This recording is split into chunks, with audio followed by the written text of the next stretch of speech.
And we are live. Hello, everyone. Welcome to the Alien Spaceship stream. You'll be watching from anywhere around the country or the world, or anywhere in outer space, coming to you from the Spaceship Studios from a galaxy far, far away.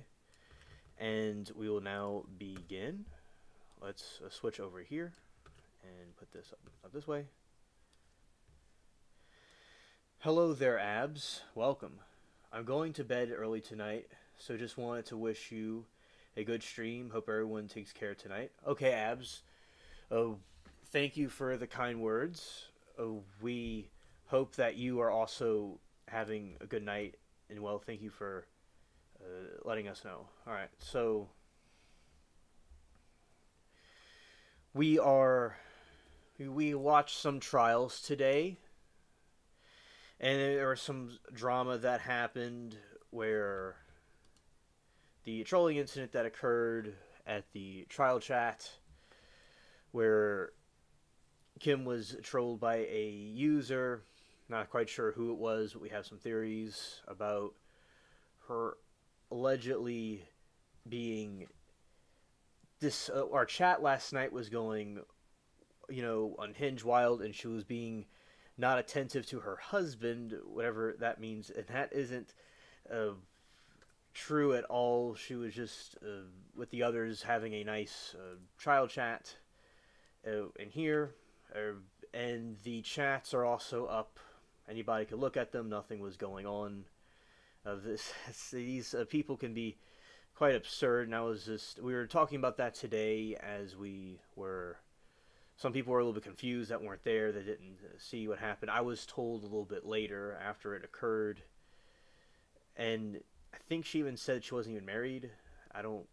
Nobody was doing anything anyway, but that was something that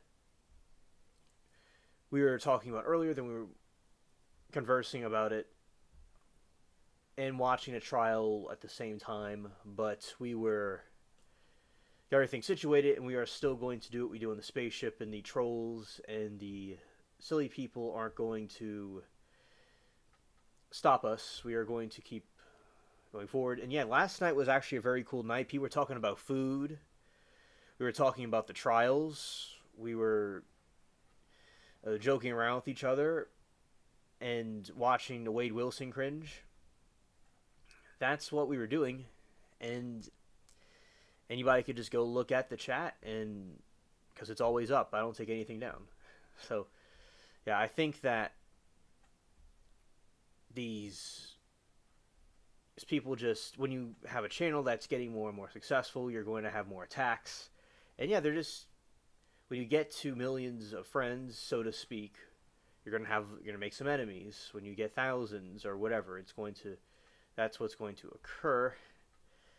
But we are going to continue to. The spaceship will continue to go forward in space.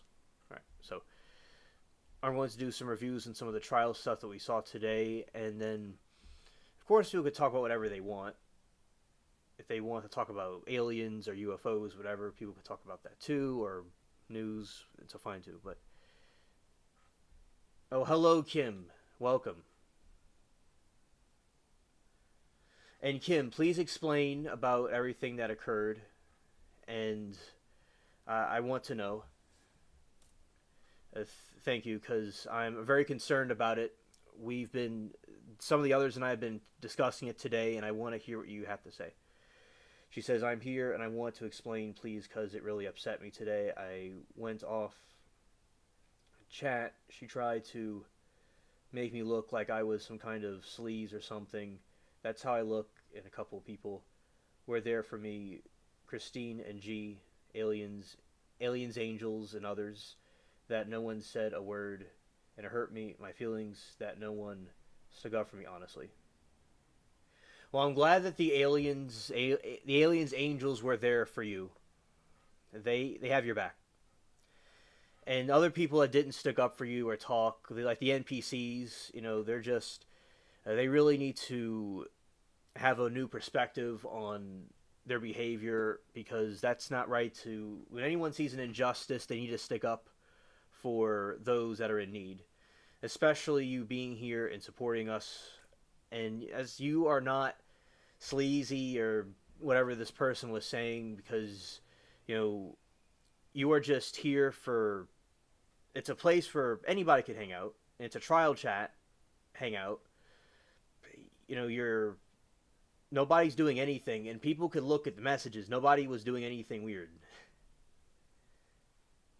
And then Kim says, then I was accused of starting drama by other people, and I was like, I am no drama usually. I ignore stuff, and I think I handled the situation very well, but caught me off guard.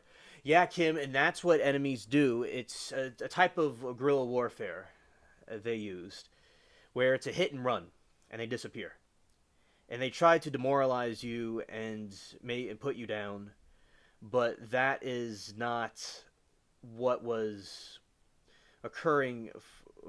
You're not doing anything wrong. It's just they're trying to upset you and use a psychological warfare, because I don't know, it just people must feel this community is a threat to them, because we have all kinds of different people. We have all kinds of cool experiences on the spaceship, and as I said, everybody here is just having a good time. Nobody is dating anybody. We're all in different parts of the country, and as I said, I'm only a 27. I mean, y'all are family to me, so nobody's doing anything. And we're just talking about food and Wade Wilson and stuff. And as I said, everyone can look at the chats. There's people try to make something embellished when it isn't, because they want attention for themselves. All right, Kim says, I absolutely know who did it, because his construe wrote me first. You better hope your husband didn't see your chat last night. I just wrote back, oh, well, good to see you. And then this other pops up, I think. Okay. Yeah, and if you were married, if I don't know if you are, you aren't, they could look at anything. Nobody did anything wrong. And just starting by to say, I have a lot of chores I have to do, I guess. Hello, Lori. We have some more trial drama. Some more trolling going on. And had critical in it. I wrote them back, and after they had told me, oh, you shouldn't be on the chat. You're married. You should be spending that quality time with your husband. How ironic. Pretty much same message. There are people that are married, and they both watch me at the same time. Many said people are both married and they watch the chats together.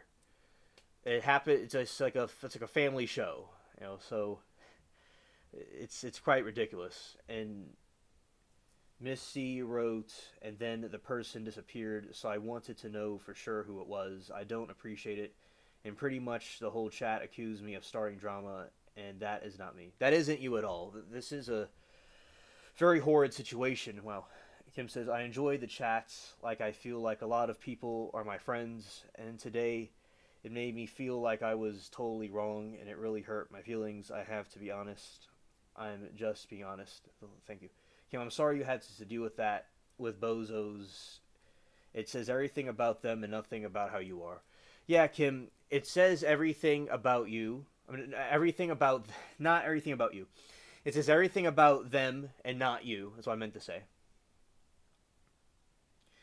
And you know you did nothing wrong here. You always greet people and talk to the chat, and it's extremely, disturbing that these trolls, I don't know who it was. We could try to go back and see what the users were, maybe, of if there's even a chat open. But I would say that it's important to understand, when you get famous on YouTube or anywhere, you're going to deal with people like this that are going to attack. If it's Miss C or someone else or a whole bunch of people, they don't go after people that aren't making a difference, that aren't having a content that people are putting out. Because if you're not doing anything that's credible, anything that is getting attention in a good way, no one's going to troll you. So you being trolled is a sign that the channel is succeeding and getting bigger. And that people in here, like yesterday was a great chat last night. I appreciate the energy. Y'all did well with each other, with our jokes, our satire. That's what happens here. all that is because of you all doing the right thing. So, and you all have a right to be upset, Kim. And I appreciate you telling me what happened. And I always liked having you in chat and hanging out with us. Uh, you help make it whole. Oh, and she thinks she's so smart, little bully behind the keyboard that keeps changing her name. I'm coming, and she was involved in nothing. I don't even know what happened. Whatever that is, right? One that said, hey, maybe she's got something going on in her personal, and because I'm not into this stuff, and then comes out of nowhere and attacks 2 times in a row. Yeah. Guys, I have to say, I stopped by LC stream a few weeks ago, and it wasn't for me. I saw some snippy comments, no one I knew, and I just prefer Alien stream and our folks here. Oh, thank you, Lori. The chat at LC used to be very different, but although many believe also that an unmodded chat is better because, like, some of them were saying, but I do think that there are some, trolls that do pop in there that are unpleasant.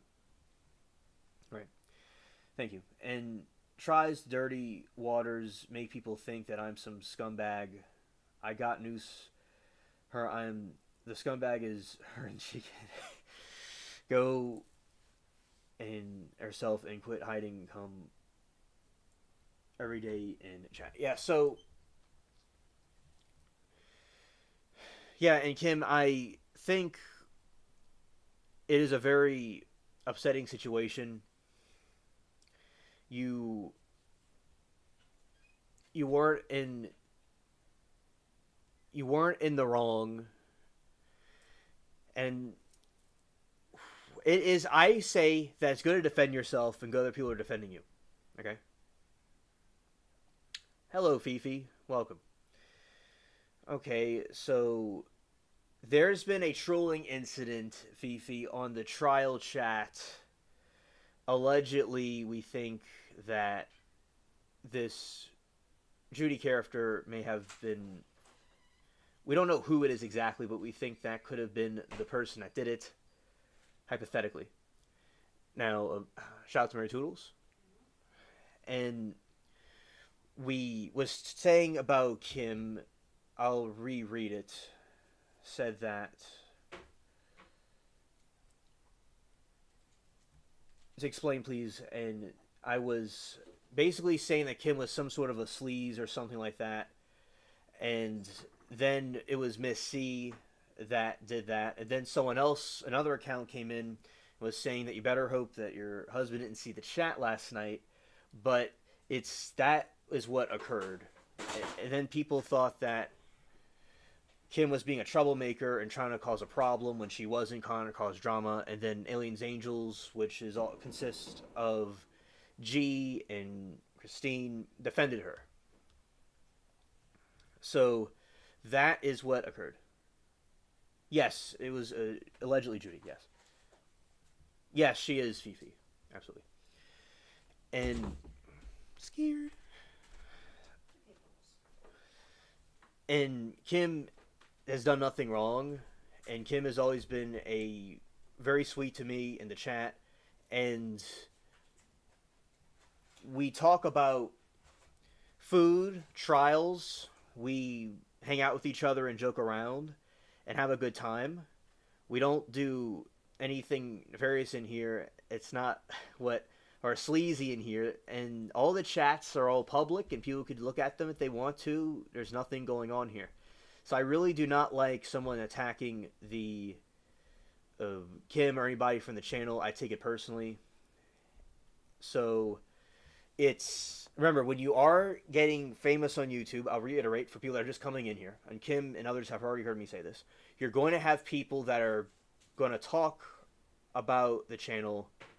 They're going to talk about things and try to cause a ruckus. And many channels will have reoccurring trolls that will happen. So that is the situation, and we will just laugh along because they showed their true colors, and that is about themselves that they're really revealing about, not anybody here. And I'm going to keep doing what we're doing on the spaceship. I'm going to keep streaming and doing what we do. Hello, Christine. Great to see you as well. Welcome. So, and I am feel so bad. Sorry about what happened, Kim. I'm glad that you came here and understand the circumstances were not preferable, but you're famous because you're with us in the spaceship, and it has its pros and cons. They're a bunch of Timu people in their basement. That's what they are. So you made a difference. People talk about you, but they never talk about. No one talks about them though, because they didn't do anything. And they could quote you. They could make up stuff. They could agree with us or disagree with us, but they can never ignore you because you change things. And the spaceship, we've really pushed the Earthling race and the alien race forward. Because we were crazy enough to change the world. Because that's what, when you're crazy enough to think you could change the world, you do. So, as I said, thank you for telling us about what happened. And I'm glad that people stuck up for you. Those that stuck up for you, I'm glad that they did. And, hello, yeah, okay, good to see you. And she says, Kim, do not give your power to irrelevant, untrue comments, especially coming from some random on YouTube. You know you are. People care about you. You are great. Continue being yourself. Facts. Moki said she missed it all. Okay. And we're here to fill you in. And Kim, I figured out quickly. She posted hello. It was fun at Aliens, and she hopped. Hope your husband didn't see. Then right after that post, some you marry blah blah blah and made up name. Yeah, because there's morons in the chat that want to troll and be mean, and we've always talked about people trolling that are not nice at LC, which we had yesterday, and now it looks like they stepped up their basement game. Okay, what? How did you miss something and I saw it? Hilarious. Yes, and shout out to the Aliens Angels. They defending the ship. It's great.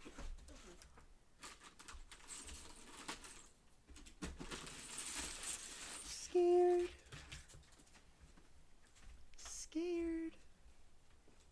Hello, Rita. Good evening.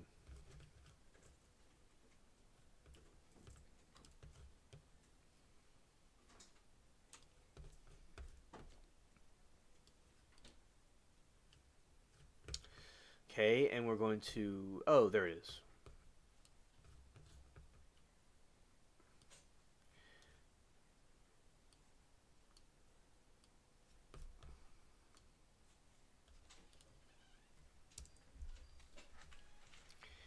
Going to put up the symbol that or symbol, and there's two of me. I want to put this right here. Yeah, shout out to the Aliens Angels and the symbol of the angels right there. Facts.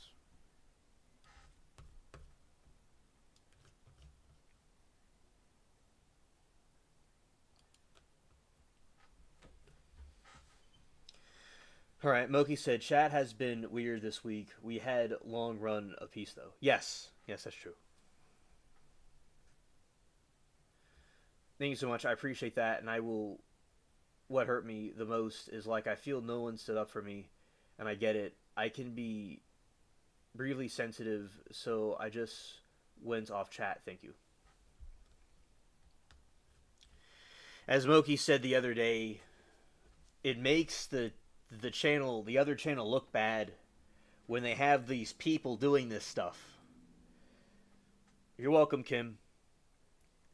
If I could take it all away, I would.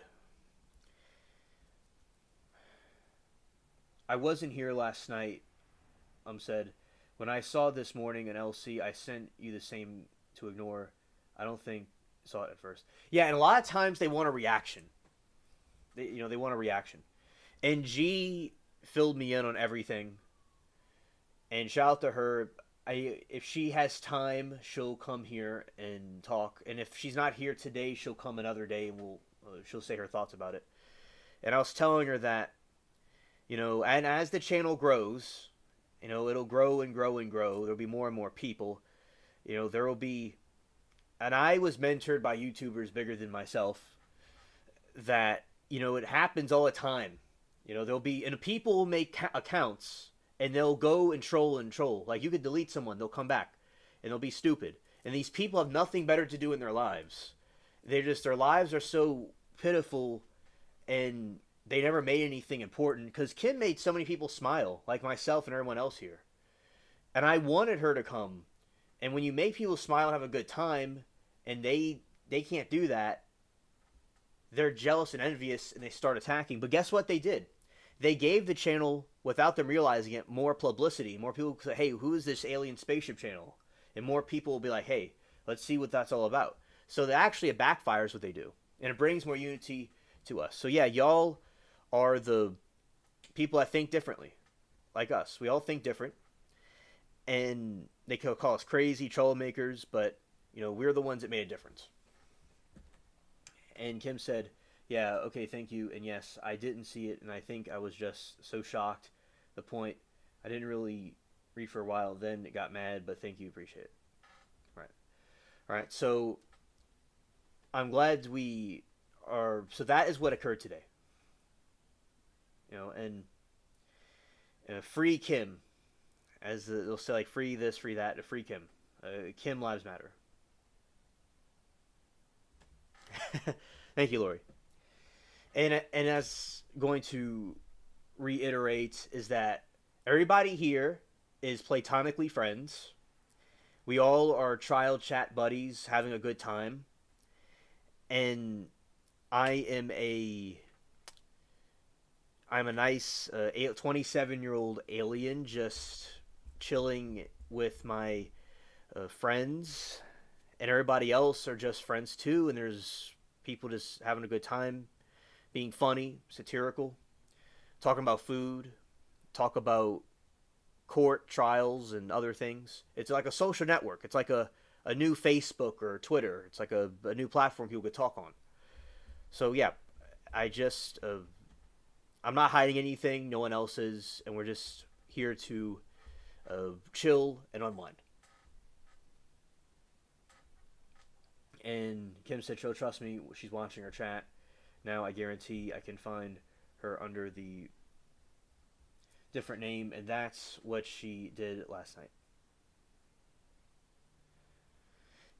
And Lori said, you have 17 watching. Oh, thank you. Shout out to the 17 watching, and I appreciate y'all lurkers, because these, although as the channel's growing, I get nearly 200 views, or sometimes nearly 300 views. It's over 100. And most of the people are subscribers. So although they're not always with us in chat, like talking to us in chat, there's many lurkers, and so shout out to their support. You know, and they enjoy the streams. They enjoy watching the chat. It's like a reality show for them. So people could watch. Let the troll watch. And they will talk about us more and more, Kim. And that's what you could do. Absorb the energy of the trolls, and that we will use it to continue as fuel to keep going. And remember, just unlimited hate, right? And we will absorb it and keep going forward. Use it as energy. And whatever comes woven in your destiny, accept whatever comes woven in your destiny. It was what you needed. And, you know, God will bring ease when there's hardships, and even more ease if necessary. And he's the greatest planner, and, you know, Christ is the greatest of all planners. He has always provided good for us, those that are religious. I'm a religious person. And God has blessed us with a great community, and he has our back. I'm very blessed to have all of you. As I said, I never knew I'd be a streamer. All right, I never knew it would happen. So y'all are a dream come true. And shout out to everybody here. And we have Ab saying, Kim's a boss-ass bitch. Excuse my language. Ab says, and you rock. If there is young people watching, I know I didn't say the disclaimer. Then a disclaimer about language. Now I'll continue to read. Kim's a boss-ass bitch. You rock him, so does the spectators here. Can't sleep right away. Not change subject, but am I watching this Dodo Adams? We're gonna watch it. As Moki said, I'm gonna play it for everybody. Right? And Kim, she said to me on the other channel that I should have been here last night. It was fun. Oh, it was very fun here. It was great. And why does someone want to alienate themselves?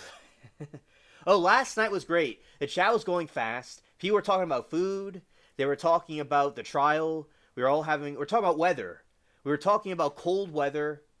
We were talking about warm weather down here. It was just people socializing. It was nothing major happening. Oh, hello, Michael. Welcome to the chat. Great to see you.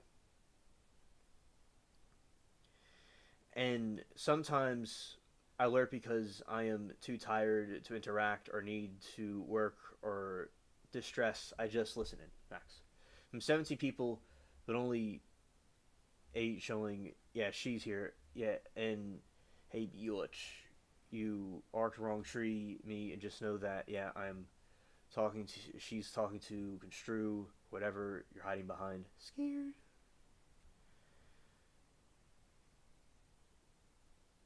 Another reason she can't sleep is because I just released the consensual murder from the UK, Florida, and I'm very certain that one was Austin's prior victim. Oh, okay. And hello, Anna. Good evening to you. So, yeah, Abs. Yeah, you are definitely going through hard times. You certainly do need to be saved from those monsters, indeed.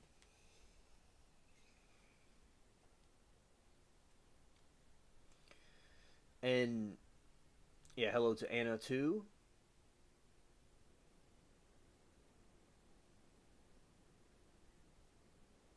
Oh, hello, Alexa Rose. Good evening. Welcome.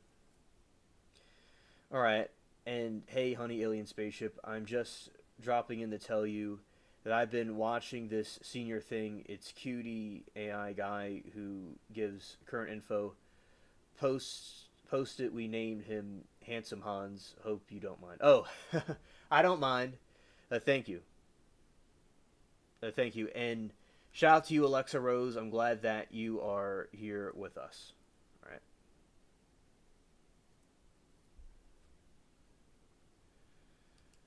All right. Okay.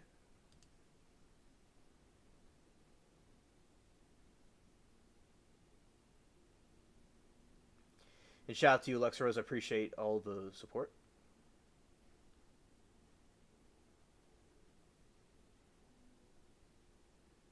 And Alexa said, he reminds you of you decades from now.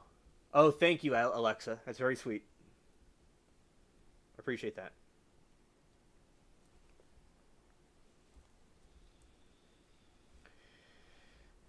Yeah. Very, very nice compliment. Handsome Hans. Yeah. This senior thing and cute. I want to read it again. It was funny. Drop me and tell you that I've been watching this senior thing and cute guy, AI guy who gives current info posted. We name him Handsome Hans. Yeah, I like that. And hello there, Lynn and Tom. Everybody joining in. I appreciate everybody here. All right, and I'm curious to see if you would like to be in that person. I doubt it. I seriously doubt you're wimp behind a keyboard. That's what you are. Scared.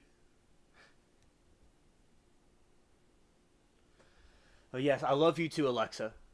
I love you too.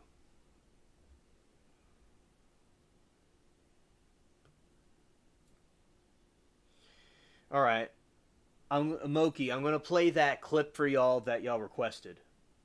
All right.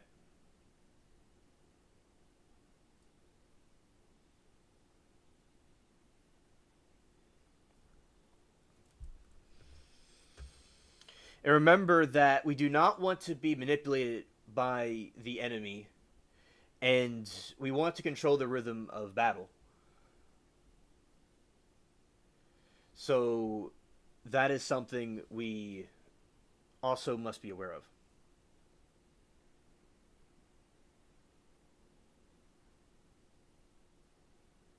Oh, thank you, Alexa. Thank you. I appreciate that very much. I'm the gorgeous alien. Okay, Lori. So what does GEMC mean? It has to do with the four that made the aliens angels. They put the aliens angels in the, what do we call? Hey Todd, good to see you. They put the aliens angels name in their handle. So GSI named herself the Aliens Victims' Rights. She put that in there, and Aaron, Moki, and Christine put Aliens Angels in there. So that is what all the ladies are Aliens Angels on the spaceship. All of y'all are. It was just a tribute as a thank you to, which is not necessary to do, but it was a thank you to them for what they did for us. Oh, and that was so kind that somebody would put my name in their handle. That was very honorable. Not that it was necessary. That no one has ever done that for me before. So I've always seen different channels and groups have that. So that was just an honor that they did that for me. So, and that is the Aliens Angel symbol for all the ladies. All the ladies are Aliens Angels, and it's the golden wings and the sword and the alien symbol, which our alien is a green alien with purple background. That's what like an alien flag would be a purple flag with a green alien on it. This is like the Secret Service, the Defenders group. So that is yeah, Aaron started it. That's correct.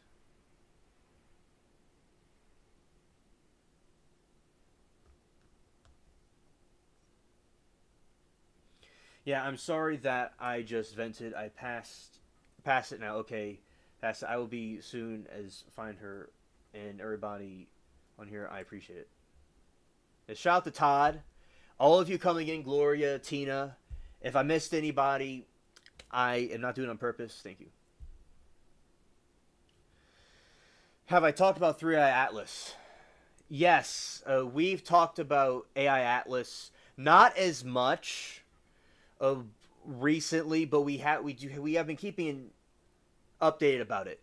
Yes, it's heading towards AI. The 3i Atlas is heading towards our planet. Yes, it's G, Moki, Aaron, and Christine. Correct.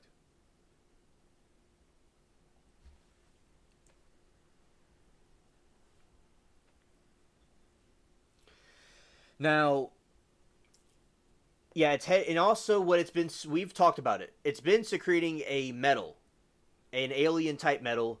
Moki has provided links, and we played it for chat about the show, and it has allegedly. We think that it could have some aliens in it. It's possibly could be an alien craft. I think, in my opinion. No, and I'll certainly, Alexa, I'm going to make a video about it also.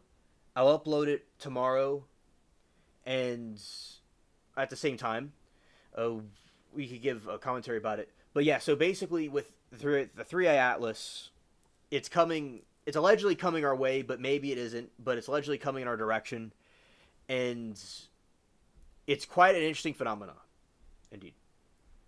Mostly, we've been keeping up with the trials, but we have been talking about that too. Oh, you think it's a probe?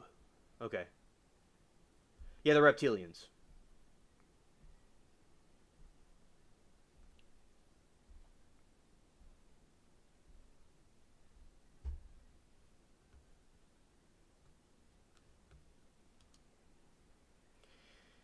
Yeah. And as I said, I'm going to play that clip for you, Moki. I will. In a moment. Now, I'll see if there's any updates about the 3i Atlas. Yes, they'll probably join our chat. I agree.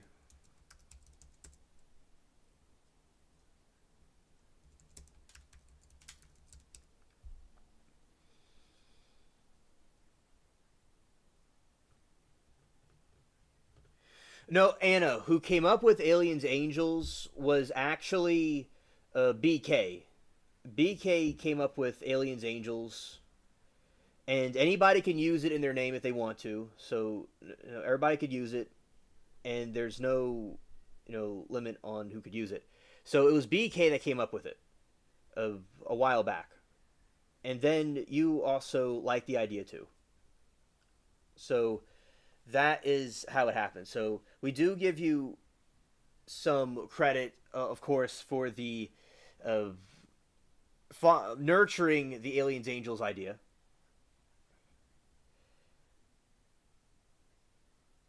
But yes, it was BK, and then the other ones. Then you also nurtured, may have continued the idea and nurtured it, but and thanks to all that came up with that idea. But yes, they can use it, and she says they added it to their name, but my idea.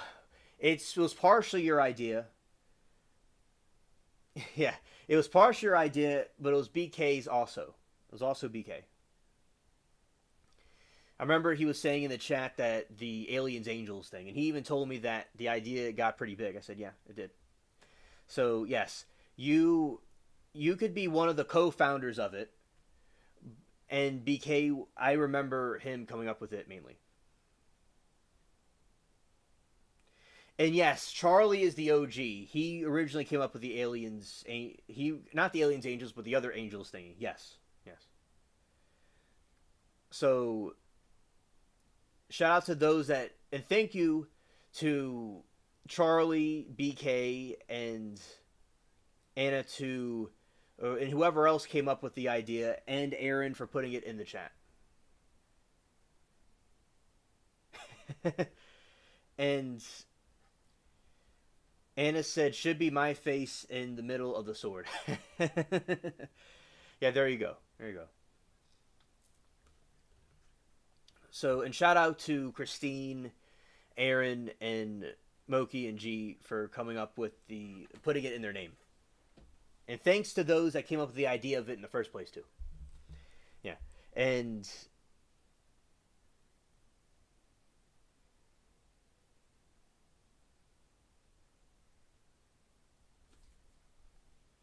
then we have hey there and D. Oh, shout out to D Sauce. Hey buddy. All right, so Aaron, the what occurred was, Aaron, there's been a trolling incident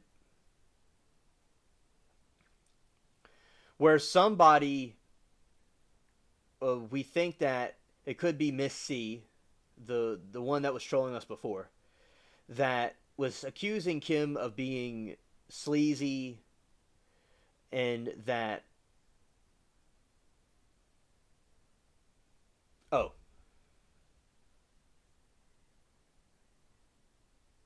yes, and Christine said, Anna, why don't you change your name to Aliens Anna Aliens Angel? Yeah, Anna. I would like to see, that would be cool if she doesn't have to, but it'd be cool if she did. She could change her name to Anna Aliens Angel. Yeah, that would be cool. And as I said, thank you Anna for coming up with it. And Anna and BK and Charlie. I'll give all three credit.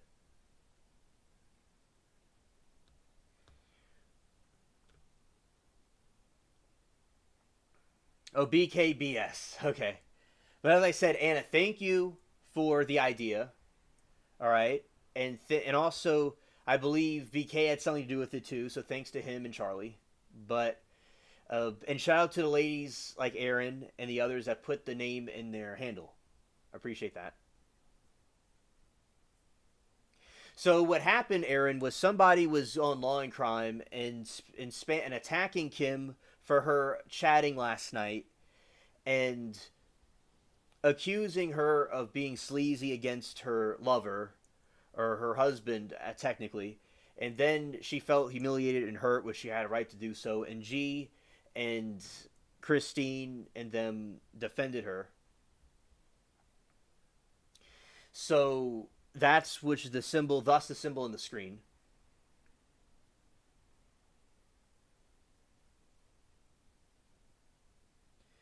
Right, but no one was doing anything in the first place. Yesterday they were talking about So yes, Tina, that is the allegations. Yes, but they were talking about weather last night, and Aaron said, "Hey Judy, hope it was exciting enough for you." Right. So that the attack occurred, Aaron, and then some other trolls came in and said, "Oh, they better hope their husband doesn't see what you were talking about last night." And it's just really stupid because nobody was doing anything. They're talking about weather, and they're talking about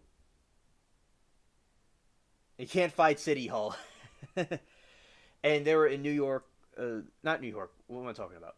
The the trial was in Tennessee.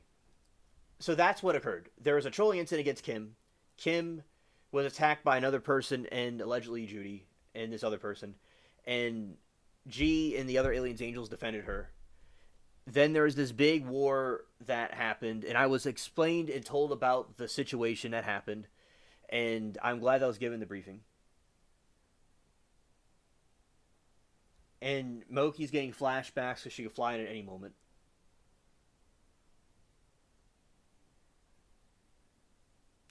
Oh yes, okay, Aaron. Glad you understand the situation.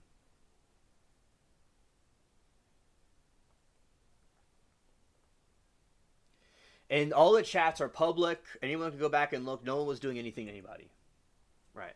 And I will also mention is that yeah, I am a as Alexa say I'm the handsome Hans, the handsome alien, but I will explain that we all are just platonic friends here, just having a good time, and I y'all are like family to me. It is nobody's doing anything, so that is the situation.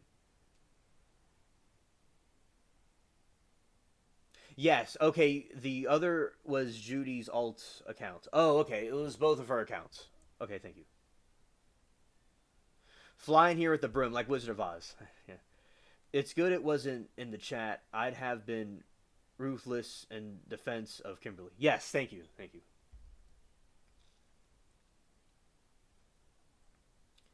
Scared.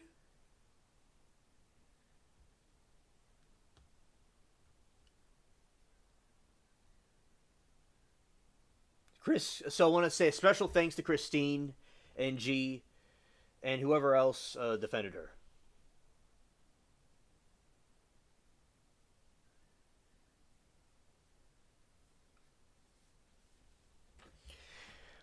The interstellar comet 3I Atlas is currently outbound from the sun and will make its closest approach to Earth on December 19, 2025. Recent updates from November 25 include new images released.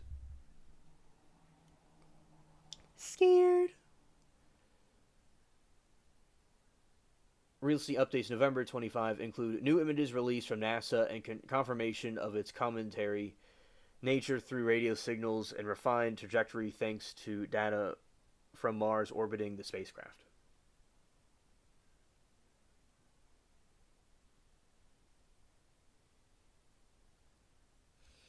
Kim says, I just want the people in chat that know that I absolutely adore to abhorred and to know that I did not start drama. That was very important to me, and I guess it's got to do with my past and being lied about.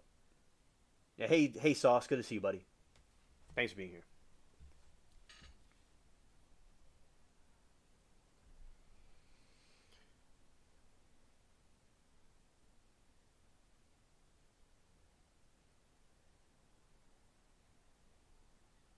And Lori said, just in time for solstice, are they pagan aliens?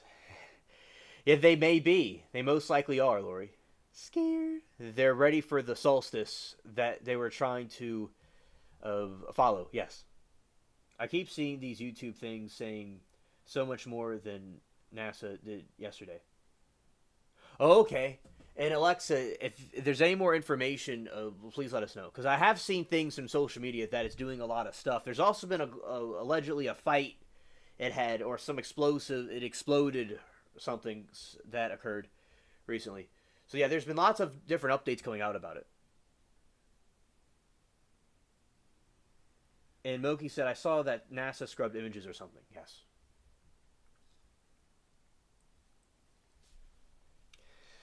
Current status. The comet passed its close point to the sun in perihelion on October 29, 25, and this is now moving away back into interstellar space at hyper trajectory.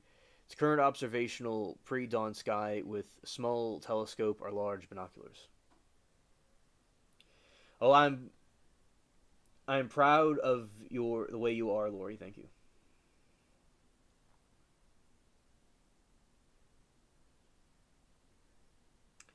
Hilarious, Aaron. Yes, yes.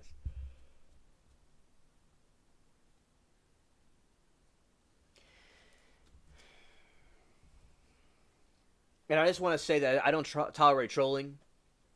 We are a civilized chat of unhinged rebels, and we are doing everything in the best interest of our spaceship. New imagery. NASA released new imagery. Trajectory reformation. European Space Agency data from ExoMars trajectory to observe the comet from the new angle near Mars in early October, improving the accuracy of its predicted path.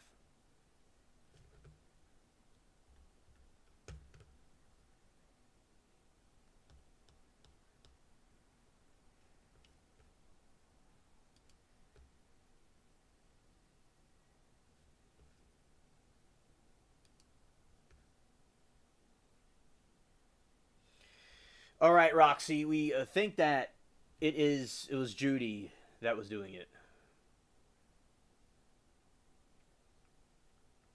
And I'll say allegedly, but that's so Judy was apparently telling Kim that she should have seen her husband shouldn't see the chat she had last night, and she was accusing her of being promiscuous or being sleazy. And then some other accounts said, "Yeah, you better watch out for what you're talking about last night." And then the aliens, angels, Christine, and G defended her, and she was very upset about it. Oh, okay, Kim, understood. So, but nobody was doing anything. Last night, people were talking about weather. People were talking about the trial. And yeah, people in here like to joke around and have a good time with here, but everything's satire. Like, nobody was doing anything. It was, these complete clowns, these fools are so goofy. And G told me everything that happened. And we had a conversation about it. And we were talking to the chat. That's why today at the trial I wasn't as active. Was talking out the situation. I was briefed on it. So that's what occurred. And then the troll account happened, and there's people accusing her of starting trouble, and she wasn't. She took it very personally, and she did nothing wrong. And when you get famous on YouTube, people do stuff like this. It's going to be an aggravation that we'll have as the channel grows. And I'm still going to do what we do. Nobody did anything wrong, and we're going to still fly forward into space. So that is what happened.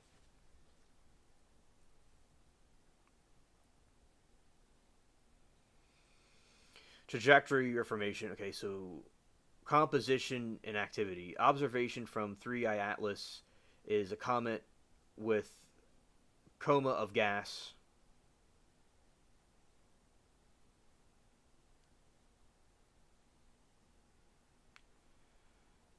Observation comet reform. The 3i Atlas is a comet with a coma of gas and dust. It showed an unexpectedly high levels of carbon dioxide and nickel initially, but recent radio observations have confirmed that the sun had hydroxyl molecules, a textbook case of comet interacting with the sun.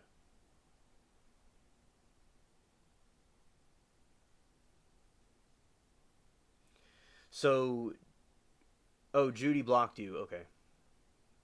Right, so GSI filled me in and everything, and she did very excellent today, defending Kim and along with Christine.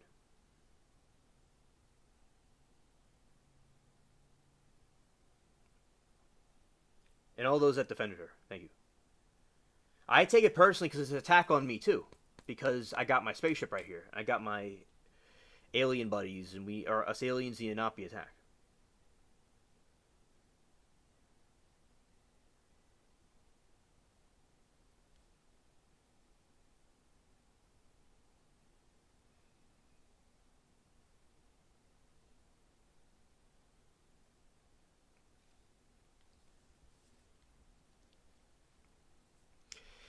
Alien technology debunked. Data from Meerkat radio telescope array detected natural radio signals consistent with cometary outgassing, countering speculative claims that the object's now gravitational acceleration. And Glow says, "I want to be YouTube famous." Yeah, just it has its pros and cons, but you are now anointed with YouTube fame for being here.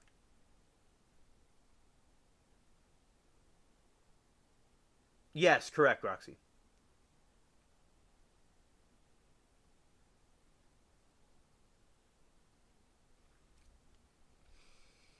Now, I believe it has alien technology, by the way. In my opinion, it's alien technology. So I disagree with this prompt on that. December 19 will be closest to Earth. It will be 170 million miles away from Earth.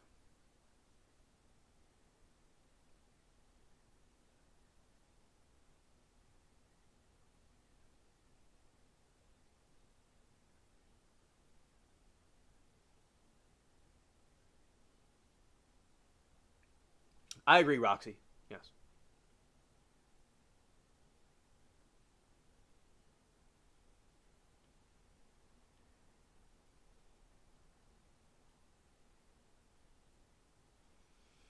Okay, Aaron.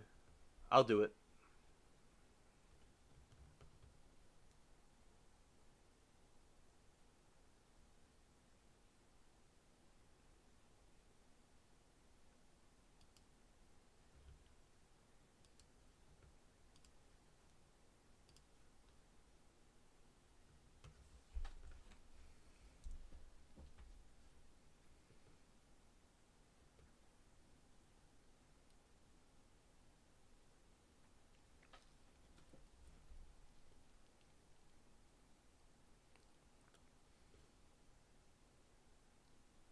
Yeah, so that is some information on 3 Atlas. Oh yeah, Aaron. I'm the one that gives and takes away wrenches. Thank you, Aaron. I just did it. Wenchi poo. A Wenchi poo. That's hilarious. Okay, Moki, you probably get it. I never said a word, and I just came out morning. Understand why? Didn't it? No worries. You're not much. Okay. What's funny is she wrote that I was getting turned. My Irril's comment yesterday on LC replied yes, and okay.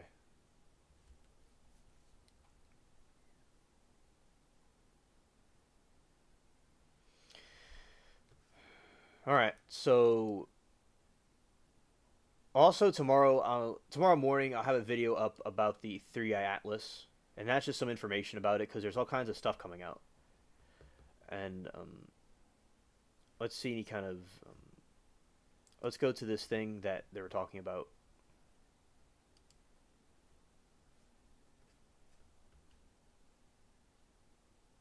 Oh, Zero. So good to see you, Zero. Something messed up happened.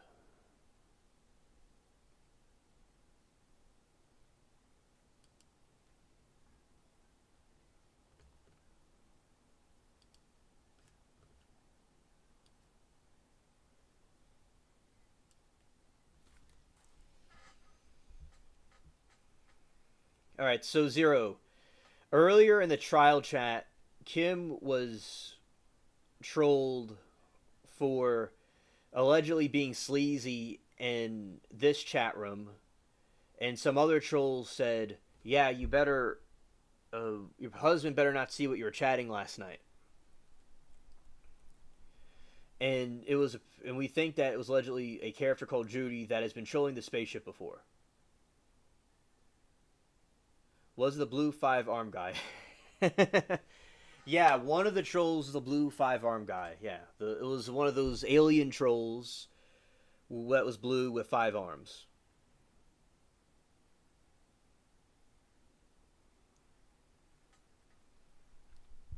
So that is what occurred. There was a problem with, and Kim felt very humiliated because nobody did anything in here. Everybody's all platonic and cool with each other. And it was just an embarrassment for someone at that age to be acting like that.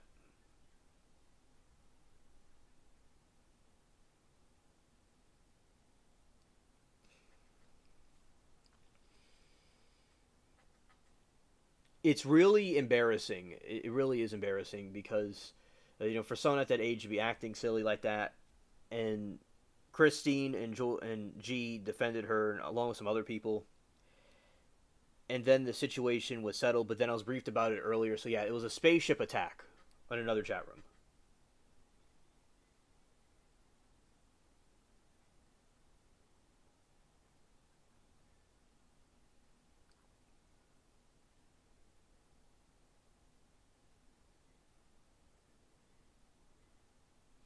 Oh, I didn't see Brandon today. I don't think, no.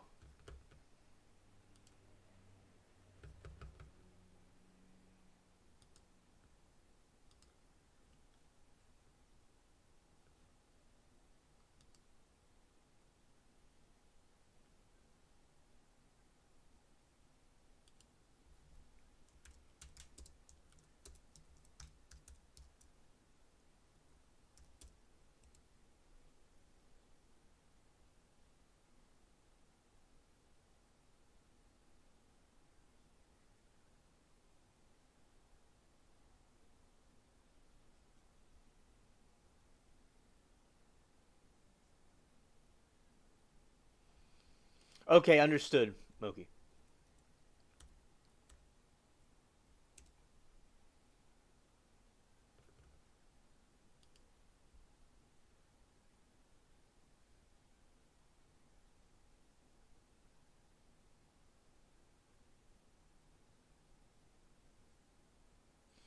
Hello, Breeze. FTSY.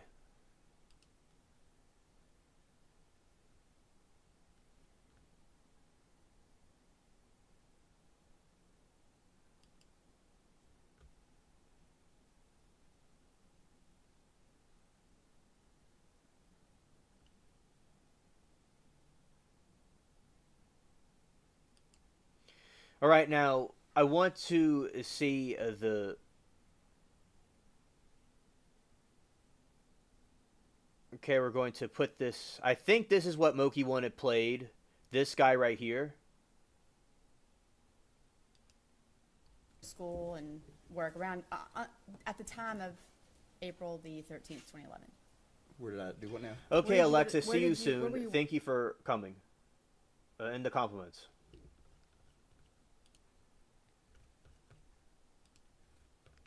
I believe this is the guy that they're referring to.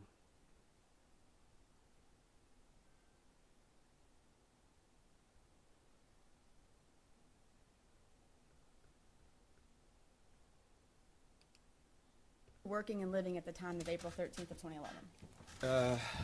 In 2011, I didn't have a normal job.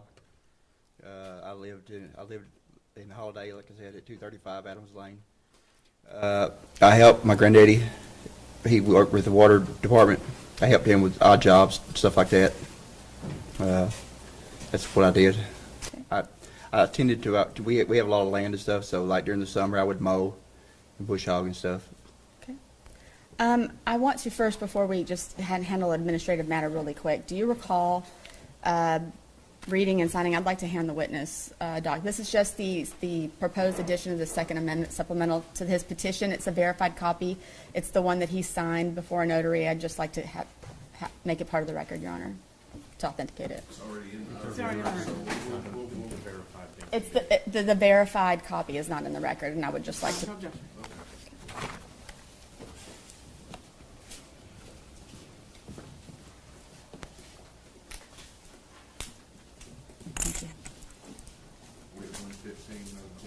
We'll make this verified petition exhibit.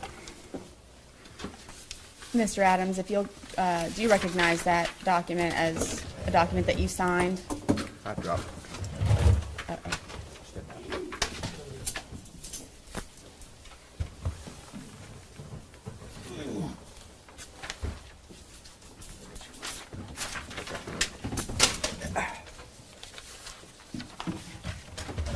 If you just go back to, I think it's like the third page from the back. Yes, that's my signature. Okay, so, and that's the petition that you signed, that was filed with this court? Yes. Okay. That's all I wanted to do. Thank you. You can pass that to the court.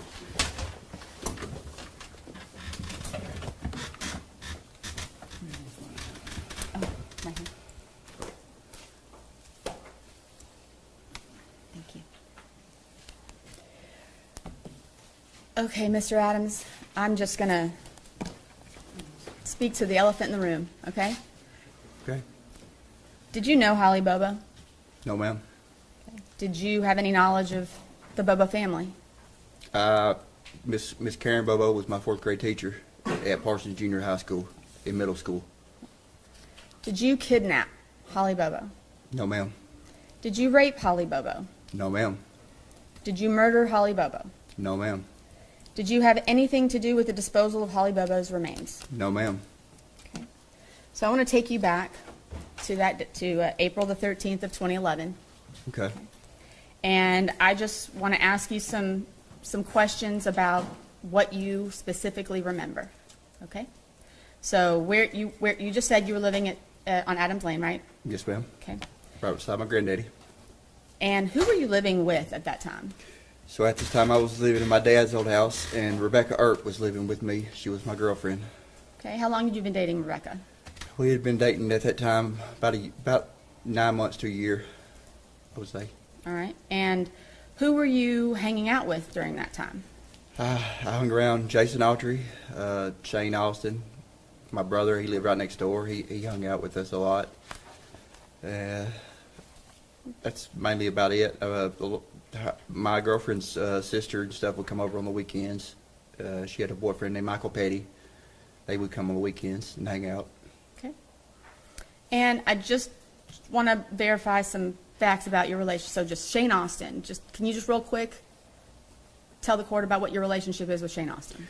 Shane, I grew up with Shane. We grew up in church together. We went to church together since we was very little. We went to school together. He was a year younger than me. We competed in sports together. We grew up. He lived about a mile away from me. So we lived real far away from the high school. We probably lived the furthest away from the north end of our county.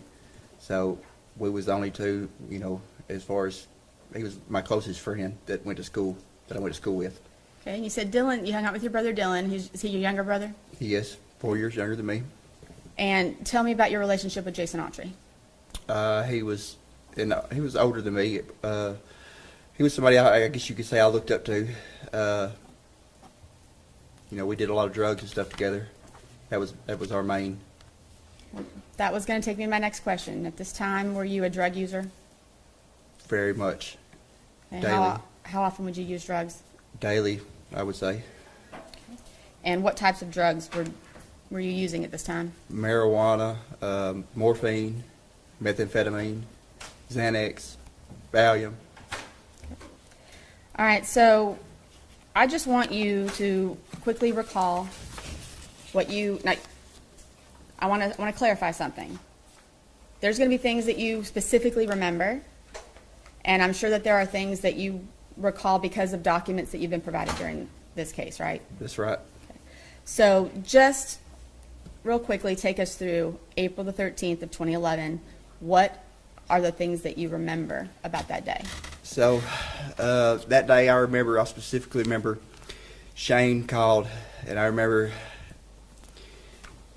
he called and he said, "Hey, Zach," he said, Your Honor, hearsay. Objection is hearsay. Your Honor, we're not offering it for the truth of the matter asserted. He's just taking us technically through the day as to what he did that day. I'll allow the question. Objection overruled. Shane asked if I wanted. when I answered the phone, he said, "Hey, you want to see if we can't overdose some Xanaxes today?" And I said, "Shane, don't be messing around," because me and Rebecca had been arguing the night before. He said, "Yeah." He said, "I've got some Xanaxes lined up. I need a ride." He had just previously wrecked his truck, so he didn't have a vehicle, and so he needed a ride. I said, "Well, Shane, you know I don't have a vehicle. I have to get Dylan to give us a ride." I said, "I have to go out and get him up and stuff." And so I went out to my granddaddy's, told Dylan the plan. He was getting ready. So while he was getting ready, I think I got on the internet and got on my Facebook, which is a password protected that I only have the password to. Nobody else gets on my Facebook page but me. Nobody has the password but me. And I got on there, and like I said, me and Rebecca had been arguing, and I think I had cussed or something on the main wall where everybody could see. And Becky Moody had commented, she said, "Zach, you can't talk like that." And I think I apologized. And it didn't take Dylan like 10 minutes to get ready. So we left. We went to Shane's, picked up Shane. Okay, so you say you and Dylan Me and Dylan. went and picked up Shane, okay? So Dylan didn't have enough gas in the truck to make it to Parsons. So we go to the Shell station on the Decatur County side. We get $5 in gas because the gas is more expensive at the interstate. It's cheaper in Parsons, so we was going to get more gas in Parsons. That was the plan. So I'm pumping the gas. Shane and Dylan are in the vehicle. I pump $5 in gas, and while I'm pumping, I see 4 or 5 SUVs, and I'm not for sure if they had their blue lights on. I know there was no sirens, but I could tell there was cop cars. I could tell there was police SUVs. So my antennas kind of went up because we're going to pick up drugs, and they're cops. So I go in, pay for gas. Well, when I come out, I asked Shane and Dylan, I said, "Did y'all see the cops get off the interstate?" And they was like, "What are you talking about?" So it kind of irritated me that they wasn't paying attention what was going on, So I get on 641, and I kind of fall in behind them to see how fast they're going, and I get Dylan's truck up to 100, and it shuts off, and they run out of my life. So I don't go 100 all the way to the Parsons. I go 60 or 70 because I know there's something going on. I don't know what's going on, but I know something's going on. I know there's whatever's going on. There's no cops coming our way. So we get into town. What I remember, we stopped by. I think we went behind Ramey's barbecue, and we went to the drug dealer's house. I'm not sure who it was to this day. I still don't know who it is. We get out, and I thought we was going to go in, me and my brother and Shane. But when we get ready to get out and go in, Shane said, "Y'all can't come in." So we sit out in the driveway, and whoever's house it was, they had a bass boat, and it was a nice Triton bass boat. The reason I know this is I love bass fishing, and so me and Dylan were looking at the bass boat, and we're talking about how nice it would be to have one. And I'm not really sure how long it took Shane, 10 or 15 minutes. He comes back out. And we go from there, we go up 1 block to the Delta gas station, which is right up from behind Ramey's. It's right 1 block up, right beside the hospital. So when we pull in there, there's a local deputy, Tony Weber. And Tony Weber has been known to harass me. He knows I was a drug dealer and drug user. So when we get there, I told Shane, I said, "Shane, you go in and pay for gas. I'm not going in." And so Shane pumps the gas, and he goes in. When he goes in, he pays, and when he comes out, he said, "Look," he said, "when I was in there, the deputy was talking about what happened." He said, "You're right, something did happen. Somebody got abducted." And my antennas kind of went up. I said, "Well, I knew I was right. I didn't know what happened, but I knew something. Like I said, I knew something had happened." And so I knew that we needed to buckle up. We got these Xanax. Jane had all these Xanaxes on him. So I knew we needed to, kind of be safer. Okay. So when you guys went to get the drugs, who paid for them? Shane? Okay, so, and again, I initially asked you, there's going to be things that you specifically remember and things that throughout the course of this proceedings that you learned. Mm-hmm. Has there anything that you have learned based on the documents that you've received or things throughout the course of your trial that you didn't specifically remember at the time? Your Honor, I'm going to object to that. I don't know how he can share with the court things that he has learned through other sources. That's the epitome of hearsay, that's the epitome of not firsthand knowledge. Well, He's a witness to a hearing. He can't come in here and regurgitate for the court, There's which, 4 terabytes of data that was provided to the defense in discovery. yes, sir? Certainly, if he's going to distinguish what he learned from that discovery versus his own memory, I'm going to allow it. Yes, sir. I'm going to allow it. There was things that jogged my memory about that day. I don't specifically remember going to the ATM until later on. There was a moment later on when I realized Shane had a lot of money that day, and I didn't specifically remember. I remember I was irritated with Shane. Shane liked to joke a lot, and he liked to make people laugh and stuff. And I wasn't having it that day because me and Rebecca had been up. I'd been up with Rebecca arguing all night, and I was kind of irritated. And I wasn't in no mood. And I can remember, like, when we pulled up at the ATM, I remember I specifically pulled in backwards. And how I know that is because I didn't want Shane to accuse me of stealing his pen, or I didn't want him to lean over, But in my statements to police, I don't believe I gave that. But it wasn't because it's just I didn't remember, All right, so you spoke with police several times throughout the course of this investigation? Every time they came to my house, every time they asked me, anytime and every time I gave a statement. Not once did I ever. I left my job when they come to the jail.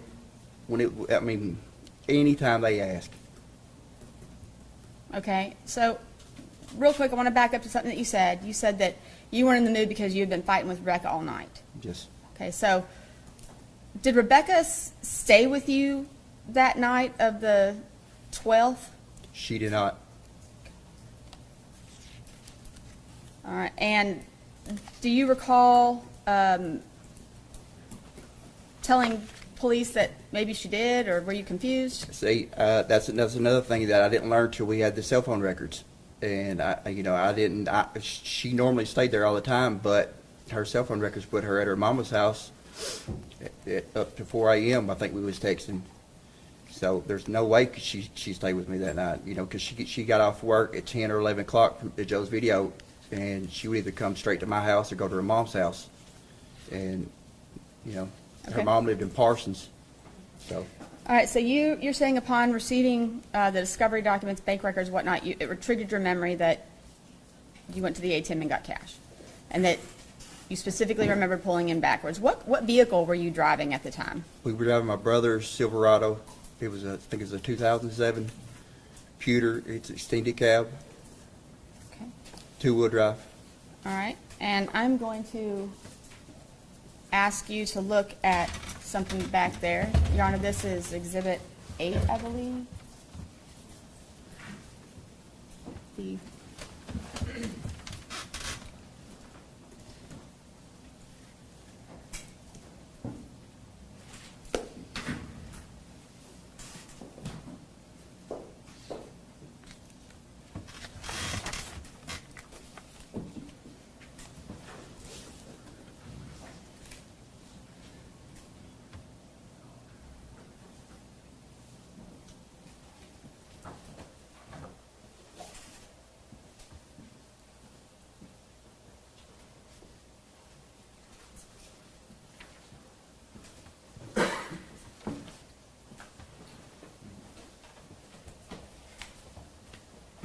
Your Honor, I apologize, we're having some technical difficulties here.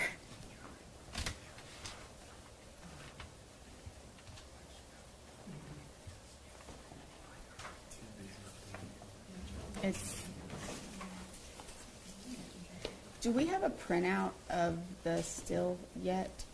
That was on one of the thumb drives. Do we have it?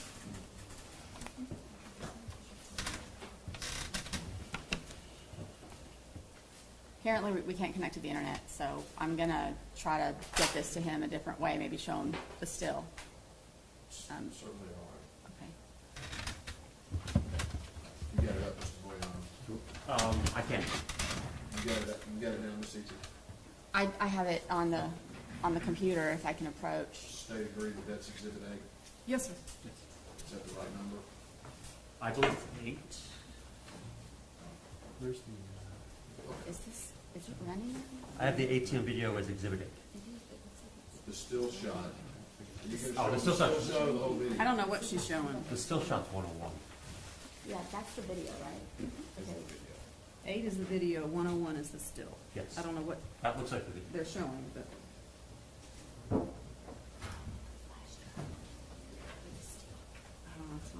that's not my windows.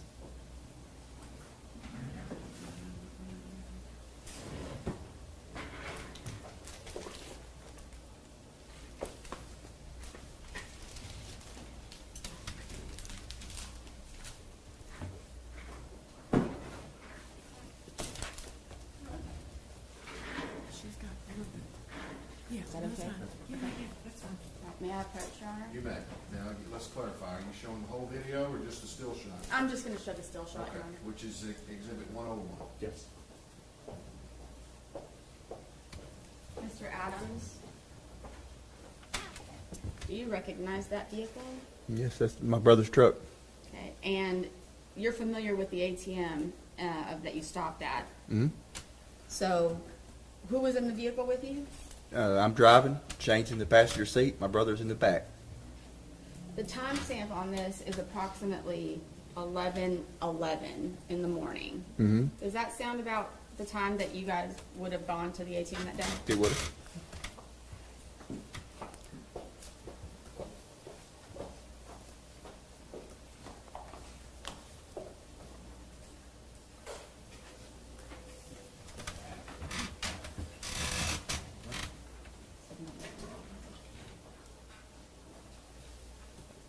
So, one second, Your Honor, if you'll give me one moment. Sure.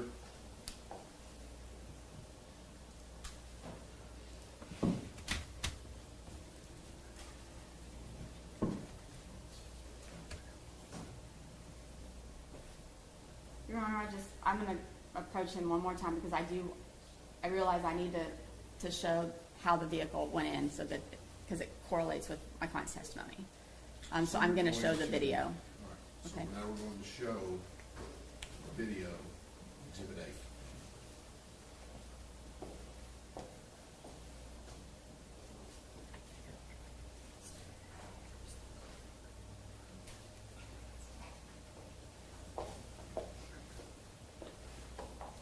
You're still unable to connect? The TV is not connecting to the, Okay. You're going to show many videos this morning. no, Your Honor, this is the only exhibit I'll be offering Okay. today.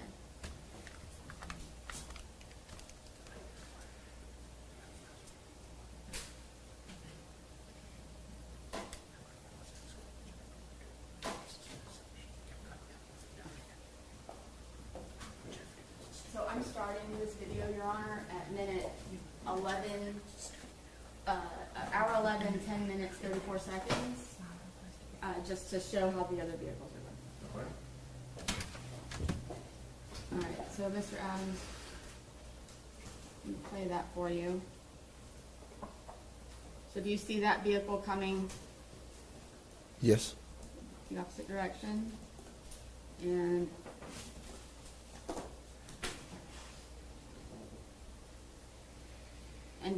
which direction is your vehicle going? That would be going the wrong direction. Like if you were going through the drive-through in the bank, that's the wrong way. The Okay. arrows were pointed, it would be going the wrong way. So when you pulled into the ATM, was it the driver's side or the passenger side that was facing the ATM? It was the passenger side.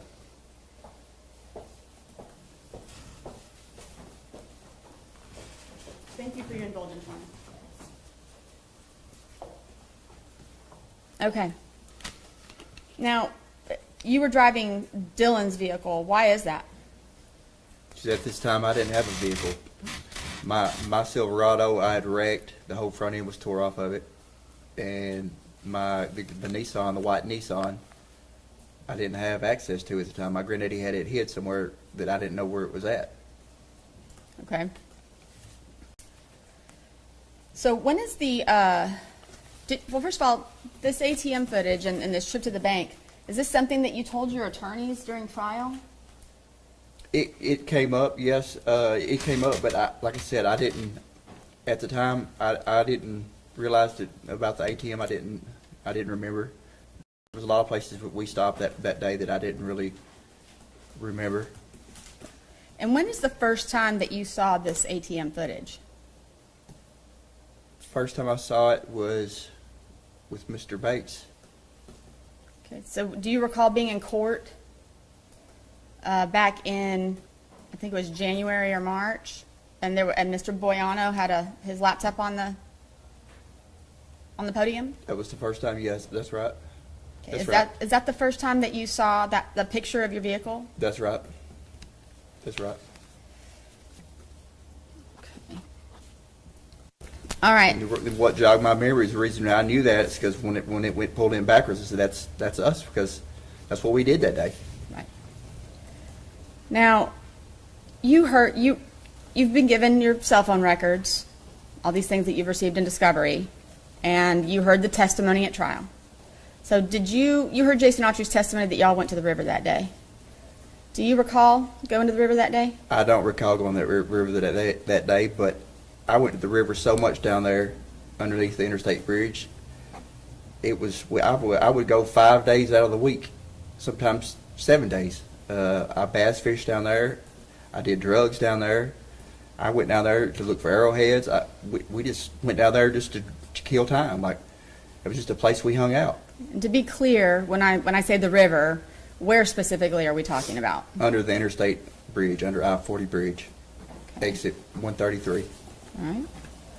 Now, do you recall going to Victor Dinsmore's house that day? I don't recall going to Victor Dinsmore's house. Is it possible that you went to Victor Dinsmore's house that day? Could have been. I don't remember though. Okay. Do you recall getting in a fight with Shane Austin that day? I did. Okay. And where did that take place? That was at Doug and Dottie Cooley's house. Okay. And so did you see Mr. Dinsmore there? I did. Okay. And who was with you at the time? Jason Autry, Shane and my brother was in the back, and I was driving. It was in Dylan's pickup. Okay. And what was the purpose of you guys going to see Mr. Dinsmore? Mr. Dinsmore was a morphine connection of mine. I bought morphine from him, and at this time, Jason or Shane, they couldn't access Victor to buy morphine from him, so I was the kind of the go-between. I would buy morphine and distribute to All Jason. right. So then you guys were doing Xanax, the pills that Shane Austin purchased, Mm-hmm. and then what time do you think you guys went over to Miss Dottie's? It was after we picked up the Xanaxes. It was after that. I would say, I'm not going to speculate. Okay. If you don't know Yeah, for sure. I don't know for sure. Okay. So this particular conviction is not your first run-in with the law, is it? Absolutely not. Okay. So I would like to take you through. You're aware that if you would have testified at trial, that you would have had to have talked about some of your prior convictions. Of course. I'd like to run through those with you if you don't mind, okay? Okay. So, Mr. Adams, you have several convictions for possession of drug paraphernalia or possession of narcotics. Mm-hmm. Correct. Okay. When did you start doing drugs? Started smoking marijuana when I was 14. Started doing meth when I was 15 or 16. And there was a notice that was filed in your trial of, we call it a Rule 609. It just shows saying that this is the evidence that you're going to be impeached with if you testify at trial. Okay. Did you tell your attorney that you wanted to testify at trial? I did. Okay. And were you willing to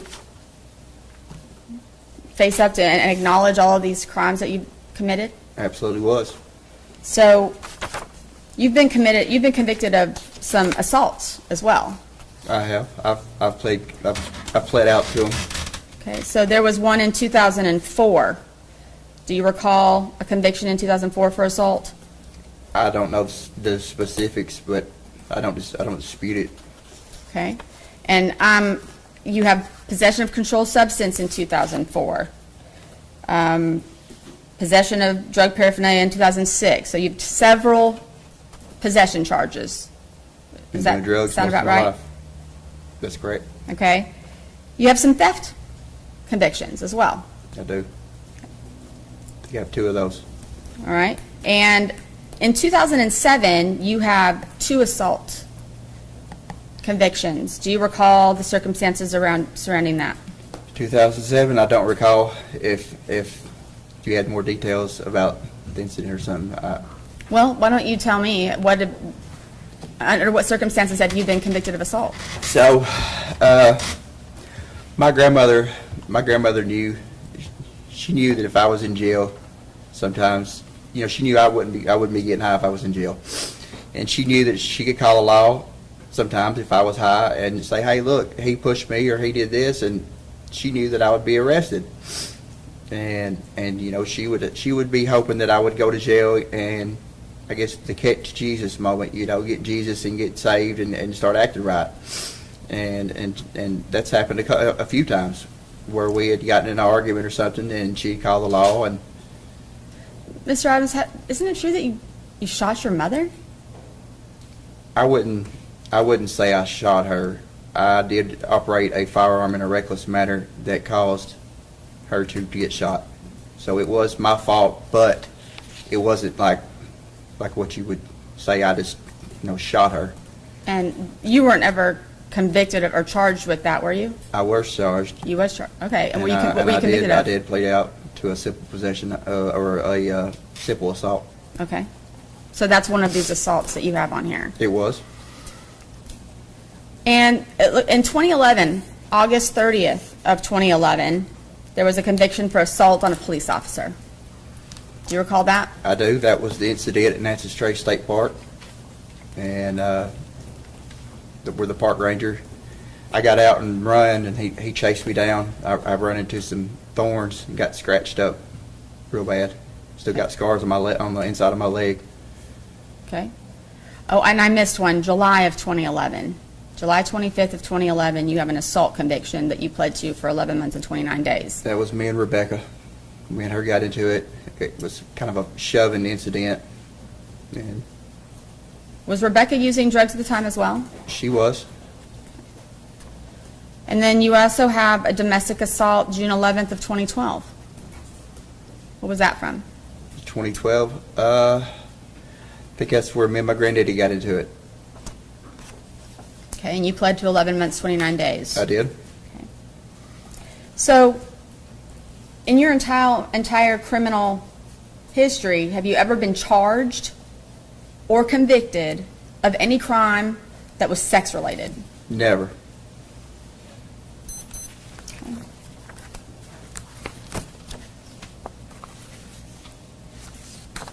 All right. Give me one second. So, do you recall sitting here in 2017 in this courtroom and watching witnesses give testimony and putting words into your mouth? I do. Hearsay. And I'd like to, first of all, what I'm going to do is I'd like to take you through some of the statements that you were alleged to have made. Okay. Did you say some of the things that were testified to? I did. And did you say all the things, every single thing that was testified to, did you say? I did not. Okay. I want to go through these statements, but before we do, these statements that were given at trial they were accusing you of joking about the murder of Holly Bobo, right? Yeah. Why would you say anything like that?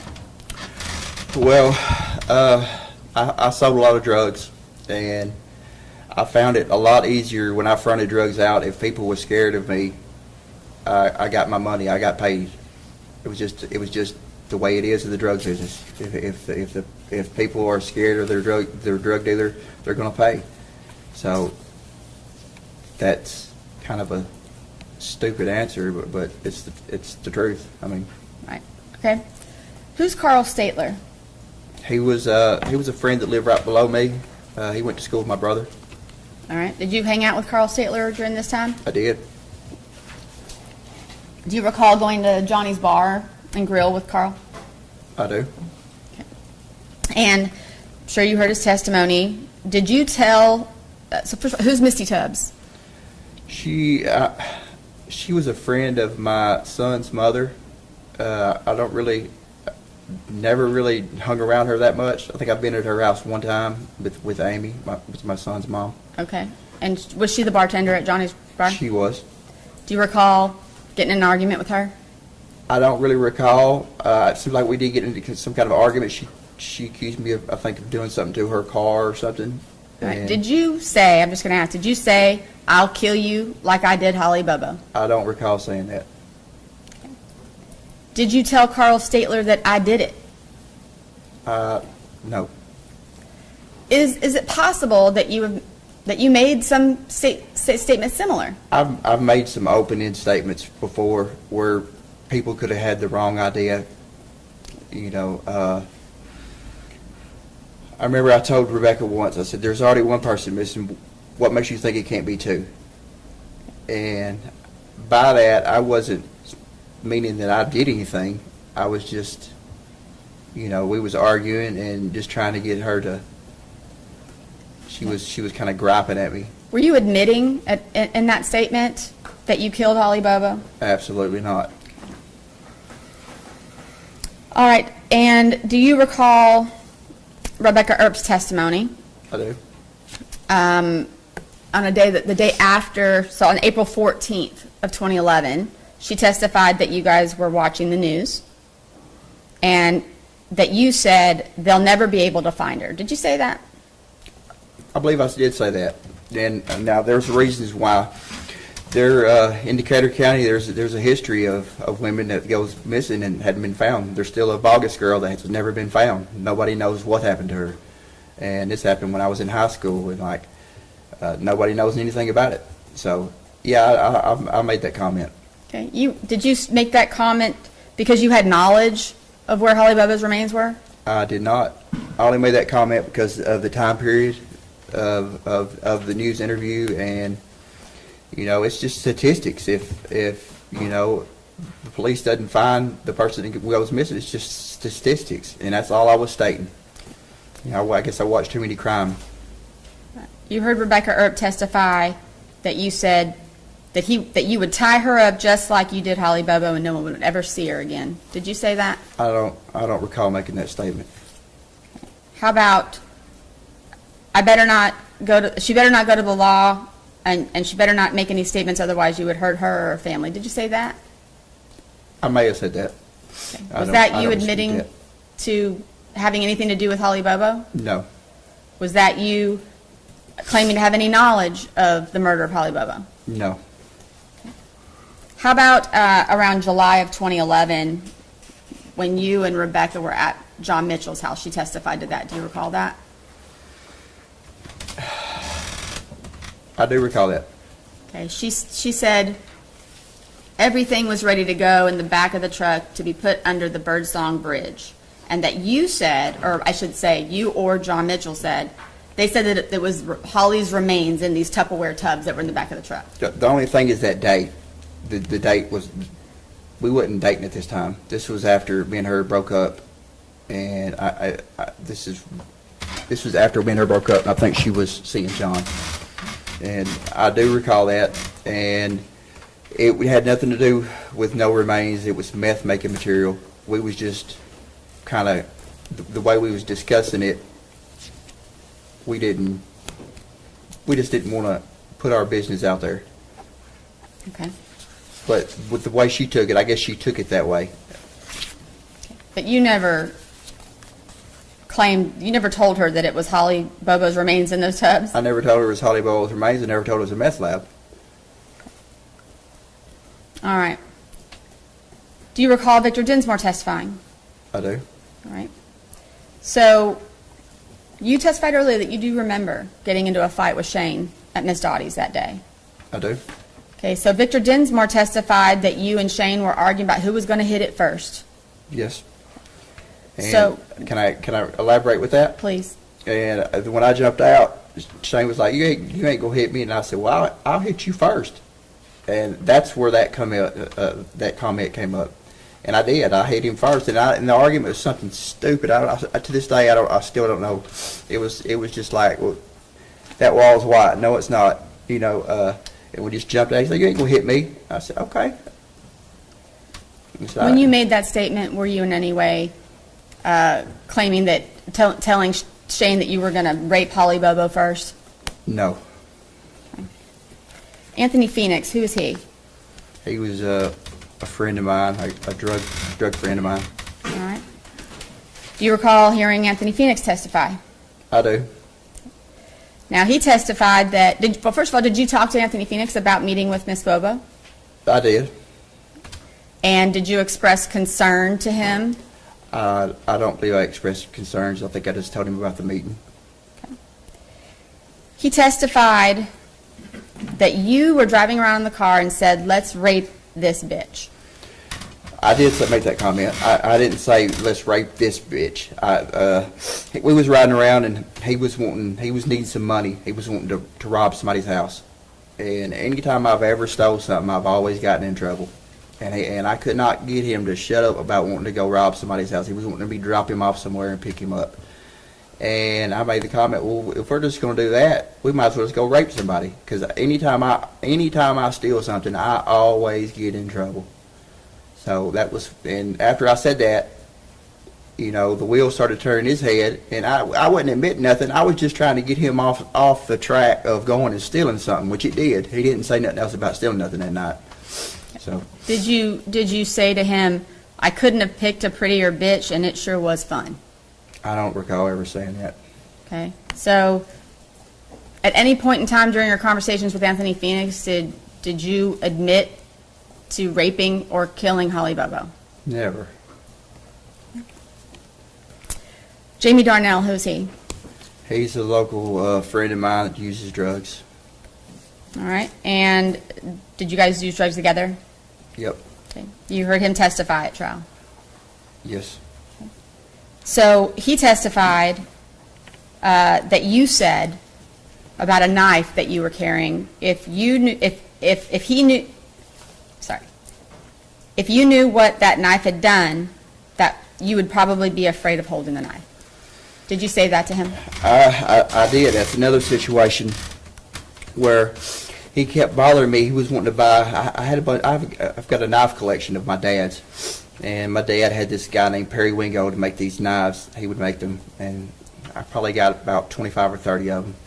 And I had one of these knives with me at the time, and he wanted to buy it. He kept bothering me to buy it. He was getting high, and he kept asking me it. And I just finally, that's what I said. If you knew what this knife done, you wouldn't want it.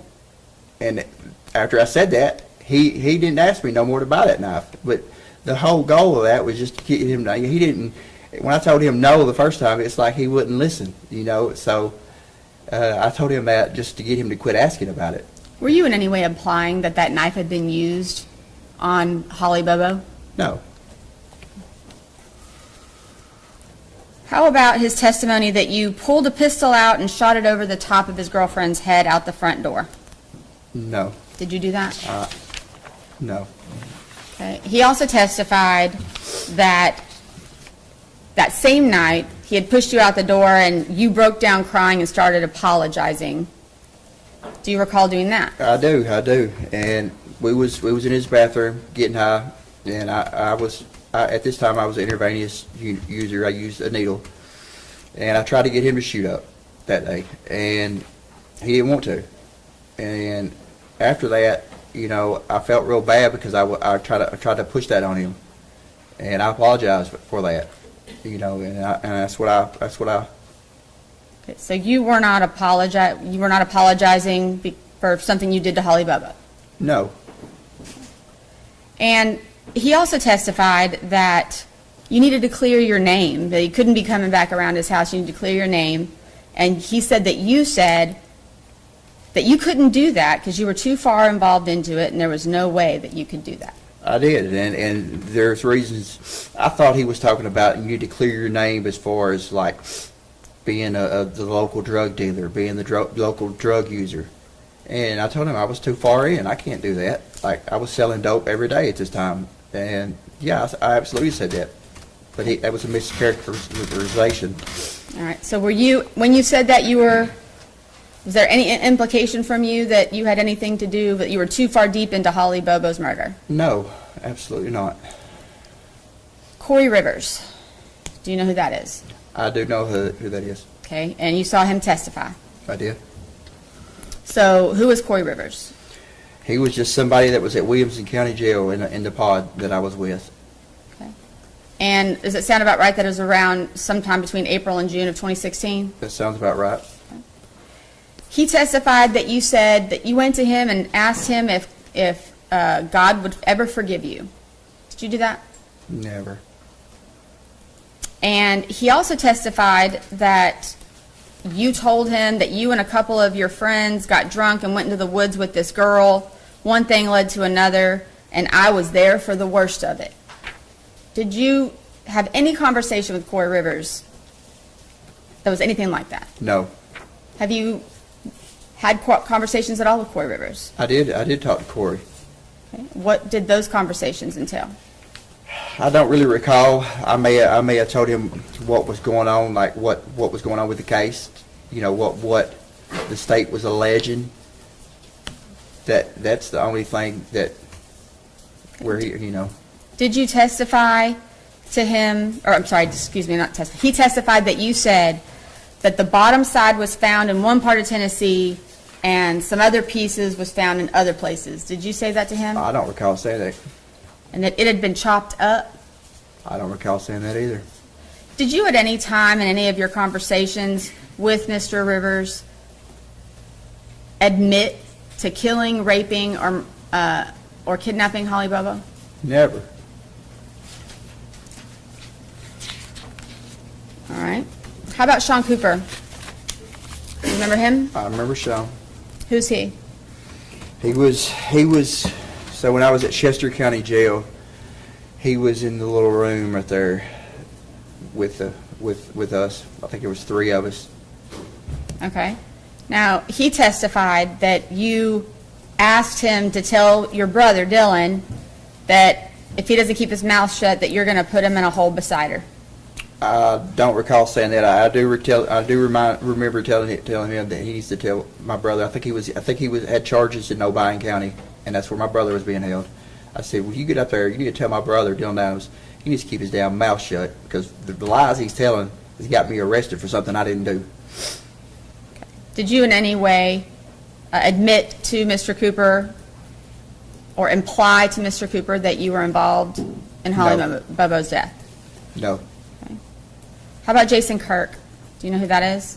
I think that was the other guy that was in there.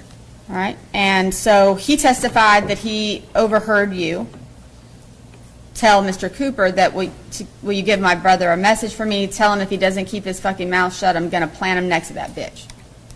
Did you say that? No. Did you make any statements? You know, Mr. Kirk also testified that you were bragging about the bond that was put on you. And he testified that you said, I guess you got to kill a bitch to get that kind of bail around here. I don't recall specifically saying that, but I did make a comment about the bail being so high, and the way the judge, when I left the courtroom at Chester County, the judge made an announcement to the court that was the guy for the Holly Bobo deal. Like it was kind of a messed up little deal, but I got angry, but I don't specifically recall just saying that. Okay. Chris Swift. He was another person at Williamson County Jail. Okay. He said that you went up to him and asked him, would God forgive you? Did you ask him if? The only thing I talked to Chris Swift about was making meth and his meth use and stuff like that, but no. All right. So he testified that you told him that you weren't involved in the killing, but you were involved in the worst part of it. Never said that. Okay. And he testified that you that you told him about some boy who hung himself, and that he and his brother were involved, and your brother were involved in the killing. Did you mention anything to Mr. Swift about Shane Austin?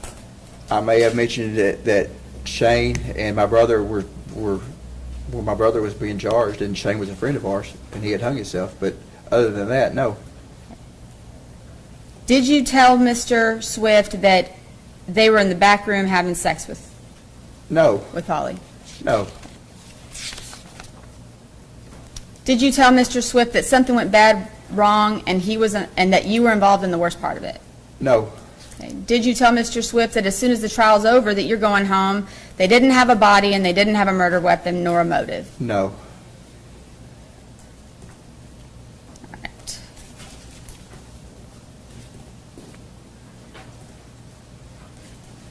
Did you have any, did you call Mr. Swift from another inmate's? He gave me his phone number, and I believe I did call him. Okay. And did you tell him that you probably wouldn't be talking to anybody else and to take care of himself? I don't remember what I said in that phone call. I'm sure it was recorded if it was a jail phone call. Okay. Did you threaten Mr. Swift in any way? Absolutely not. Okay. All right. I want to talk to you a little bit now. You said earlier that you had been visited by police on multiple occasions. Okay. So, well, first of all, so I'm looking at all of these statements that you admitted to saying to the witnesses that testified. And so as I understand it, there were some of the things that were testified to by various people that you knew outside of jail, right, that you admitted to saying, right? Yeah. Yeah. But that the people that you knew in jail, you didn't say any of those things. Mm-mm. Okay. Do you recall? I didn't know them well enough to talk to them like that. You know. Do you recall meeting with Karen Bobo? I do. Her and Clint. Okay. And you heard her testify at trial, right? I did. And she testified that when you met with her and Clint described what the kidnapper looked like, her testimony was that you said, "That's Shane." Is that what you said? That's not what I said. I said that's the same height as Shane, but Shane has red hair, and he was with me. Okay. Did you tell Miss Bobo that you would do whatever you could to help? I did. All right, so in all of the interactions that you've had with police, let's go back to the first time that they came out to your house. Have you cooperated with law enforcement during the course of the investigation? Yes, I gave my statement of where I was that day. Yes. And did you allow them to search your house? Yes. Did you allow them to search under your house? Anywhere there could be a body, or I told the FBI and the TBI, y'all can come in here and look anywhere y'all want. Y'all start pulling drawers up, I'm gonna ask you to leave. You look anywhere a person can be, anywhere you want to look. Anytime they came to me, I would answer questions. Anything. Anytime, All at right. jails, anywhere they wanted to question me. They would bring me off the work crew at a jail, and I would go in and talk. I knew I didn't really know my rights, but I knew I didn't have to talk to them. But I did. I wanted to help. Do you recall hearing testimony about officers observing you in those early days vacuuming out your car? I vacuumed out my truck all the time. If you looked at my vehicles, I vacuumed my trucks out all the time. That was a regular occurrence. You can ask anybody that knows me. All my vehicles were clean. I kept a shop vac at the house just for that. What about the mattresses that were leaning up against the house? So when Rebecca moved in, we moved all her stuff. I had a double wide 16-foot trailer. We moved all her stuff on that. And the mattress, I think there was 3 mattresses. She had 2 mattresses in the box set. One of the mattresses blew off whenever on 641 when we was coming. So we took everything and took everything off the trailer and stuff. And I went back and got that mattress. And she said, look, don't bring it in. We're going to clean it up and stuff. I don't really need that. It just makes the bed look higher.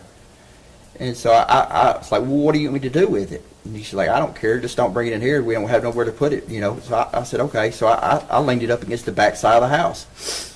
And every time I would mow or every time it would get dirty or something, I'd either wash it off or I would blow it off with the leaf blower because I was under the impression she was still going to use it. I didn't know, you know, what to do with it. It was hers. I wasn't going to throw it away. That would have caused an argument. If you'll give me one moment, Your Honor.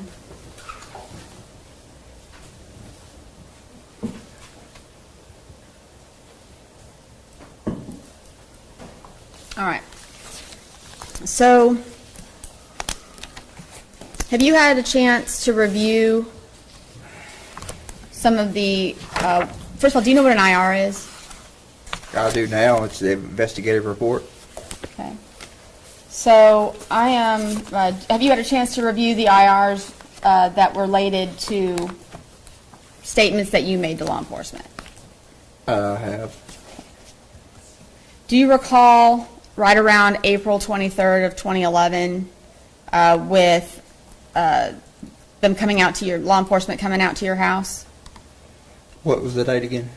April the 23rd of 2011. Okay. Who was the law enforcement officer? FBI Special Agent Matt Ross. Oh, that's when he took the pictures? Yes. Yeah, that's when I was all scratched up from running from the police in Nancy Strace. But it wasn't nothing for me to have scratches. I grew marijuana back behind my house. It's nothing but clear cut.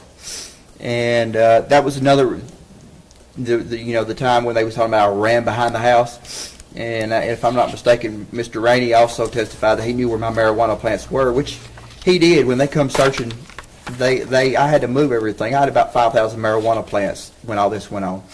And when Miss Bobo went missing, I moved everything outside. I had just got them started, and I moved everything outside. Well, when everybody started searching, they come through, I had to move everything. And when law enforcement came that one time and talked to me, that's what I ran around behind the house doing, was moving all the marijuana plants that I had there. Okay. Did you provide your best account of what you did that day to law enforcement? I did. I didn't tell them every time I used the bathroom, though. I mean, I didn't tell them, I was a drug user. I told them where I went, Okay. Did you, do you think that there were things that you did throughout that day that you didn't include in your statements to law enforcement? Absolutely. But I didn't lie. I didn't, I gave the best, there was people that called that morning that I didn't remember talking to that later on that I realized I talked to, like going to the river. There's nothing that happened that morning going to the river. I don't specifically recall going to the river that morning with Jason, but we went down there so much. I'm not disputing that. you Okay. know. And do you recall right around July 6th of 2011, you were visited by S.A. Dykes and Investigator Inman? Mm-hmm. Do you recall that? I do. Okay, and they came to your residence? Yeah, I think it was my granddaddy's. I think we sit on the back porch that time. All right, and did you give them an accounting of what you did I did. on April the 13th, 2011? I think they had, did you tell them that you had gone to the coon hunt or that you didn't go? I didn't go. I didn't have no way. And I didn't go to stuff like that. I mean, when I was younger I did, but I didn't go to stuff like that. I was a drug dealer. I was a drug dealer. Like, I didn't go out in public much. Not a lot of people liked me, you know. I had a known reputation in the neighborhood for being the local drug dealer and drug user. So just, you know, I could go in a gas station and people would look at me different, you know. Of course, I would give them the stink eye, or I would, you know, I gave them that perspective, like I wasn't the person to be messed with, you know. And Okay. So you were visited again by Agent Dykes on August 28th of 2012. I believe that was in the Benton County Jail. yep, in the basement, in the investigator's office. Okay. Did you ever ask for an attorney when you were speaking with law enforcement? Never. Did you voluntarily give them information? I'll take that back. when I talked to Jeff Jackson, I think I had asked for an attorney at the end. But during this meeting, I didn't. With Terry Dykes at Benton County, I didn't, no. And did you voluntarily sign a release for your phone records? I did. Anything that they needed, anything anything. You wanted my DNA, anything I could have did. I would have did. Okay, even if that, so would you have done anything that you could do, even if it meant, There were so many cops in the neighborhood. We would have did anything to get the police to solve this, to get the TBI and the cops out of our neighborhood. It was so hard for us, on us drug dealers and stuff. We wanted the police to solve this thing, you know. okay. Do you recall meeting with Mr. Dykes, or, S.A. Dykes on May 22nd of 2013, and I believe that was at the Decatur County Sheriff's Office? Go into specifics on that. There was an investigator Cunningham and investigator Meeks. About the leather coat? Yes. Yes. So you gave a voluntary statement to law enforcement at that time? I did. There was a leather coat that I didn't know the specifics of what had happened or whatever, but there was a leather coat in my brother's truck. I didn't know who it belonged to. I know my brother did at this time. I don't think he had a girlfriend, and I was willing to do anything I could to help. And I called them in. I said, "Hey, look, did Miss Bobo have a leather coat on?" And they said, "No, this didn't." I Okay. was willing to do anything, you know. Do you recall again meeting with, or speaking with law enforcement September, let me make sure that I'm on the right one. Hold on one second. September 9th of 2013 with Agent Joe Walker? Did you meet with him? I did at the Benton County Jail. He brought me in from work release. Yeah, I remember that. Okay. And did you give him a statement about your whereabouts on April the 13th, 2011? Just told him where I was. Did any of your testimony change? Did you add any additional information to him that you recall? Not that I specifically recall. Not that I recall. Okay. Do you recall Mr. Walker saying, your name keeps coming up? Yeah, I remember that. Okay. So did you address that with Mr. Walker at all? Yeah, I think I told him I'd made some jokes, made some statements. Okay. All right. And what about Yeah. on February the 28th, 2014, when you, that's when you The day spoke I got with arrested? Jeff, that's the day you got arrested, Jeff Jackson and Agent Lewis and Carter? Yes, ma'am. Tell me about that interaction. So, February 28th, I was with a girl named Trish Evans. She had a house in Camden. So, I had stayed the night with her. And that morning I was getting up. I was going to help a guy that owned a local plumbing shop up there. He's not sure his name. I think his last name was Farmer. I was going to help him that morning, and Richard Cottom went by my house and seen there was police everywhere. And I think it was Linda Kimball is the one that called and said, "Hey, there's cops all at your house. What's going on?" So I thought it was the local cops. I thought they had done sold to a confidential informant, sold some drugs or something. I didn't really know what was going on. So I called the Decatur County Sheriff's Department. And I said, "Hey, look, what's going on? Why is the police at my house? What are y'all doing?" They said, "Zach, we don't know what's going on. It ain't us." So I call. I said, "Well, y'all go back by there and see what kind of cops it is." So they went back by and they said, "Well, it's got to be TBI." So I went on the internet looking for the number for the TBI. They don't really have a number, so I just called 1-800-TBI-FIND. And I asked them, I said, "What are y'all doing in my house?" And they asked, "Well, where are you at?" They wouldn't answer my question. I lied. I said, I'm in Lexington. "What are y'all doing at my house?" And they said, "Well, we need to talk to you." And I said, "Well, I'm working right now. You need to get here." And I said, "Well, I don't have a driver's license." So I hung up, took my phone apart, and I called my girlfriend. I said, "TBI's at my house." And I said, I really don't know what this is about. And she said, well, what do you want to do? And I said, well, I need to go see what this is about. This is, there's lots of law there. So I said, I'm just going to have them come pick me up. There's no need in you driving. She didn't have no license. And so I called TBI back. I said, well, y'all come pick me up at the McDonald's in Camden. I'm leery of police anyway. So I wanted to meet at a public spot. So they came, and I called them back and I asked, I said, how many TBI agents are there? And I think they said 3 or 4. I bought everybody. I went in McDonald's. I bought everybody Sprites and drinks and sausage and biscuits and just I bought everything and got in the vehicle at the McDonald's with Jeff Jackson, and I don't know the other agent's name. I know Jeff Jackson was in the back. We leave McDonald's and they pull right in the Camden Bank parking lot. Tell me to get out, and then the whole time Jeff Jackson's got his hand on his gun, and I'm thinking when I get in that vehicle, I thought I was going to get shot. I didn't know what was going on. He never took his hand off his gun. They pull me out. They search me, take my pocket knife, and we ride to my house. And I'm asking, like, what's this about? What's this about? And they make statements that my brother has made statements. I says, Dylan, he's in federal holding. What's he made statements about? And we get to my house, and it's a circus. Like, they had the driveway blocked off. They had the TBI mobile command unit in my granddaddy's front yard. It was circus. It was a circus.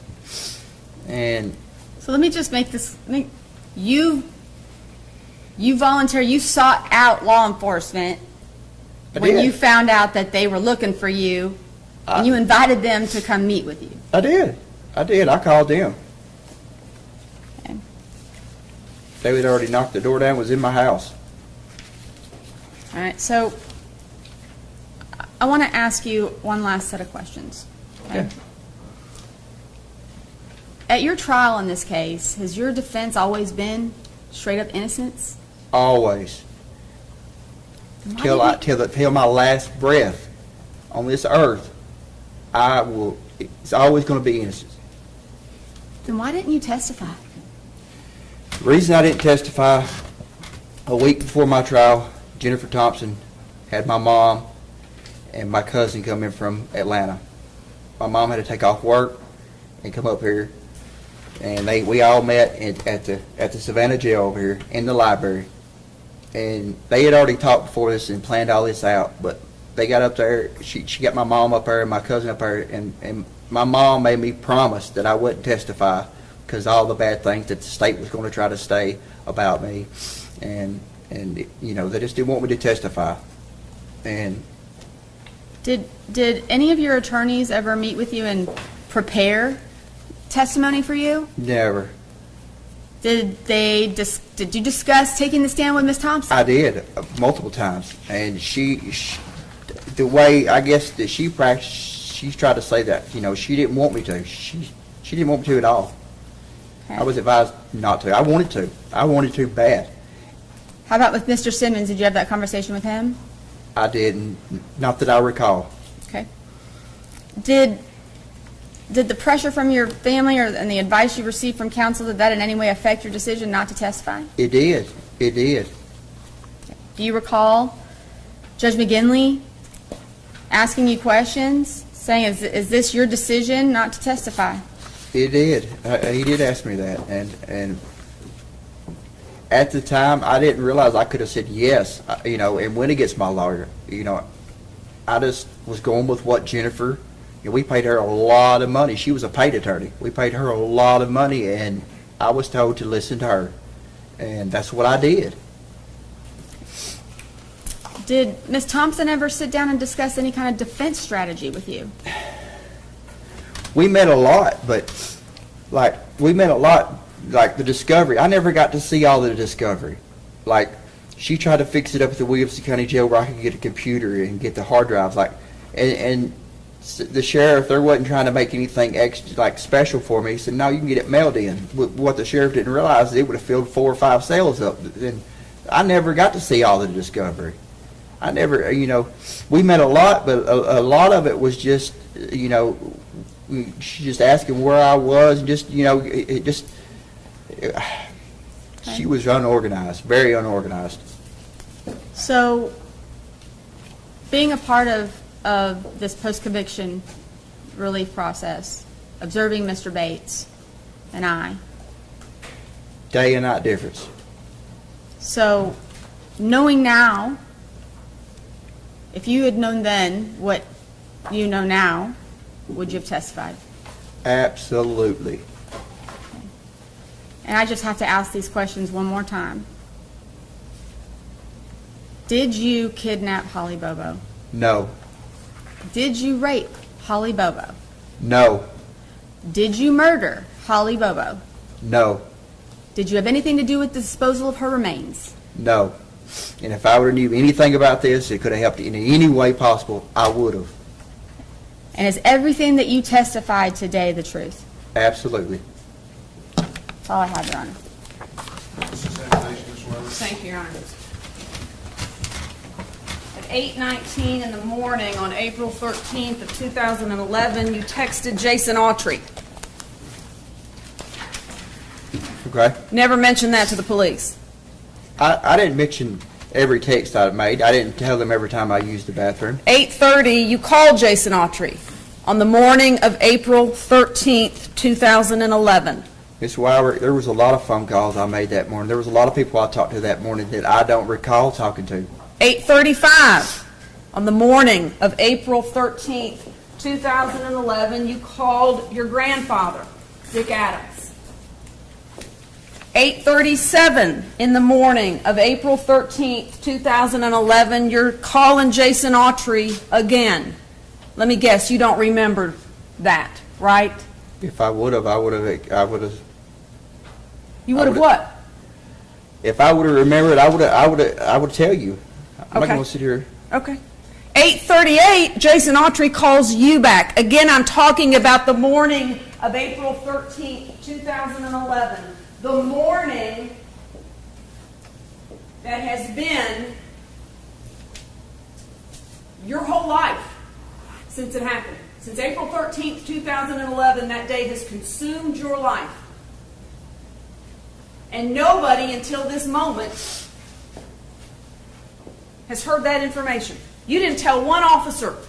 I did not. Wait, I had nothing to do with Holly Bobo's disappearance. I was on the phone with my grandfather. I was texting with my buddy Jason Autry. Never mentioned it, did you? There's a lot of things I did that day that I didn't mention. Right. And it wasn't because I was lying or trying to be. It's because I just didn't remember. I was a drug user. I didn't remember everything I did that day, but I didn't lie about where I was at. You like to Absolutely leave did not. things out, like you Huh? told. You like to leave things out sometimes when the police talk to you. No. Okay. No. 8:38, you're calling Jason Autry. 8:53, you're calling Jason Autry. What was the urgency of getting hold of Jason Autry that morning? We talk all the time. Okay. We probably talked every day. Pull the phone records before that day, April 12th, April 11th. How many times did we talk to Jason Autry? I talked to Jason Autry weekly. I mean, every day I've talked to Jason. There You probably wasn't a also- day that went by during that time period that we didn't talk. We used drugs every day. Of course we talked. Y'all were Absolutely, close. we talked every day. Y'all were close. I looked up to him. Right. 8:58, you get a call from Brandon Williams. Yes, ma'am. 9:10, you get a call from Brandon Williams. Yes, ma'am. We was talking. Brandon Williams was a friend of mine and Rebecca's, and yes, I was talking to him. We're trying to get him to help get on my side and get Rebecca back on my side. Rebecca Earp testified at the trial. Of course, she was not telling the truth, right? She was mistaken about what she remembered. She wasn't telling the truth. She told the jury, you left early that morning to go scrapping. Turns out you didn't go scrapping, right? Remember that? I didn't. Look at the scrap records. I didn't. I scrapped before. I think it was 2 days before that, and a couple of days after that. She told And her then that's how was where she you at my house? If she was, if she testified that she was at my house, how is she at my house if her cell phone is pinging at 4 a.m. at her mama's house? How is she at my house? I don't know. At Somebody's lying. between 9:50 and 10:32 in the morning, you're wearing your phone out. You remember that? 9:50 and 10:32 from the Bird Song Tower, which is the closest to the interstate, which is the closest to the underpass, which is the closest to where you put a bullet through the head of Holly Bobo. You are wearing your phone out. Do you remember who all you texted and called? You called Joe's Video. Shane Austin is calling you. You're calling Michael Hughley. Is he one of your drug buddies too? He is. Okay. You're calling Joe's Video again. Who works at Joe's Video? Rebecca Earp. You called Joe's Video again at 10:15. At 10:15, you're calling your grandfather again, trying to find him. At 10:16, you're calling your grandfather. 10:18, you get a text. 10:18, you send a text. 10:19, Shane Austin is calling saying, "Where are you, man?" Right?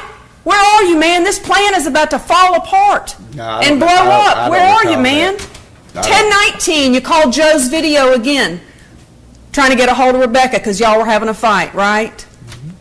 10:35, you call Dick Adams, your grandfather, again. 10:38, you call Rebecca. 10:49, Rebecca texts you, and lo and behold, and the whole world heard it, and there's no denying it, and nobody cares, that at 11:12 in the morning of April 13th, 2011, where were you? It's at my house. At 11:12 in the morning on April 13th, 2011? I don't recall exactly where, I don't recall the exact time. Like I just testified to, the first thing I remember that morning is Shane calling. He asked if we wanted to overdose on Xanaxes. Just like I said, I went out to my brother's, got him up, got on Facebook. No, you didn't, because there's evidence in the file, and I'm sure you've seen it because your lawyers that are sitting here today have shown it to you, and the lawyers, the 16-member team that you had representing you at trial, they showed you everything. There's no proof that you were on that computer at home. It was a mobile posting from your Facebook page. The last activity was at 6 o'clock in the morning. Is that coming back to you? That's At wrong. 11:12 in the morning of April 13th, 2011, where were you? Let me give you a hint. The bank. Does that sound about right? I don't recall. Isn't that what this is all about? Your lawyers stood up months ago and said, No, our client was at... We was at the bank. May We- I finish? They stood up months ago and told this judge that on April 13th, 2011, the last day that Holly Bobo took breath on this earth, my client could not have committed the crime that a jury convicted him of because he was at the ATM in Parsons. Dun da dun! Mystery solved. We are so sorry. 11:12 in the morning is the whole point of this hearing, for you to convince Judge Bradbury that there's no way you could have raped, murdered, and kidnapped Holly Bobo because you were pulled in backward at the ATM at 11:12 in the morning on April 13th, right? That's Right? correct. That is correct. Right. That's correct. But we got no proof of that. That truck. Okay, the truck that you can't see anybody in. That truck is my brother's truck. I was driving that truck. Okay. Was there any other vehicles that was pulled in the ATM backwards that day? I don't know. Couldn't tell you. If we had the That real time- ATM video, we would know, wouldn't we? We've seen it. That's not the real ATM video. ATM video shows the person that's punching the numbers in. If we had that, we would see Shane Austin punching the numbers in, And here's, and you would see me in the driver's seat, and possibly my brother in the back. you know what the jury heard from your cell phone expert? Do you know what the jury that convicted you heard from your cell phone expert? Not the state of Tennessee's, though he agreed with it, but from the very expert. You remember Jonathan Reeves? Remember that name? I do. When you attended the trial, you were here every day, right? I did. Miss Thompson put you in a new suit every day from her husband, right? She put makeup on you, right? I did. Yeah. You're right. I mean, you sat here, you listened to the witnesses, you took notes, right? I did. You were engaged in the trial, right? I did. You're pulling on their suit coat and asking them questions. You're interacting with them. Jonathan Reeves, your cell phone expert, told the jury Zach Adams' phone was pinging off of the Parsons cell tower at 11:16 in the morning. Remember that? That's right, along with Shane Austin and Dylan Adams. Right.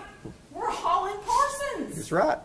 We're all in Parsons at 11:16 in the morning. The jury heard it. They didn't seem to care much about it, did they? The jury heard a lot of things, a lot of lies.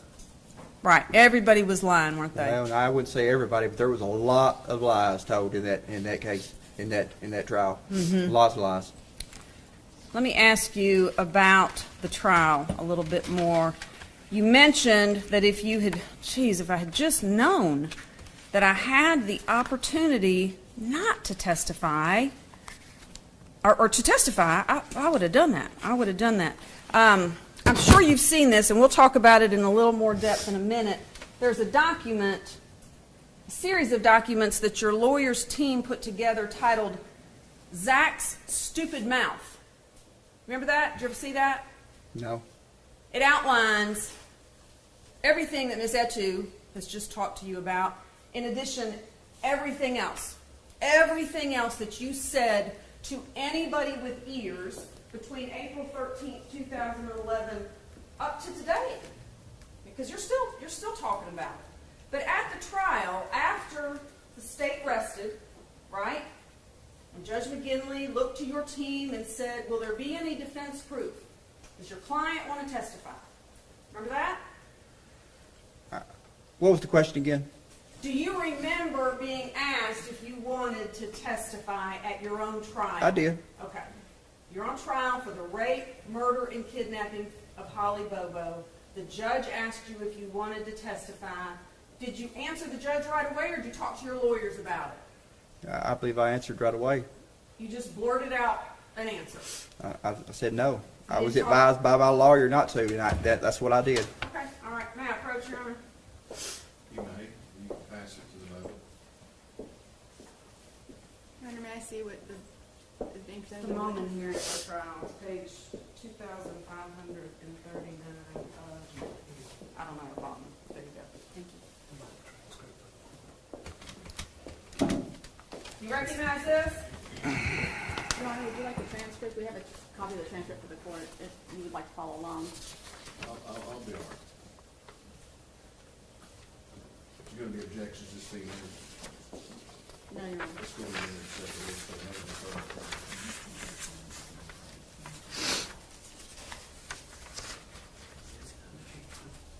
Exhibit 116.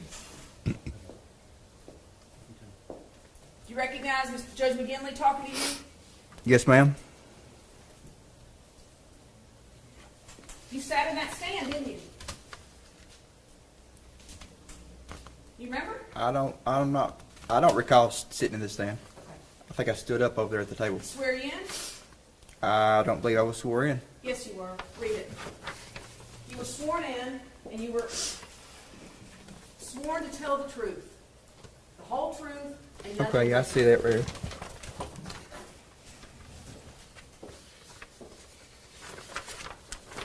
by virtue of, Your Honor, what else did this be marked as an exhibit? I did, I marked it as Thank you. exhibit 116. By virtue of the Constitution, we all have certain rights. One of those rights is you can't be compelled to give testimony.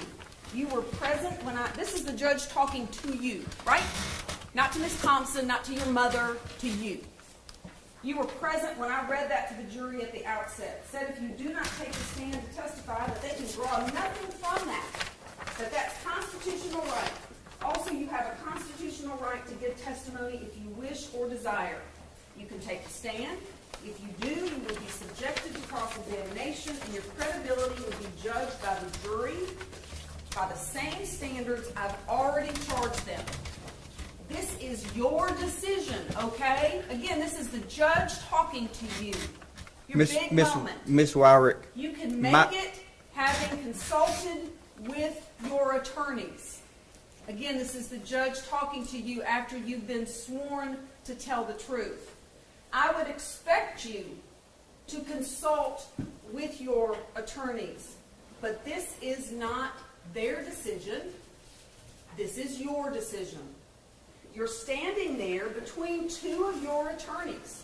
Mr. Gonzalez came on the case late, but you've had ample opportunity to discuss this with Mr. Simmons and Ms. Thompson. Is that correct? That's the judge asking you. Is that correct? You know what you said? Yes, sir. Having said all of that, is it your election not to give testimony? Again, this is the judge asking you. Yes, sir, that's right. Correct.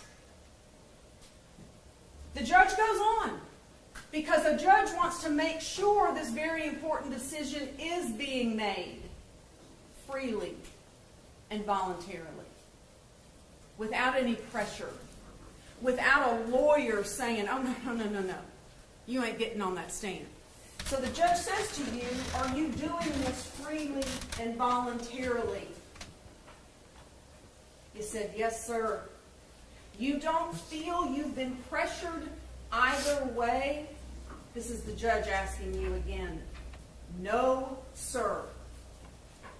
The judge goes on because it's that important. To give or to not give, you cut him off. You were so ready. No, sir. No pressure. No, sir. This is your decision. The judge is asking you again. This is your decision. Yes, sir. All right. Want to address anything further? Here's your open mic moment. Do you want to address anything further? absolutely. No, sir, I do not.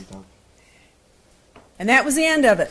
And then your team began putting on your proof in the trial. What was the defense in your trial? Do you remember? I was innocent. Right. What was the defense? What was the strategy? Who I- committed the crime? Mr. Britt, There you go. Terry Britt was the strategy.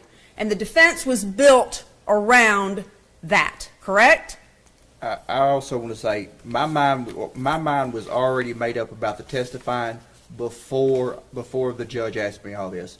My mind was made up the minute that I promised my mom and my cousin that I wouldn't testify. There was nothing that was going to change that. So you're either lied to Judge McGinley when you were under oath. You didn't tell Judge McGinley anything about your mom and your grandmother pressuring you. So you either lied to Judge McGinley on that day, or you're lying to this judge today about it. Because that never Well- came out of your mouth, did it?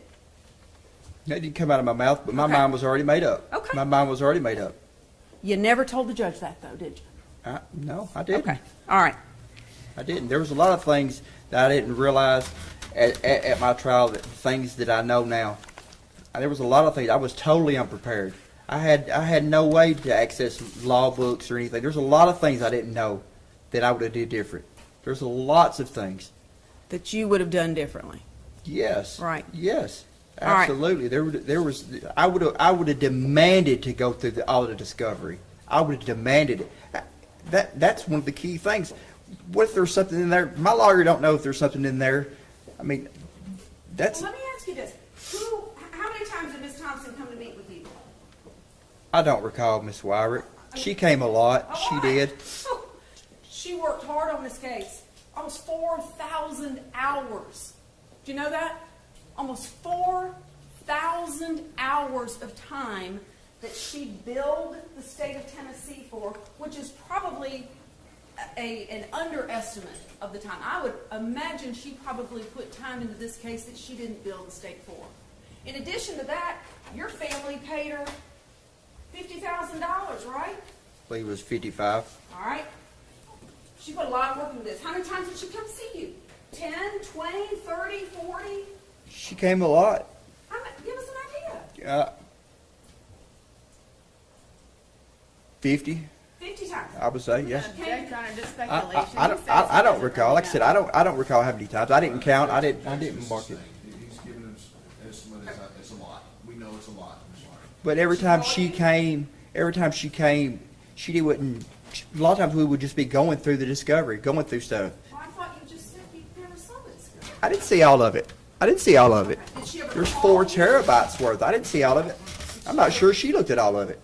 Did she ever call you on the phone? Did you ever call her on the phone?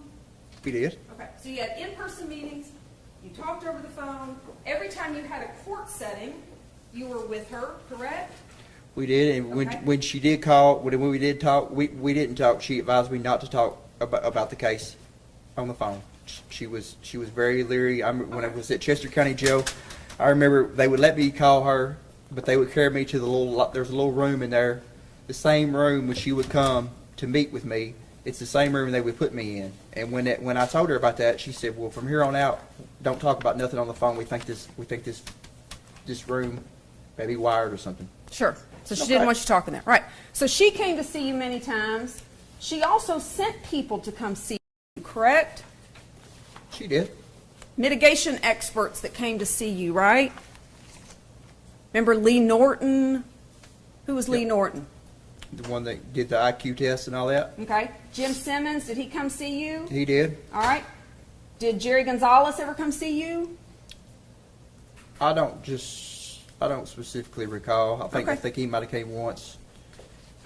I don't really recall. How many times did the mitigation specialist come see you? I think we met once with Jim Simmons, and then she came back another time and gave me the IQ test. And there was a team of investigators working on the remember case, two right? investigators. I remember Eight? 2. I think there was 2. Jim Simmons had a investigative team, and Jennifer had one, but it was like 2 investigators. They ever come see you? They did. They came with Jennifer and Jim. And so I'm certain, correct, that in these conversations and these meetings, when you met with Ms. Thompson, did she take notes? Was she writing anything down? Was she just on her cell phone? She took some notes. Okay. So in the course of these interactions, did the investigators take down notes? I don't recall. I believe so. Okay. What about Lee Norton? Lee Norton take notes? I don't remember much. I can't really recall Lee Norton. I know we did the IQ thing. That was with the blocks and all that stuff. I thought that was kind of. But it's your testimony today that you told all of these people, I couldn't have done this because I was with Shane ODing on Xanax, right? That's the truth. Okay. So, and you told all of those people, I couldn't have done this. I was with Shane ODing on Xanax when Holly Bobo was abducted, raped, and murdered, right? That's what you told Well, them. Shane and Dylan was with me. Okay. They was with me. Right. So When? we was At in, what time? well, like you just said, 11 o'clock. We was at the ATM. So that truck that you just showed, that's us pulling the ATM backwards. Right. Okay. But you told all that to Miss Thompson and to Miss Norton and to Jim Simmons and to the team of investigators. No, They all no. knew there was No, no there was- way. Like I just our- testified to, there was things that I don't remember about that morning. I don't specifically recall going to that ATM until some later on. Okay. Do you remember telling? Well, let me ask you this. Do you remember reading or seeing from Miss Thompson a report from one of the mitigation experts?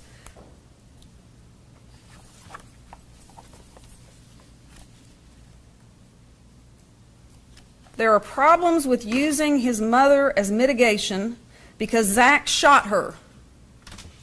Remember that? I know a minute ago, I wrote it down because it was such a creative description of a shooting that somehow your mother's leg accidentally got in the path of a bullet that you accidentally had in your possession. I think I'm not getting it accurate, but you shot your mother, I did not shoot my mother like you're sitting here saying. I operated a firearm in a reckless manner. Rule number 1 of hunter safety: you're supposed to always, any weapon, you're supposed to treat it like it was loaded. I treated that firearm, a pistol, as it was unloaded, and it went off and it struck my mother in the knee. I did not voluntarily shoot my mother like you're sitting here, like you're trying to explain to everybody. I'm That not did not happen. trying to explain anything, That's Mr. what Adams. you're trying to make it like. No. What I'm trying to do is get to the truth for That the is the judge truth. and for this court. And you're well versed in the use of guns, aren't you? I am. You've been handling guns since you were about 8 years old, right? When your I am. grandfather taught you how to handle a gun and how Probably to before shoot that. deer. Probably before that. Okay, all right. So you know about all that. Yeah. You told the mitigation or the investigative team that came to see you that you've known Jason Autry for a long time, right? I believe I just testified to that. Right. You never told the police that, though. Yeah, I never told the police that. I was scared of Jason. Okay. Jason's not a Thought he was person your- that you're just going to tell the police on. I'm not asking you why didn't you tell the police that Jason Autry was with you at the river when you murdered Holly Bobo. Why didn't you tell the police Jason Autry is my best friend and we text and talk to each other on the phone every day? You never said that to the police, did you? I never tell the police a lot of things. Okay. In fact, you told Eva Pilgrim with 2020, I wasn't with Jason that day. I don't recall being with Jason that day.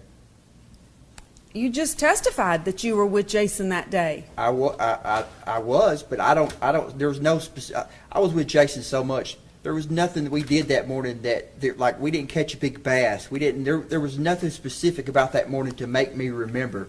Like those phone calls you just went through, I'm sure they happened, but I couldn't tell you what we talked about. There was nothing specific that happened that morning that stood out. I'm sure I made every one of those phone calls. I'm sure I made every one of those texts, but I can't tell you what we was talking about. I'm sure it was about drugs or something I guarantee it was about drugs. It's the only thing it could have been.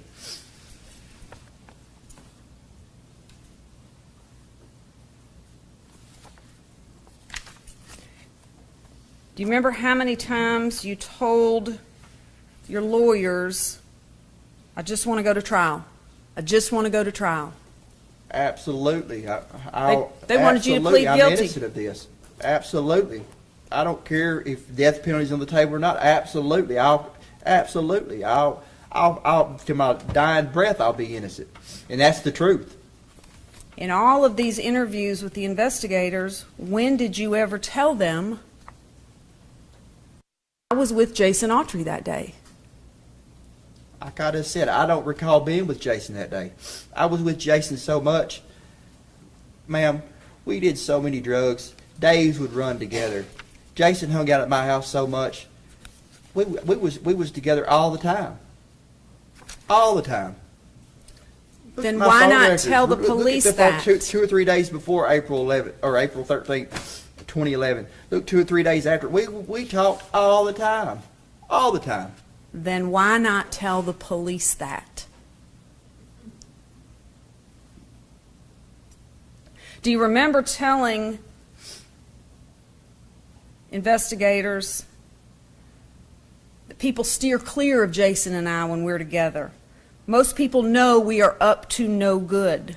Remember telling them that? That's the truth. Most of the time me and Jason was together, we was up to no good. We was Well, usually getting high or going, he was usually trying to steal something.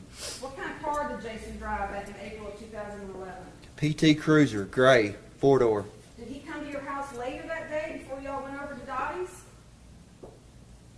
He did yeah, he came that day. So you did see him that day, later that day? I did. Okay. Yeah. All right, y'all went to Dottie's together, and you're both covered in blood, is what your brother and Shane told the police. You both had blood on your clothes. That's a You lie. know, that was, of course, that's a lie, yeah. So- And that's when y'all got in a fight, right? You and Shane got in a fight there. Yeah, but what? So he just pulls up my house. He got blood all over him. We're just gonna go go about our daily business with just blood all over. That makes no sense whatsoever. There's a lot about this that doesn't make much sense. You're right. But I'm telling You're you- absolutely right. Like those ATM videos. If we had those ATM videos of that day, you would see Shane Austin, you would see me in the driver's seat, and you see my brother in the back seat. But where are they at? Right. Right. If we could get those, if the TBI would have did their job and got that, we wouldn't be here today. Promise you we wouldn't be here today. Jury heard that you were in Parsons at 11:16 in the morning.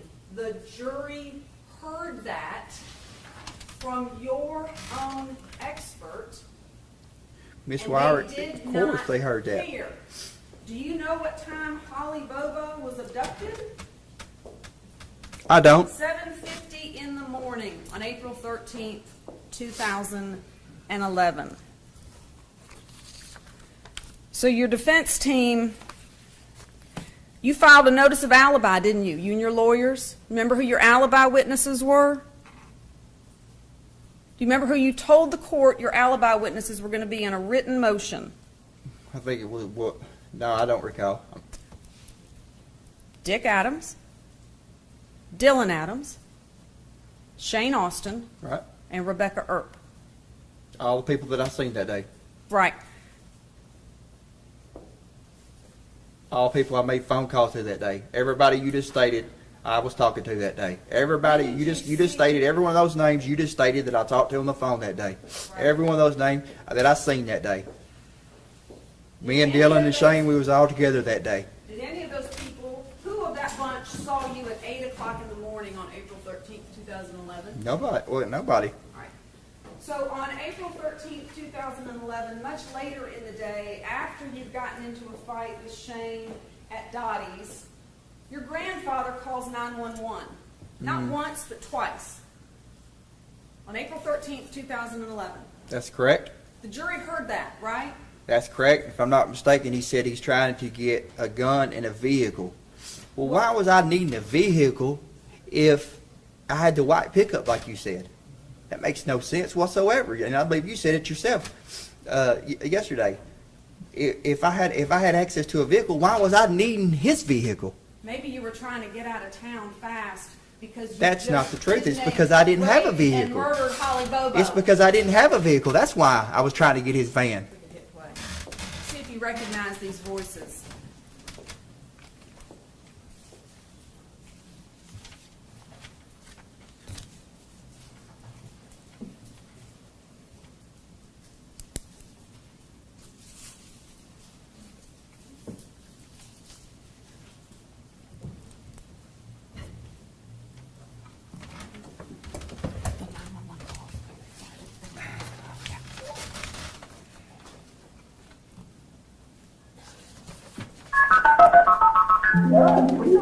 You're too raising hell with me. Is that your grandfather? That's Dick. 911, where's your emergency? This is 260 Adams Lane. Zachary's down here raising hell again. Who? Zachary Adams. Okay. Causing trouble? Yeah, he's causing trouble. Is this Dick? Yeah, that's it. Alright, stay on the line with me. Okay. Did he get any weapons or anything? No, he don't have any weapons now. Did he have? No, he hasn't. He's just raising hell with me. County units, Smithy been route 260 Adams Lane, 260 Adams Lane. I have a grandson causing problems. Come out 2147.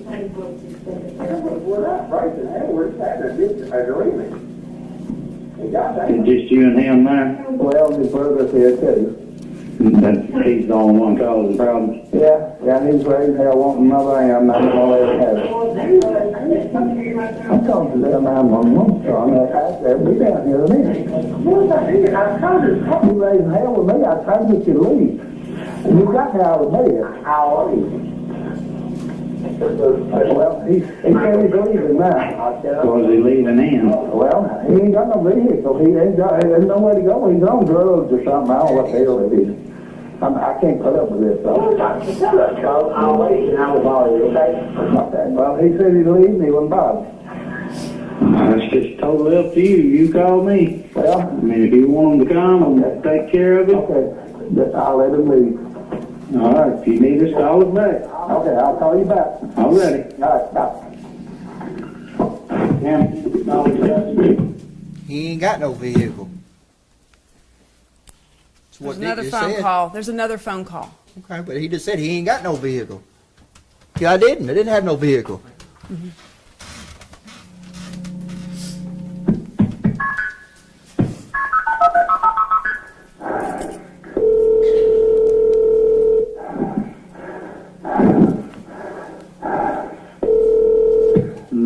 Where's your emergency? How's your vehicle again? Hey, Just send him on down here. Zach was wrong, but he grabbed 2 guns. I got him away from him, but just send him down here and get him. He's on drugs. okay, has he got any weapons now? And Hang on just a now he second. ain't got his weapons now. I got him. Hang on just a second. County units gonna need units to be back en route to 260 Adams Lane. 260 Adams Lane. Awesome. I'm not gonna do it. Have subjects come back causing problems. I'm not gonna do it. Come out, 150. Go ahead. Hang on, just stay on the phone with me. Okay. 706 Temple. Is he still there in the house? Now he's leaving. He's running out here fast now. Well, I'm tired of this. I can't put up with this. Where's he live? He lives right next door to me. What's his number? Do you know? 35 down 20. Has he got the guns or No, you got him no, I back? got him back. Okay. And he may have one out to his house, an old muzzleloader or something. I don't know. He's all the time cutting things Have he off. put the guns back up? I got him. Okay. You didn't have a car or a truck at that time, right? Because it had been confiscated on April 4th, correct? When you got arrested? It was confiscated, and then my granddaddy went and got it out and hid it at Betty Bell's house. He hid it from you, right? Yeah, and I didn't get it. So Holly got abducted April 13th, 2011. That Friday after this is when he took me up there to get the truck. It was hid behind their house, behind Betty Bell's house. What time did he take you up there? I don't recall, Miss Wyrick. I know it was around lunch, I would say. All right. And where's that truck today? You know more than I do. I'm sure the TBI had it. They searched it, right? They did. They searched the black pickup truck. They did. Searched a lot of cars that you had access to, right? Tore my house all apart. Right. How many cars that you had access to did they search? Do you remember? All the cars that y'all searched, none of them ran. That white Nissan never ran. How many cars and trucks that you had access to did the TBI search? The Silverado that was wrecked, that was incapacitated. Just give me a number. I'm counting right now. I'm counting. I'm doing it right now. If you're just my Silverado that was crashed. I had a black Nissan that didn't run. The white Nissan that didn't run, and then there was another black Nissan that didn't run. It was just the parts. Okay. They searched it all. Yep. All right. There's more to this 911 tape, if we may continue. He's run to 235. He's run back to his house at 235. 706 people.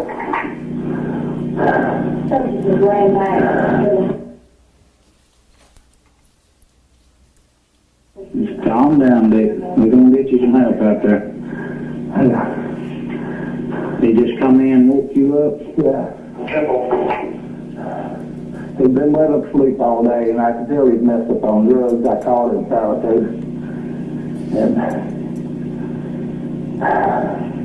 You just tell me if he comes back over, okay? okay.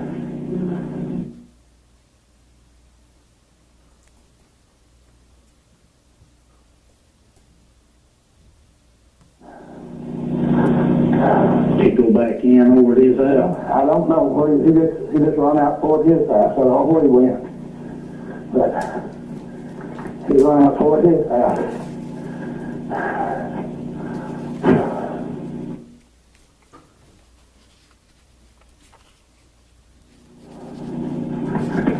He wanting you to give him your vehicle. Is that what you said? He's wanting you to give him the vehicle? Yeah, he want my vehicle. So I just had to go to Lexington and get I called him up there with a bunch of drugs next to Trace Park. And I had to go get my vehicle out for the record put it in. He messed up. I know it. He said the location. 2164.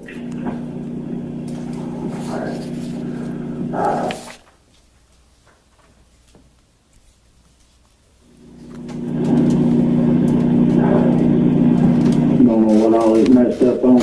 No, I just know he messed up. I mean,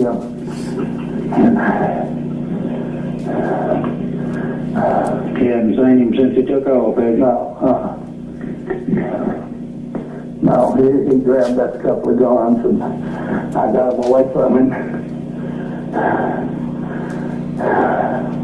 And he run. So he come to my house again, I said, I'm gonna shoot him. Hang on.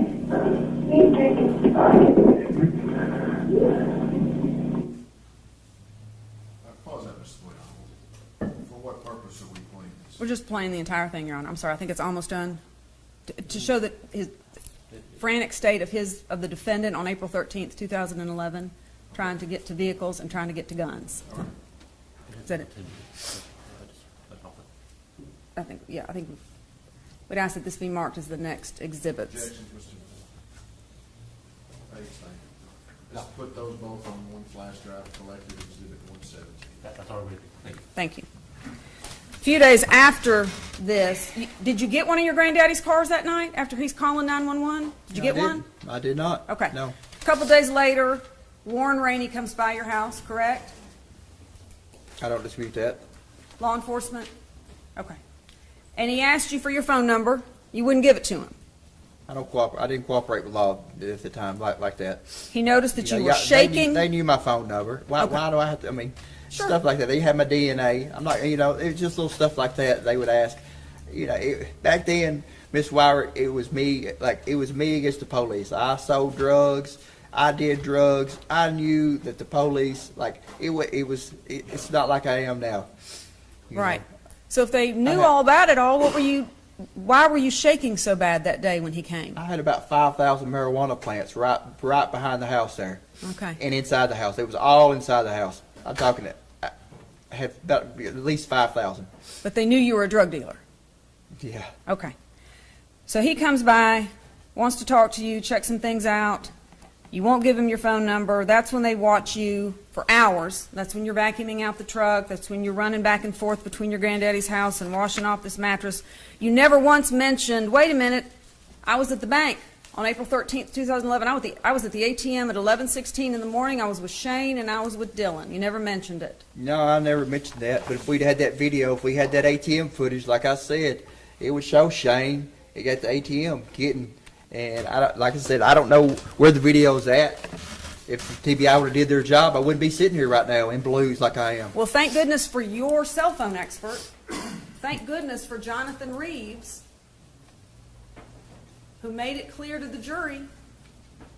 Zach Adams was in Parsons at 11:16 in the morning. He made that clear to the jury. Well, ma'am, that Law ATM footage enforcement- would have showed me sitting in that 2007 Silverado with Shane in the passenger seat, my brother possibly in the back. All right, Mr. Adams, I know that's your position. Ms. Wyrick, I know that his expert testified. Yes, sir. The jury heard it. Yes, sir. Let's move on. Yes, sir.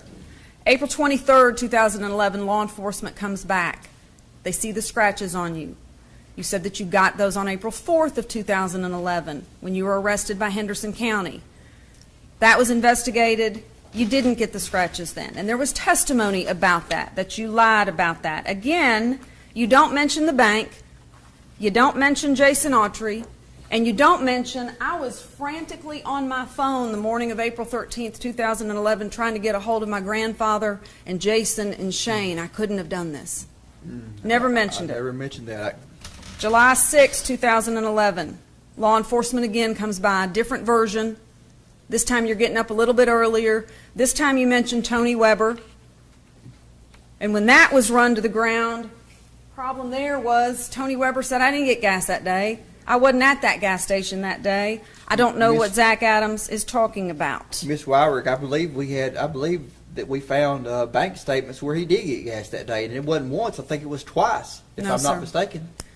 Well, the record will reflect what the record reflects. August 28th, 2012 is the first time,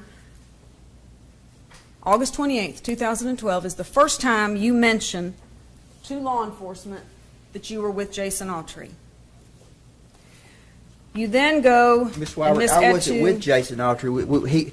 He came by. I remember he came by that day, and we went over to Victor's house for a little bit, and I got morphine. I was to go between him. Like, it wasn't like we was together all day. He was there for like 30 minutes at the most. He came by. We got the morphine. We smoked a joint. Me and Shane had our little spat. We got out of there. Like, Victor got out and said, "You can't be coming over here fighting." We went back to my house, and he left. Like, Jason wasn't with us that day.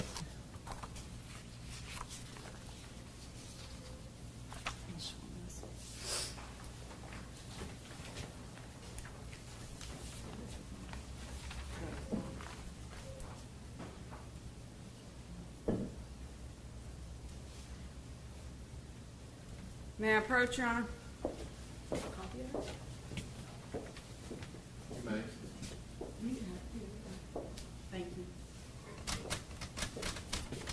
Is this already been marked? No, sir. Here's this one. Set of documents. And then mark. Suited. 16, I believe. So that's just the transcript of the moment there that was never marked. 116. I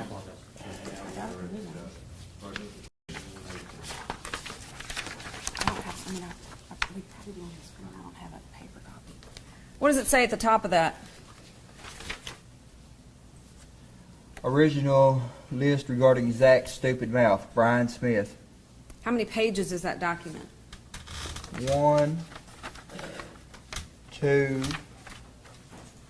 3, 4. Your Honor, I'd ask that 4 page, that, Mark exhibit 180.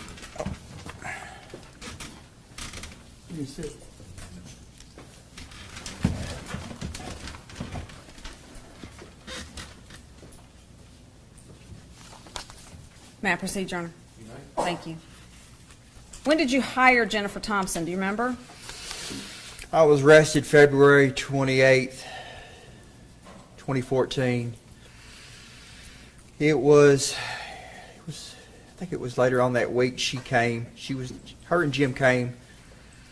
I wouldn't say I hired her right then, but she came on, and it was right before the preliminary hearing at the Decatur County for the trumped up charges that was later dismissed with Amber Bray and that. The charges where you held Amber Bray hostage? That No. that was the accusation, correct? Until she gave you money? Until what? Till they gave you money? That's false. Okay. That was trumped up. Well, how come y'all didn't prosecute that then?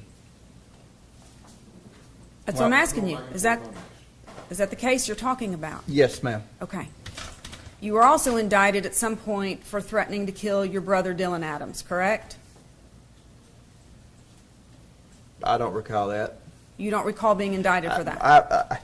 Miss Wyrick, from February 28, 2014, do you know how many times the TBIs came? They've dropped the charges, recharged me. I've been charged with so many things.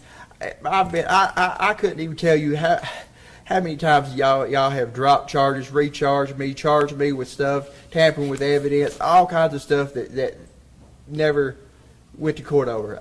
So if you was to tell me that, I wouldn't. I don't recall, but I wouldn't doubt it. The jury heard testimony that you tried to get Jason Autry to kill Dylan Adams, your brother. Absolutely not. That's a total lie. The I Jason- love my brother with all my heart. The jury also heard testimony that you got word to Dylan Adams that he better keep his mouth shut. Was that a lie too? No, I did say that. I was upset, and that's the reason that all this happened is the lies that he told.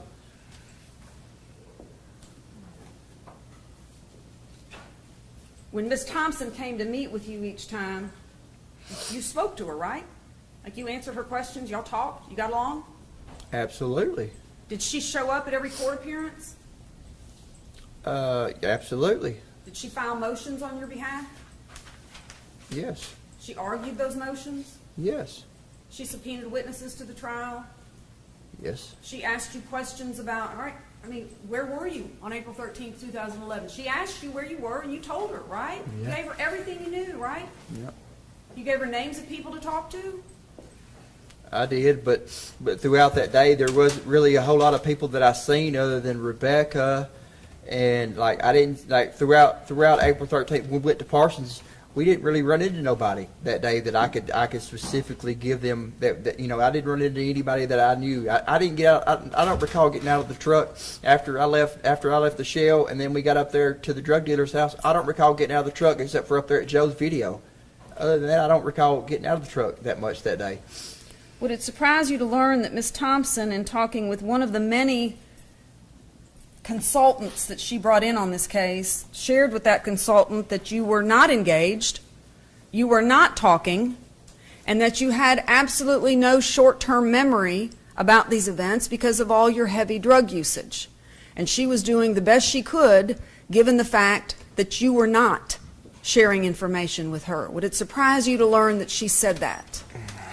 It wouldn't surprise me at this point. It wouldn't surprise me what anybody would say. There's been so many lies told on me. I wouldn't be surprised what anybody would say. All right.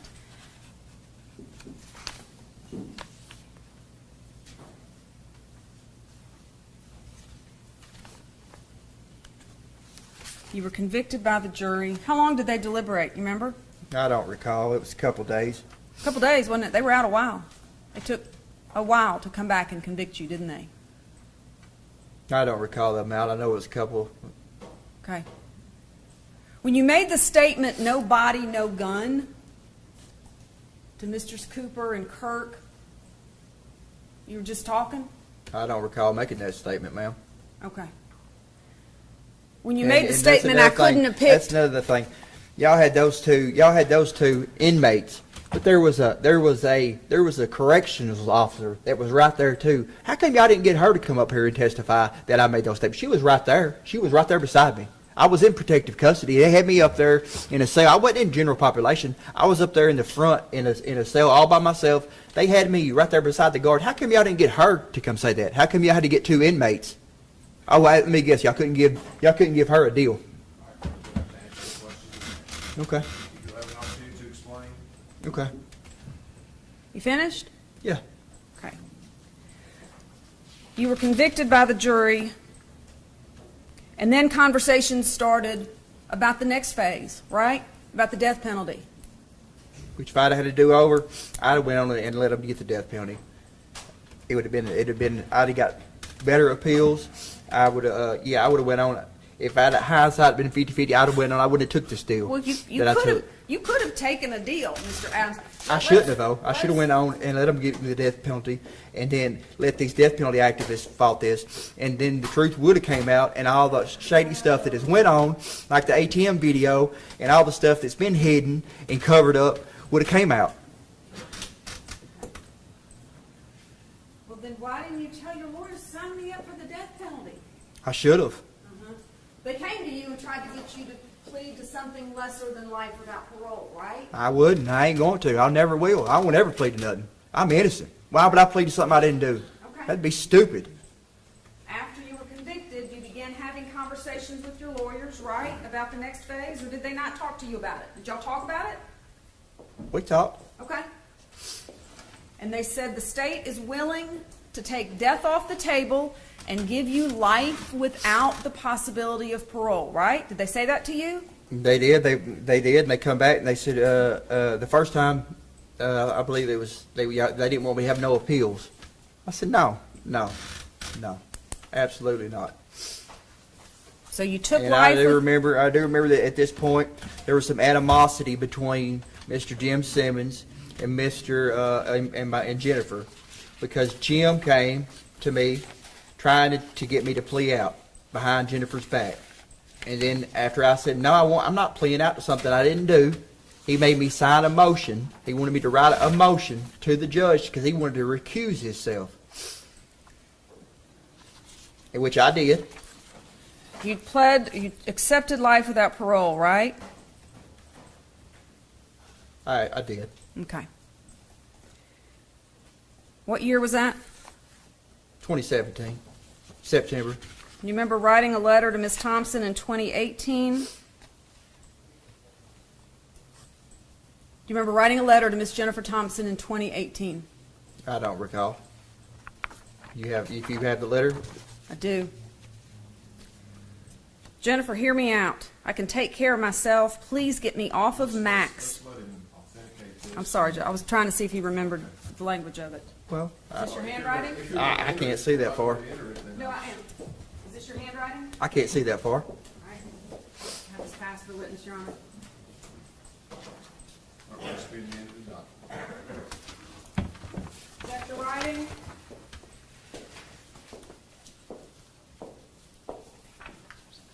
That is. Okay. Your Honor, I ask that that be marked as the next numbered exhibit. Mark it as exhibit 119.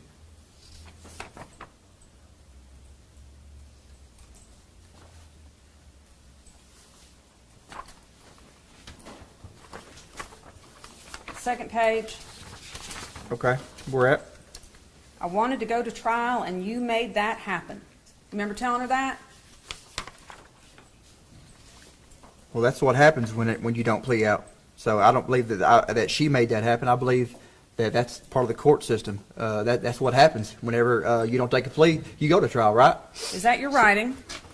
That is my writing. Is that a letter you sent to Ms. Thompson? That is. Okay.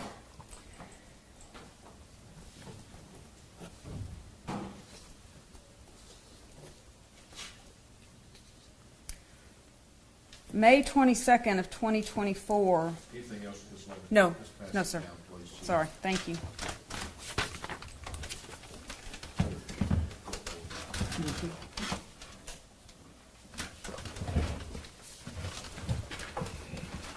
May 22nd of 2024, do you remember having a jail conversation?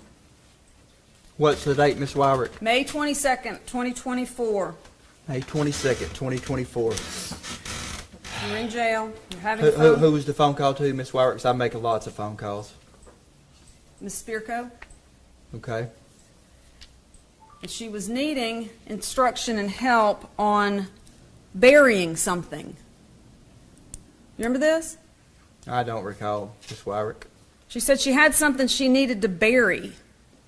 She didn't say what it was, and you told her where to go.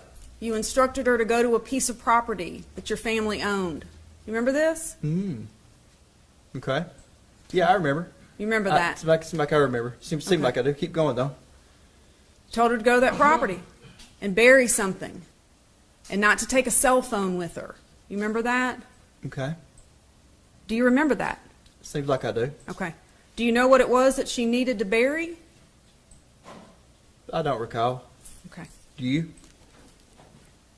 Do you know what she needed to bury? I do. Okay. But- What was it? I don't really recall. I don't really recall the conversation exactly, but it was something to do with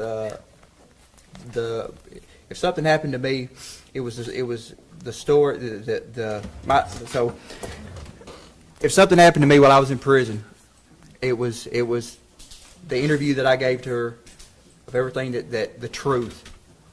That's what it was. Nothing further, Your Honor. Redirect this.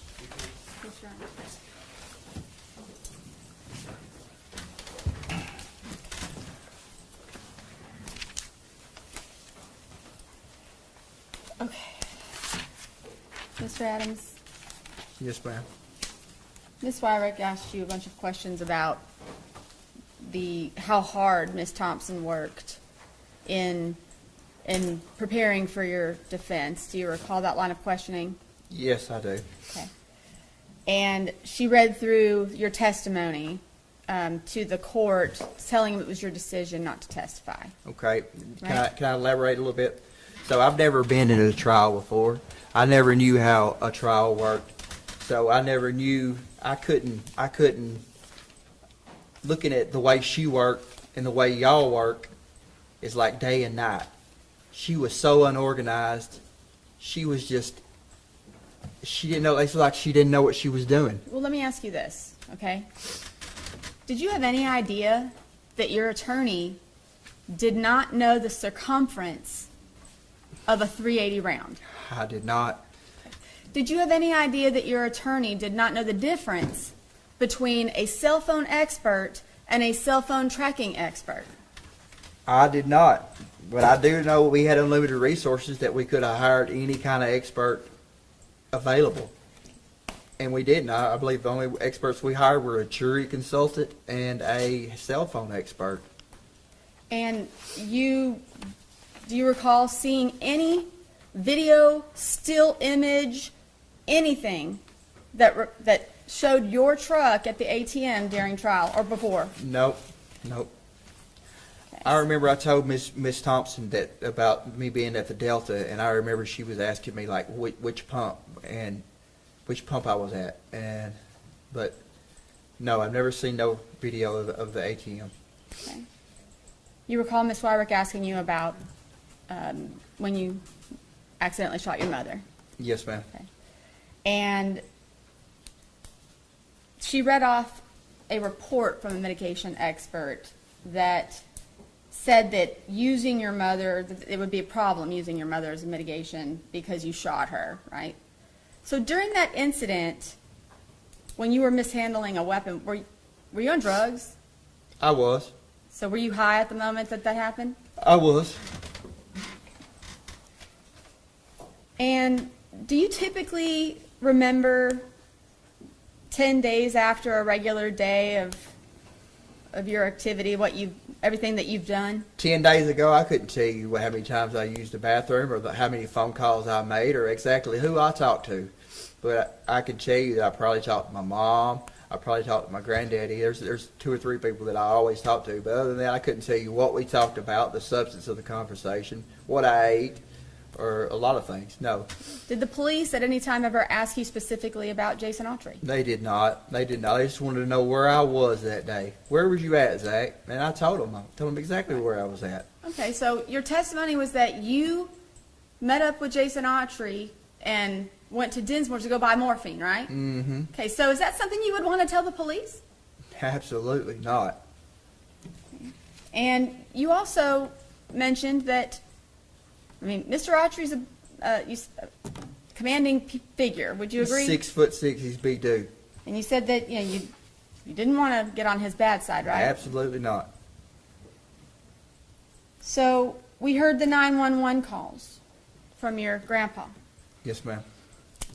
Was that the first instance that you ever had your grandparents have to call 911 or had problems with them? No, ma'am. Because you were using drugs, right? That's right. And you would get in fights with your grandparents. That happened a lot. They would say I was high, and we would have an argument, and that was the easiest way for them to get me in jail and get me cleaned up. It happened all the time. I would go to jail, and I would take a plea, and I would plea out. Happened all the time. Happened all the time. And I just want to be clear, Ms. Wyrick characterized she read off all the text exchanges that you had the morning of April the 13th, 2011. Do you recall that? She said you were frantically texting. Mm-hmm. Were you frantic that morning? I was not frantic. I had been up arguing with Rebecca, and I was asleep. Like I said, I don't recall going to the river with Jason that morning. It's because nothing stood out that morning. We didn't catch no big bass. He didn't have a large amount of drugs. There was nothing that morning that was out of the ordinary. And the only reason I remember Shane calling is Shane never called like that. He never asked me that. And I was like, Shane, why would you call and ask me if I wanted to overdose on Xanaxes? But like, it's just the way Shane was. He was just kind of he was trying to be funny about things. So that's something that stood out to you about that day. It is.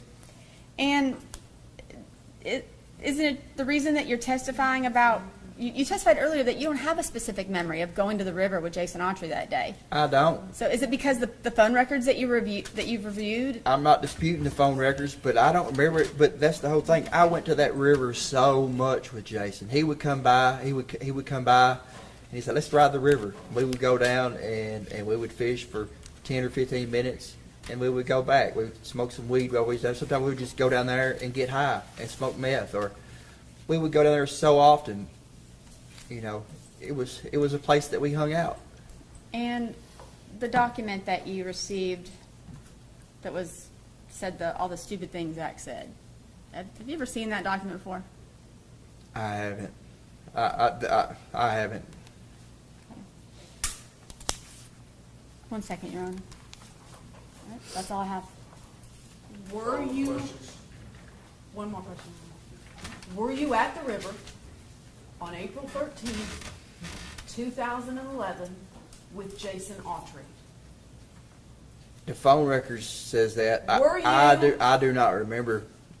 Were you at the river? The phone on records- I'm going to object. He's answered that. He says he didn't remember. All right, we have an objection, it's asked and answered.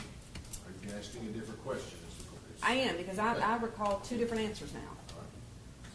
On April 13th, 2011, were you at the Tennessee River with Jason Autry? The phone records reflect that.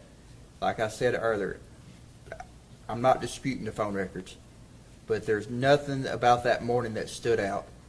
So I'm not disputing being at the river with Jason. I went to the river so much with Jason. I'm not disputing that, but there's nothing about that morning that stood out. And no reason to dispute the phone records, right?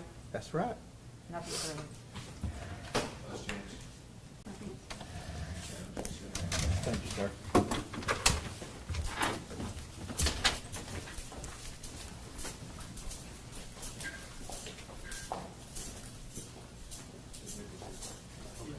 The next witness is here, we're gonna take a break. Thank you, Your Honor. So, we'll try to start right at 11 o'clock. Thank you, Your Honor. All rise.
All right.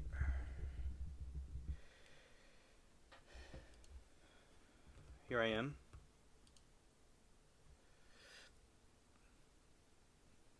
Okay, now Passion says defense never presented any bush-dwelling FBI agents in their closing or any case at all. He did suggest that there might have been some hiding in the house all day. That kind of counts. Yeah, they didn't show any FBI agents, but the defense I may have misread it. The defense was alleging that the FBI had something to do with it, or the CIA, right? But I highly, don't think, of course, there was anybody on the stand they brought up that had to do with it. Thank you, Shaza, for making that clear.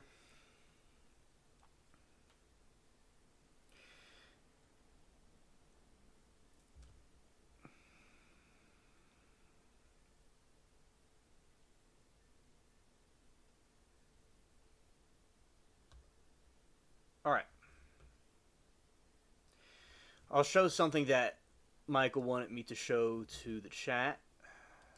Let's go here.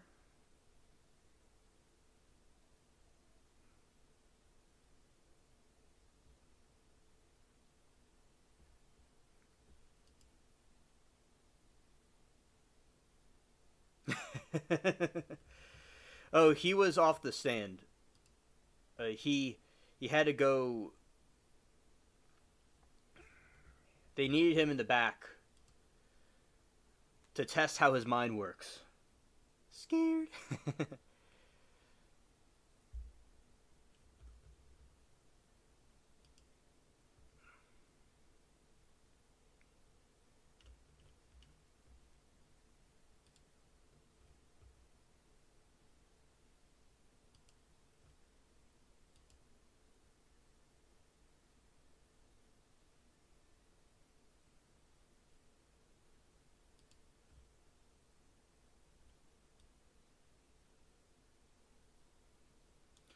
All right, this is the food truck that Michael was talking about.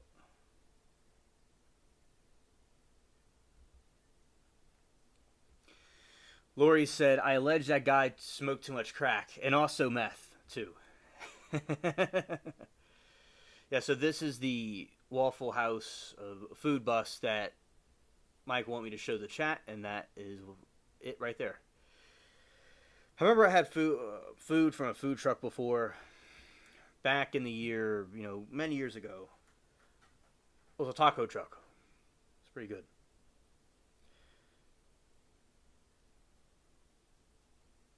He had to go buy 5 more gas. Yeah, that guy, the crackhead, definitely. All right, so shout out to Michael for that. Okay.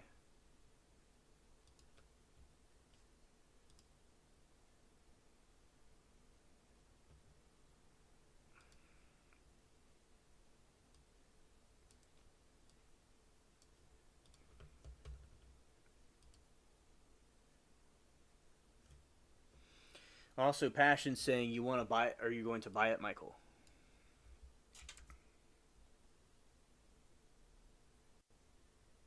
Yeah, it is cool. Definitely.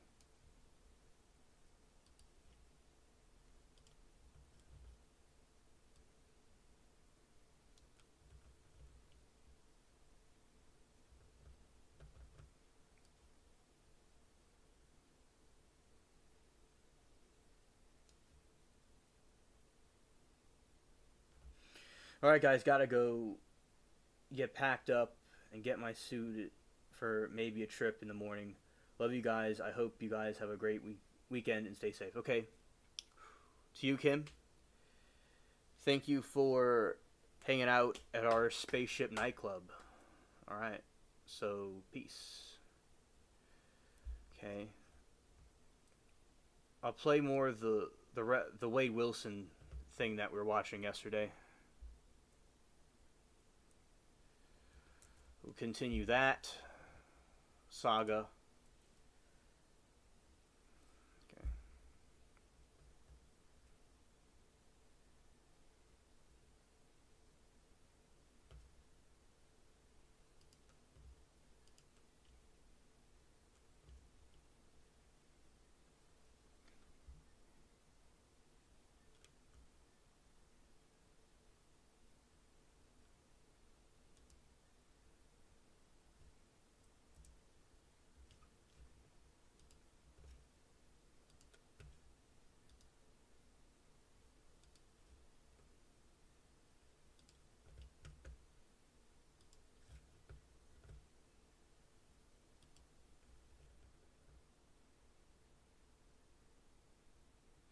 Passion sending love to Kim. That's awesome.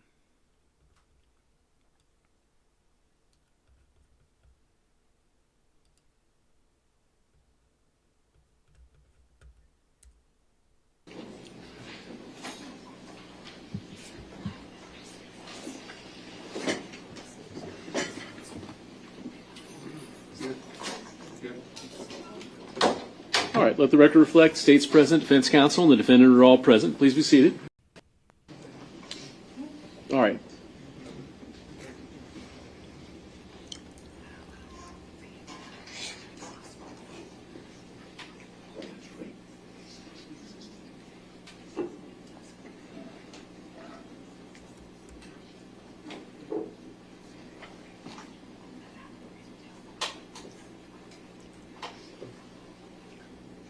Oh, are we ready to proceed? Oh, I'm sorry, yes. I didn't know if, okay. Yes, sir, Judge. All right, so procedurally, we'll call the jury back out, or you said you have no more witnesses, and Mr. Wilson, I apologize, I know you're talking, and I'll give you more time if you need it, but Mr. Wilson's maintaining his decision not to testify, correct? Correct. Okay, and I'll then just stand up and when they come in, I'll rest. you'll rest, and then the state's going to call their witness in rebuttal? Okay. All right, then are we ready, and do you need more time to talk to Mr. Wilson? You can if you want. No, I'm good. Okay. All right, then are we ready to bring the jury back out? Let's bring them out.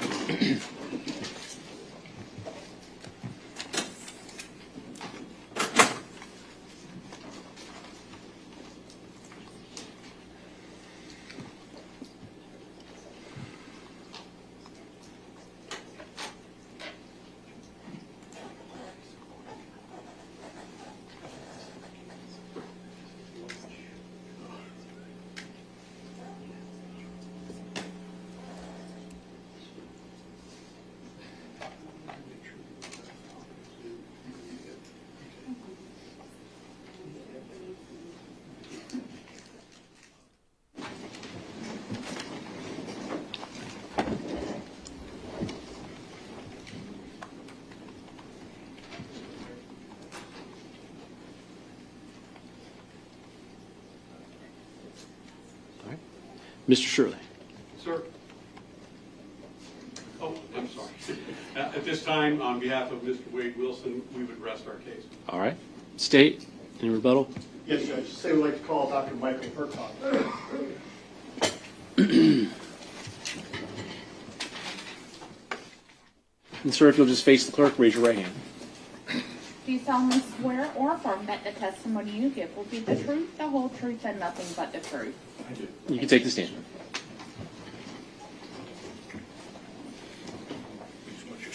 Yes,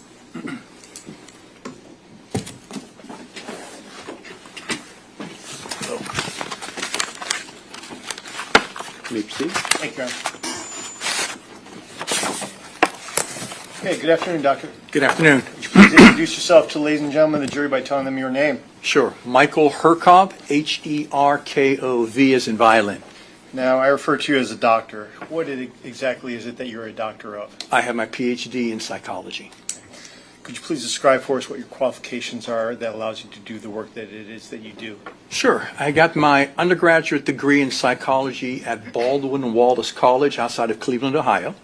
I received my master's degree in clinical psychology from University of Central Florida in Orlando. My PhD in psychology from Auburn University in Auburn, Alabama. I then did an internship at Eastern Virginia Medical Center in Norfolk, Virginia. I then did my psychology residency at the University of Florida College of Medicine in Gainesville. I did postdoctoral training, it means after you get your PhD, in neuropsychology at the Gainesville VA. And I did training in forensic psychology at the University of Florida College of Medicine. You indicated neuropsychology. What exactly is neuropsychology? You heard some of that, the study of brain behavior relationships. Neuropsychologists tell us how the brain works. It doesn't tell us so much about the structures of the brain, but how the brain is functioning. You also mentioned forensic psychology. What exactly is that? Forensic psychology is that interface between psychology and the law. It's where psychologists, neuropsychologists, clinical psychologists bring in information about psychology to places like this so that people who have to make decisions can use that information. Fair enough, doctor. Now, are you licensed here in the state of Florida? I am. All right. And what exactly is a board certification? Board certification is, it may surprise you, but a licensor just establishes basic qualifications. Board certification is expertise. It shows that in your particular area. So a physician actually is licensed in Florida as a physician. He or she shows their specialty by being board certified in neurology or surgery or radiology. You board certified in anything? Yes, I'm board certified in clinical psychology by the American Board of Clinical Psychology, American Board of Professional Psychology, and I'm board certified in neuropsychology by the American Board of Professional Neuropsychology. Now, we talked a little bit about forensic psychology. Could you please describe for ladies and gentlemen in the jury what your experience was in regards to forensic psychology? Sure. So I went through the training program at UF in forensic psychiatry, psychology. They actually have a program there that teaches psychiatrists how to become forensically trained, and I went through that program in psychology. As part of that, I ultimately began supervising and teaching within that program, so I was on faculty in that program. I became the director of forensic psychology at the University of Florida College of Medicine, and I was the chief of forensic addiction psychology at the University of Florida College of Medicine. Now, did you do any evaluations in criminal or civil court while a faculty member at UF? Absolutely. UF it's one of the rare places. It actually has its own forensic division. So the things I'm doing today, I did when I was on faculty at UF. Now, did you also serve as a chief forensic addiction medicine at the UF College of Medicine as well? I was, yes. Could you tell us a little bit about your occupational history, doctor? Sure. So after I finished my residency at UF, I was brought on to faculty at the College of Medicine, Department of Psychiatry, where I became a tenured associate professor. So I was at UF from 1990 until 2003. In 2003, I left UF and I went to the University of North Florida in Jacksonville to run their psychology graduate program. People are getting a degree in psychology. And then I got recruited back to UF in 2009. I was at UF in 2009. When I came back in 2009, I had two appointments. I had one in the College of Medicine where I saw patients at UF Shands Hospital. You are familiar with UF Shands. And then I also had an appointment, what we call at Florida, up the hill in the College of Arts and Sciences, Liberal Arts and Sciences, where in the Department of Psychology, where I actually had PhD.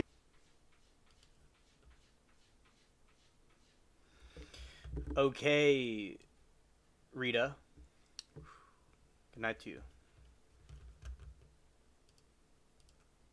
PhD students who were becoming psychologists, that I supervised them, their research, and I taught in that program. Now, what roles or titles have you had at the University of Florida, doctor? I have been the director of the human behavior course in the medical school, which means I was responsible for teaching the medical students all about human behavior in the first year of their medical training. I was the director of forensic psychology. I was the chief of forensic addiction medicine. I was the director of addiction psychology. I was the program director for a program called UF Cares, where we would bring in physicians who were having some sort of concern about their ability to practice, and we would evaluate them physically, skill-wise, and mental health-wise to see what the problem was and if they could practice.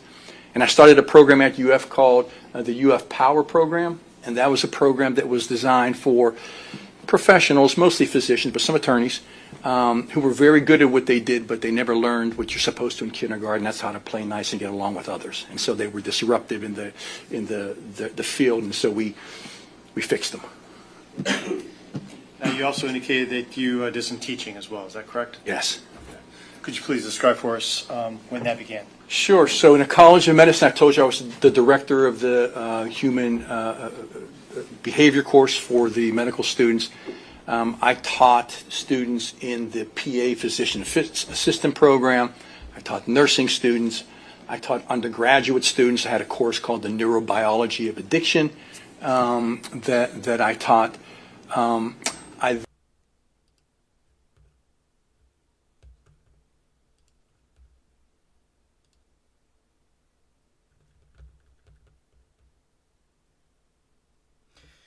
Okay, Moki. You have fun with that. See you tomorrow, Moki. Thank you for coming. All right. Then at UNF, I taught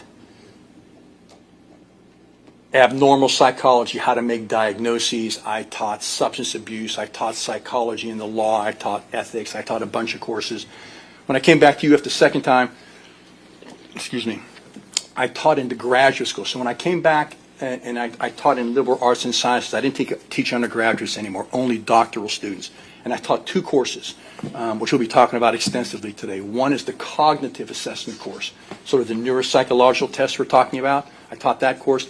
And then I taught what we call the personality assessment course, which specifically deals with psychological issues, specifically tests like the MMPI that we'll be talking about today.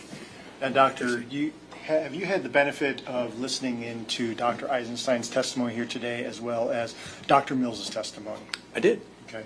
Now, we've also heard from these doctors as it relates to psychological tests that they administered, specifically the Wechsler Adult Intelligence Scale, the PAI, and the MMPI. Are you familiar with those tests? I'm familiar, and I taught those tests. I taught those tests in the graduate programs I talked about. I have taught the PAI. I have taught the MMPI. I have published on the... Very nice. Passion says, "Hi, Moki. It's good to see you. The day is always brighter with you nearby. Also, farewell." Very sweet, Passion. Thank you. I'm glad for y'all supporting each other, being cool with each other, and great chat. All right. MMPI, I've given seminars on the MMPI. So yes, I'm familiar with all those tests, not in terms of only administering them. I've given thousands of those things. I mean, in terms of everything I've done at UF. Okay, now we're going to get into that a little bit later, but I'd also like to ask of you, have you conducted any research as it relates to your background and training experience in psychology as well? I have. At UF, you have to see patients, you have to do research, and you have to teach. It's a busy place. And so I have a little over 40 publications on various psychological tests, various psychiatric diagnoses, depression, PTSD, effects of substance abuse on brain functioning. So yes, I've about 40 or so publications. Okay, I'd like to talk to you a little bit about your experience, Doctor. Could you talk to us a little bit about your clinical experience and what exactly that is? Sure. So at UF, my primary assignment when I got there was UF Shands Hospital, Shands Teaching Hospital, which you're probably familiar with. I worked on the inpatient psychiatric unit from 1990 until 2003. So saw adult inpatients with a variety of conditions, from depression to schizophrenia to schizoaffective to bipolar to dementia. I mean, UF is what we call a tertiary care center, which means a lot of times people around the state will send cases to us where they say, yeah, let's send this to Shands. And so we see everything. There's probably, I mean, relatively few diagnoses I haven't seen in my career. I also worked on the adolescent inpatient unit. So we had a unit specifically where adolescents who need to be hospitalized were brought in. I worked on that for that period of time. I worked in our outpatient clinic, so seeing patients come in off the street who have, more people like you or I who have depression or marital problems. I worked in our EAP program, our employee assistance program. I worked in the consultation and liaison service, which means when psychology or psychiatry would go to a different floor. So if you're on the surgery floor and you're having some mental health issues, we would come down and evaluate you. I worked at the UF substance abuse treatment program. UF, again, is one of the few universities we have our own substance abuse treatment center. I was a neuropsychologist there, so I evaluated people cognitively, mostly with impaired professionals, doctors, nurses who had a substance abuse problem. They came in, they got their substance abuse problem fixed, but then the question was, well, okay, have they done any kind of damage to their brain where they maybe can't practice anymore? So I worked in that. I have worked, I had a contract with the Department of Juvenile Justice where I would evaluate adolescents who had gotten into trouble with the law in some way before they got sent to a program. So I'd have to evaluate them and say, hey, do they have mental health needs or cognitive needs that need to be taken into account when they go to that program? I've treated outpatients from older age children all the way up to people in their 70s and 80s. Now, currently, what exactly are you doing in a clinical setting? So in 2013, I left the Department of Psychiatry and started my own clinical practice, but I kept teaching until about 2019, right before COVID, and I didn't go back to teaching after that. And so I have my practice right now, and that's all I do. And now, how much time would you say evaluation and treatment is of your various patients? So it varies over time, but I'd say right now about 30% of what I do is what I'm going to call patient care, evaluating and treating patients. About 70% is medical legal work, and about 10 to 15% is consultation. And you're going to say, well, that's more than 100%, and that's true. But it just goes back and forth. Now, you indicated that 70% was forensic reviews? Yes, or medical legal evaluations? work, yes. Okay. Now, how much of that would you say is criminal versus civil? Again, it changes. These days, most of what I do is civil, but I do some. Could I give you an accurate percentage? No, but I will tell you clearly the bulk of what I do is civil. Now, do you do referrals for both plaintiff and defense? Yeah, it doesn't matter to me who asked me to see that person. I'll see your person. Okay, so if it's criminal, do you do work for the state as well as for the defense? Absolutely, of course. Now, what types of patients have you evaluated and treated over the years, doctor?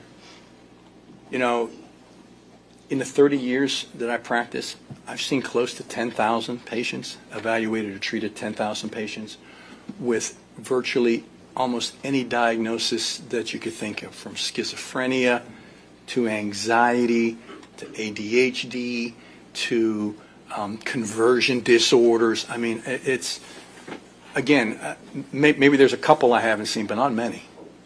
So mood disorders like depression or bipolar? Oh, absolutely, of course. So how about psychotic disorders such as schizophrenia? Oh, yeah, psychotic disorders and bipolar disorders, they usually end up in a hospital. So, yeah, there was a bulk of what we saw at UF Shands. Did you see anyone with grief? Oh, yeah, so a lot of grief. In the EAP program, outpatient, yeah, a lot of people with grief and loss. What about brain injuries? Well, sure, that's as a neuropsychologist, that's what I do. And anxiety disorders? Absolutely. And thought disorders? Yes. What about substance abuse? Sure. Yeah, I've published in substance abuse. I said I was the chief of forensic addiction medicine and the director of addiction psychology at UF. Now, specifically as it relates to substance abuse, did you have an opportunity to treat any adolescents as it relates to substance abuse? Absolutely. And what types of things did you note when you began to evaluate individuals, specifically adolescents with substance abuse? So the substance abuse with adolescents is actually a little tricky. So a parent would bring their child in and say, you know, he's acting differently. He's not doing well in school. He's sullen. His behavior's changing. And I say, well, have you thought about, is he using alcohol or drugs? No. We know it's not that. It's something else. I say, okay, just to be safe, let's get a drug screen. And more often than not, when you see a problem in an adolescent where they have a dramatic change in behavior, the first thing you better start thinking of is substance use. So when we're talking about substance abuse, is it common for the child to become reclusive? Absolutely. Paranoid? Paranoid, argumentative. I mean, you'll get the story. He was such a nice, and then now he's this. Absolutely. So perhaps maybe even delusional? Yeah, depending on the substances you take, absolutely. Okay. What about hallucinations? Is that possible as well?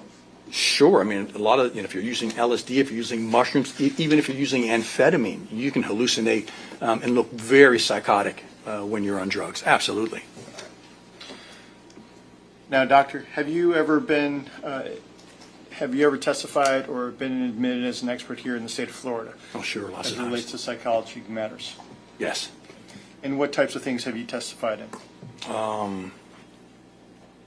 Neuropsychology, brain injury, substance abuse, psychological problems, grief, fitness for duty, a variety of things. Now, you previously indicated that you do evaluations in criminal matters as requested by the state as well as the defense. Is that right? I do. Now, do you know who retains you to have an impact on your findings? Absolutely not. I mean, does the person who's retaining you have an impact on your findings? No, I was just asked by the state to evaluate somebody for insanity, and I found the person insane. I mean, it doesn't matter who refers them. And did you, in fact, find him insane? I did, just on Monday. Last Monday. Now, what type of experience do you have, if any, as it relates to testifying in death penalty cases, Doctor? I've testified in death penalty cases both for the state and for the defense. I've done work for a group called Capital Collateral, which is this agency that's funded specifically that does death penalty appeals. Okay. And have you found mitigators for defense? Of course. Now, were you asked to perform anything or do anything in this particular case? Yes. What were you asked to do in this particular case? To get involved, to evaluate Mr. Wilson, and to provide some information in terms of this sentencing about mental health or cognitive issues. Now, what did you do to answer the questions regarding whether or not there was any type of emotional or cognitive or other factors that would be relevant as it relates to the current issues that we have in this case? I reviewed records, and I interviewed Mr. Wilson. When did the interview of Mr. Wilson take place? Took place on Wednesday, this past Wednesday, which would have been the 19th. And when you met with Mr. Wilson, could you please describe for us how that came about? How it came about? Yes. I was asked to see him, and I came down to see him. Okay. And did you ultimately meet with him? Did I meet with him? Yes. Yeah, absolutely, at the core facility. And did he, when he met with you, did he indicate to you how much time he was going to spend with you? Yeah, when we first started off, he was very candid. He said, look, I know that the state has asked you to see me. You're here, working for them. I have my guys working for me. I'm going to give you 15 minutes, and that's it. And I said, okay, I'll take whatever I can get. But we ended up talking for over an hour. Now, you also indicated prior to actually sitting down or after sitting down with Mr. Wilson, you indicated that you reviewed a series of records. I did. Okay. Could you share with us what exactly it is that you reviewed? I reviewed a lot. So I had,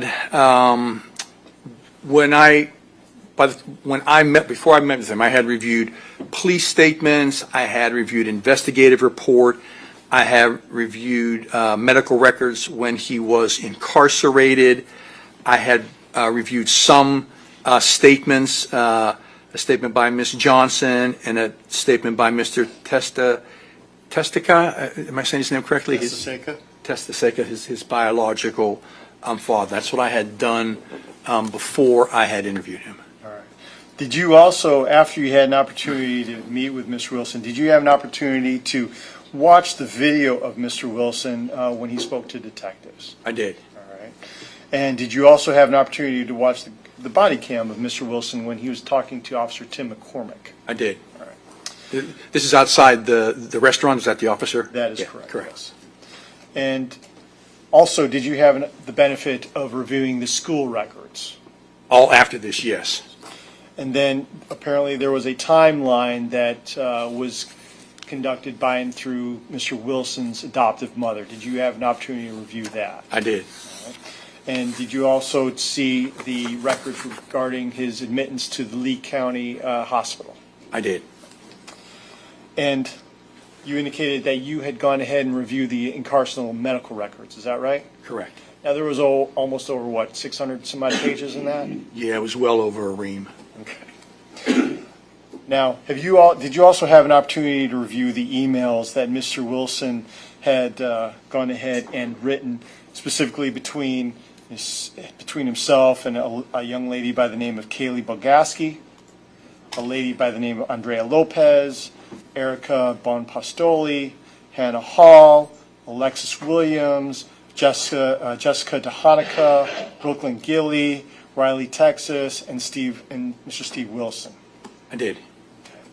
Now, did you also have an opportunity to review some of the statements of the witnesses in this case, specifically of Miss Melissa Montanez, Yes. and Miss Stephanie Johnson, Mr. Jason Shepard, Miss Amy Slobogian, Joshua Lukic, Mr. Stephen Testaseca, and then Mr. Tyler Klusner? Is that correct?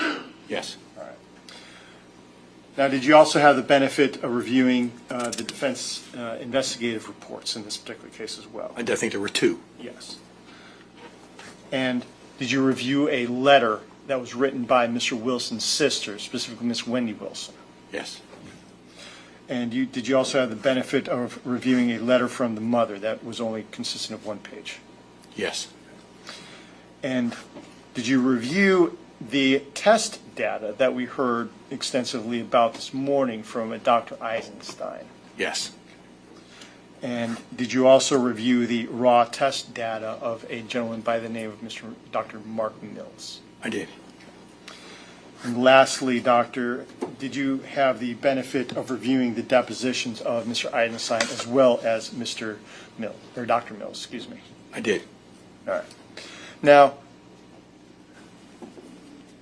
all that information that you had the benefit of reviewing, is that important to you? Sure it is. Why? Well, because, I mean, not all information is equal, but information, what we call collateral data, gives you a context how to evaluate somebody, not just in terms of what they tell you or what you see at the time, but what's the larger picture. Okay. Now, when you talk about the collateral data, you indicated it's more than what the client is telling you. Now, why is it important what the client's telling you important to compare with the collateral data that you've received? Well, because what a person tells you may not be correct. It may not be correct because they're simply misinformed. I've asked lots of people if they have a problem, they say they don't. I've asked people if they have a problem, they say they do, and they don't. They may also be trying to deliberately either exaggerate or minimize what's going on. And so what they tell you, you want to be able to take that, okay, what did other people see? So if someone were to tell you that he was charming, cool, polite, in a good mood, that type of thing, you would also compare that with whatever you had the opportunity to review in the discovery in this particular case as well. Is that right? Absolutely. All right. Now, is any information more valuable than any other, doctor, that you had gone ahead and reviewed in this case? Yeah, I think it varies by what you're doing, but I think in a case like this, seeing the body cam footage of his interaction with the police officer the morning, the day after this had all happened was very important. Having about 10 years of medical records was important. Having the psychological test data from Dr. Eisenstein, who's kind enough to send it to me, was important. Because what it allows me to do is look at the exact same data he sees and to form my interpretation. It's sort of like an x-ray where your physician, she sends your x-ray to another orthopedic doctor and he reviews it. And so we're seeing the same thing. So that type of data in a case like this was important. I think probably on a scale was at the top of what I reviewed. Now, why is the actual video at the time around this murder, why was that important? Well, because none of us was there. And so we have to rely on what people tell us happened there, which is valuable and we do all the time. But when I have the opportunity to actually see it with my own eyes, then I'm there. And I get to really form some opinions, not as a police officer describing somebody's behavior is great, but he's a police officer. I'm a clinical psychologist. I look at things and ask things differently. So being able to see it is invaluable. Now, You indicated that you had received the raw data for the testing that was conducted in this particular case. I did. Why is that raw data important to you? Because I get to see exactly what Mr. Wilson said. I get to see the scores. I get to see the pattern of scores. I get to see the x-ray. I get to look at it and say, okay, is that it? Is that a fracture? No, it really makes what Dr. Eisenstein and I do no different other than his interview, but he's got the data. I'm assuming he did the testing correctly. I have no reason not to. And so I've got his data. Now, during the course of your opportunity to sit down with Mr. Wilson and review the extensive records in this particular case, as well as all the various statements, the videos and emails and all the other discovery of voluminous matters in this particular case, did you form any type of opinions and make any findings in this particular case? I did. All right.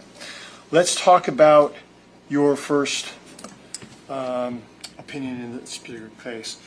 Does Mr. Wilson suffer from any type of psychotic disorder like schizophrenia or psychoaffective disorder, or from any type of mood disorder?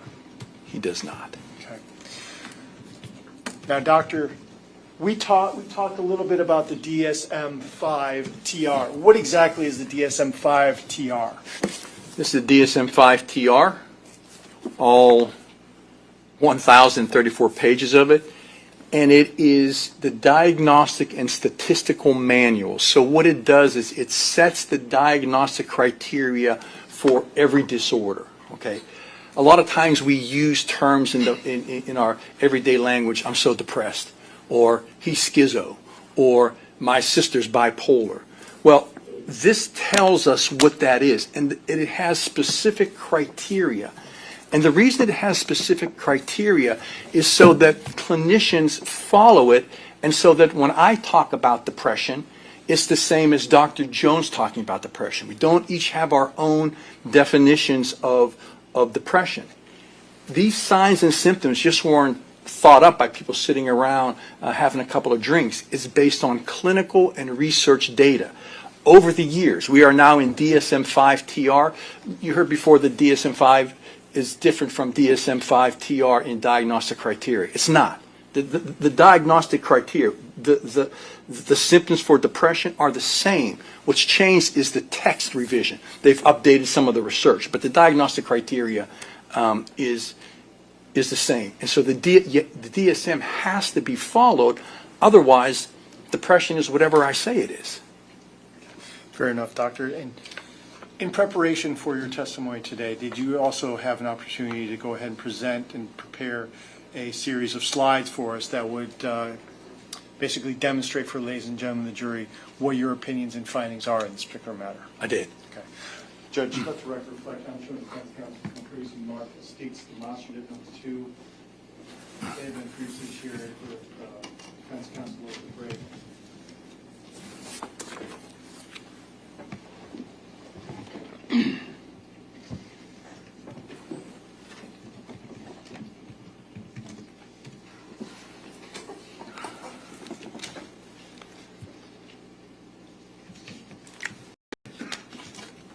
Any questions?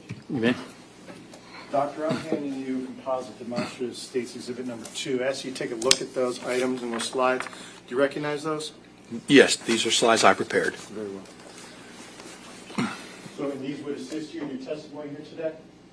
Yes, and explain to the jury, for sure. Commissioner. Any objections? No. All right, you may.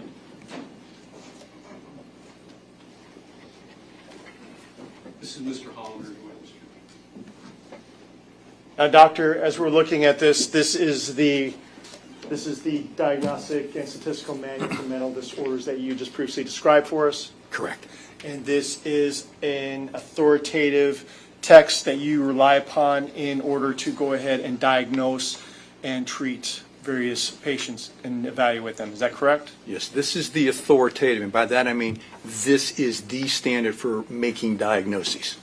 Now, we had discussed your opinion that Mr. Wilson does not suffer from a psychotic disorder like schizophrenia or a psychoaffective disorder. Is that correct? Correct.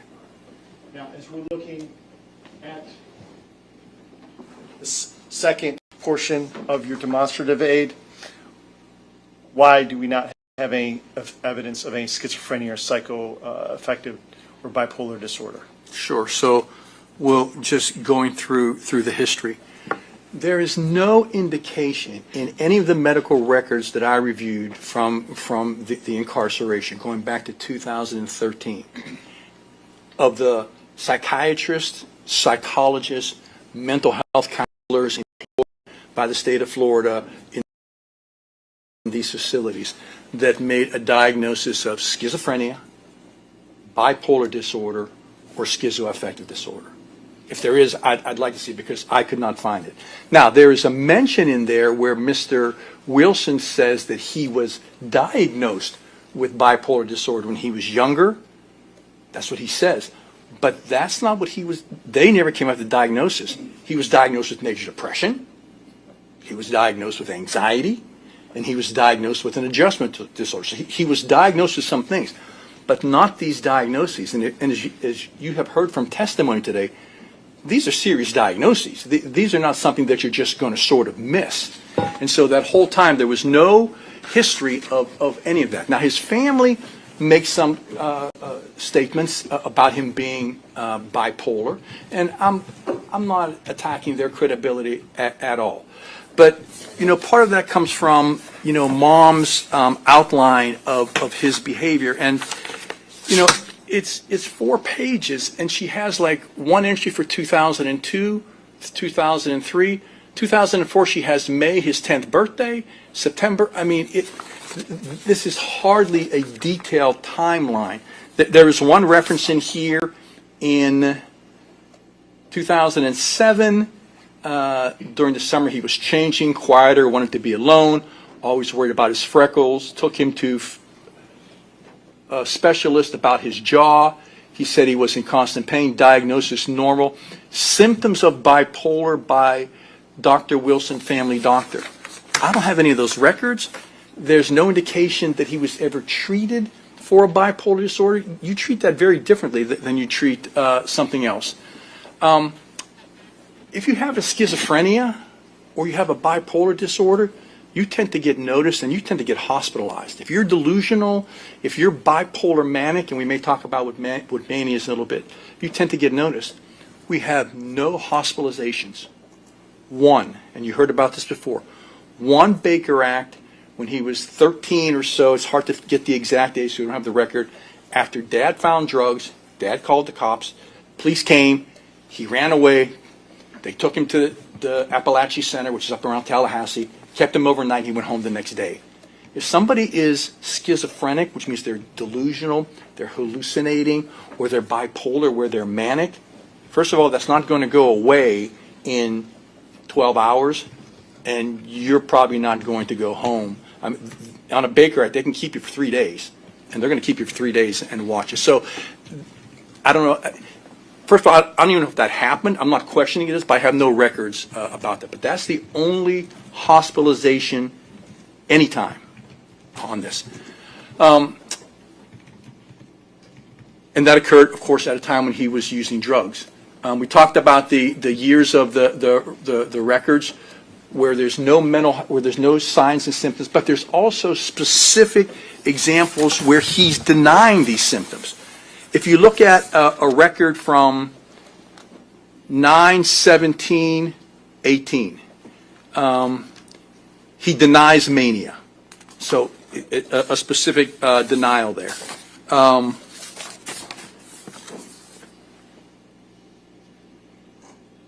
10/23/17.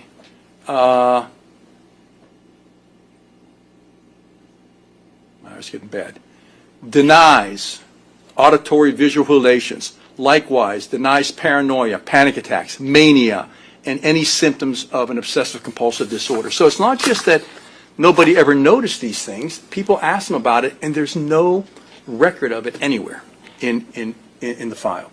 And then, of course, none of these diagnoses that we've talked about today can be made in the face of substance use. None of them. Why not?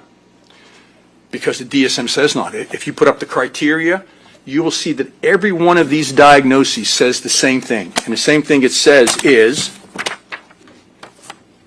just going to read it to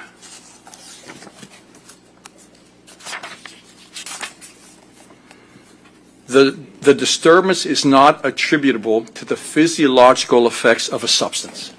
Because if somebody is on amphetamine, they can hallucinate, they can talk fast, they can be hyperverbal, they can have delusions. Nothing about schizophrenia is due to the amphetamine. So you can't make it, and it's the same for almost every disorder. Everyone we've talked about today, for sure. So you made mention of bipolar disorder. Yeah. When we're talking about bipolar disorder, what is your concern as it relates to bipolar disorder being a diagnosis for Mr. Wilson? So for a bipolar disorder, you have to have a series of these constellation of these symptoms. You probably can't see it because I can't see it from that far, but it's closer here so I can see it. But you have to have at least 3 or more of these where it goes from 1 to 7, and they all have to occur at the same time. Like, for example, one of the one of the issues is decreased need for sleep. Well, maybe I couldn't sleep last night because I was worried about coming down here and having to testify in front of everybody. Okay, but did I also show grandiosity, or did I also show? Was I also more talkative? So there has to be these symptoms have to show. It's called a distinct period of time of expansive, elevated, irritable mood. For at least a week. You have to see these for at least a week, not for a day, but at least for a week. And I couldn't find anywhere in the medical record that any of these symptoms had been established for a period of time that would meet the DSM criteria. Now, you also pointed out, as it relates to bipolar disorder, there at the very bottom, that the episode is one that's not attributable to a physiological effects of substance abuse. Correct. That was something that you previously mentioned. Yeah, that's right. For the exact same reason. And then when we get to psychoaffective disorder. Schizoaffective disorder, excuse me, it's the same thing. Again, it's a constellation of symptoms. This is even more specific than it is for schizophrenia in terms of you have to have periods of both a mood disorder, like depression or mania, and then you have to have symptoms of schizophrenia in between it. So it's even more specific. And I didn't find, first of all, I didn't find that diagnosis made anywhere in the record. I saw schizophrenia and referred to, but it was under history, and it would be where somebody would report it, but I didn't see him treated and diagnosed using this criteria by anybody who saw him in those medical records. Would that have been a self-report? About his history would have been for sure, but I didn't see anybody documenting it and make that diagnosis saying, based upon this, he's got this, this, and this, so we're making this diagnosis. I didn't see that. And why is that important? Because it establishes if the diagnosis is there or not. If somebody comes and tells you, hey, I've got bipolar and I've been on XYZ medicine, you may say, okay, let's continue on that medicine without ever necessarily seeing those symptoms in that person. And I think that's what you have here, because up until this time when this event happened, there was no mention of any of that and an actual denial of that in the medical record. And we also lastly get here to schizophrenia.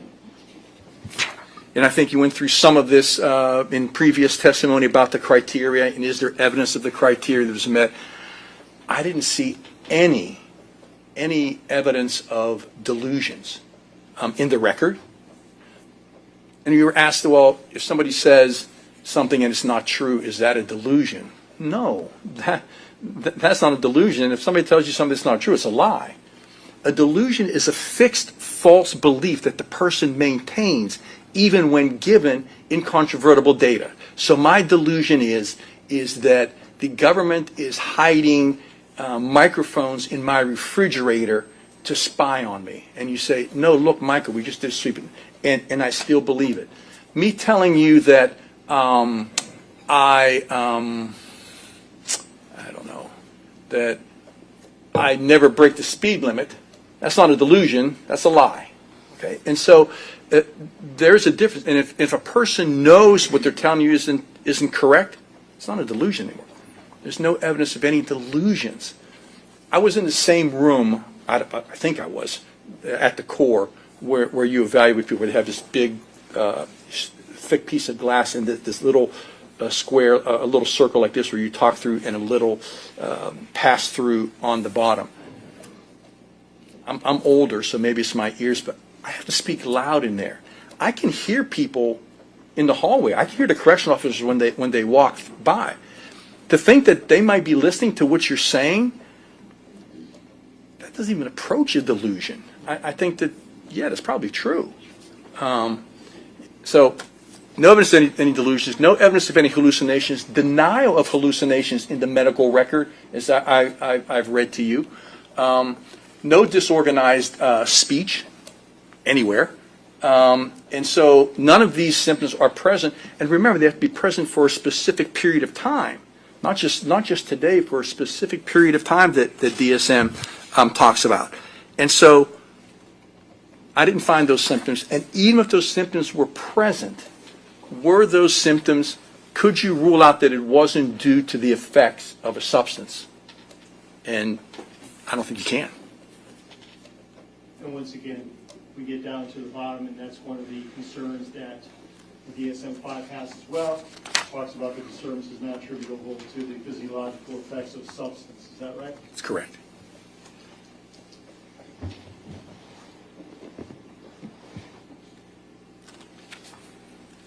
Now, doctor, as it relates to your second opinion in this particular case, does Mr. Wilson have a long history of substance abuse? He does. Now, when we're talking about substance use, you'd also come up with a slide reflecting your concerns as it relates to Mr. Wilson's seeking of substance, using of substance. Is that right? Correct. And why is it of concern to you as it relates to Mr. Wilson's mental health? Well, because she knows that she first started noticing changes in his behavior around 13. That's in her note. Mr. Wilson, in my interview, told me he was a drug addict since he was 13. As I told you before, parents are oftentimes the last one to know that the kid is using. And so while the mother, I believe that she noticed these behavior changes, and then when he gets into school, he starts getting into trouble. What's he get in trouble for? Selling drugs.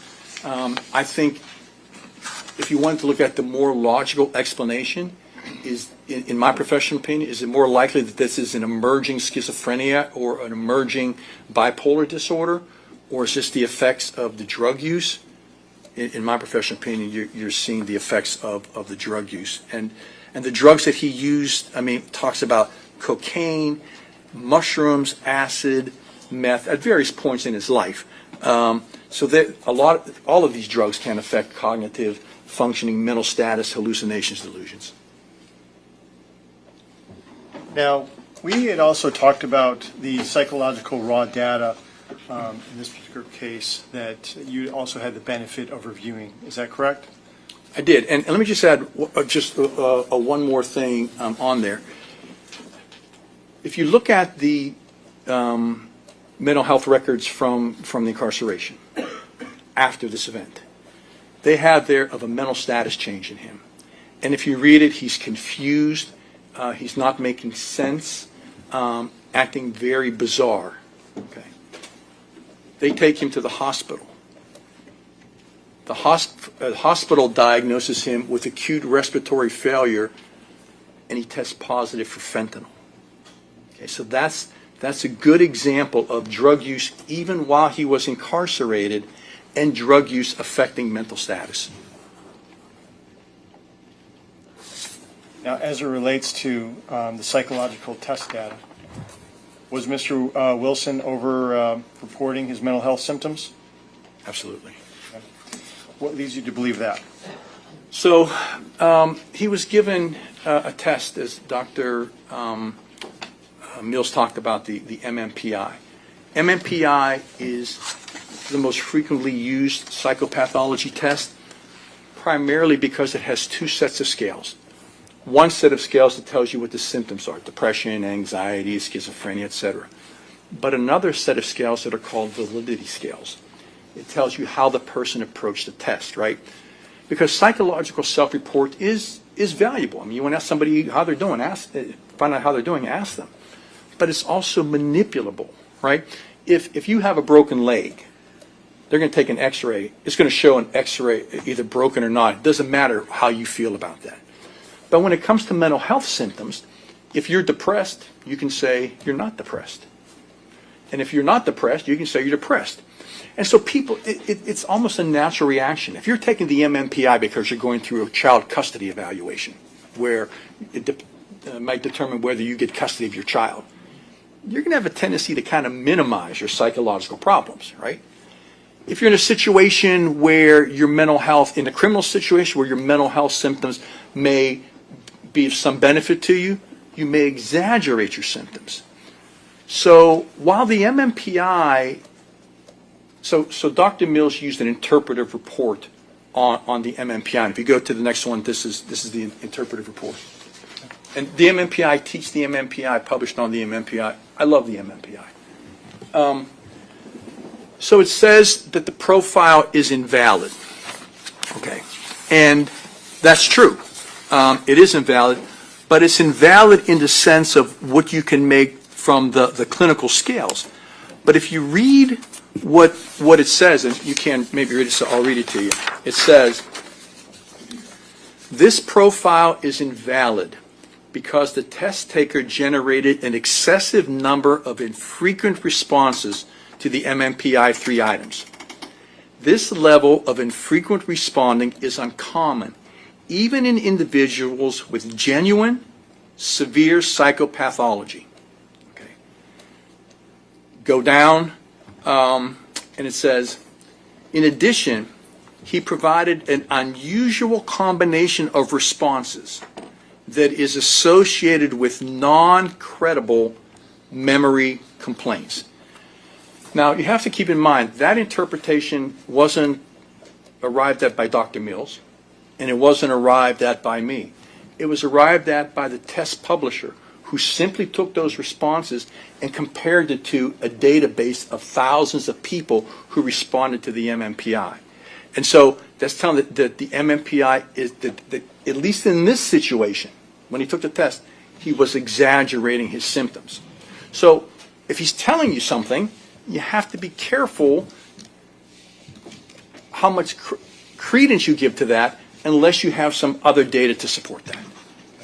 So in evaluating someone who has these psychological systems, I mean, you rely upon something beyond just self-report. Is that what you're telling us? Well, you have to. I mean, that's what the test is for. You absolutely, especially in a forensic setting like this, collateral data is essential.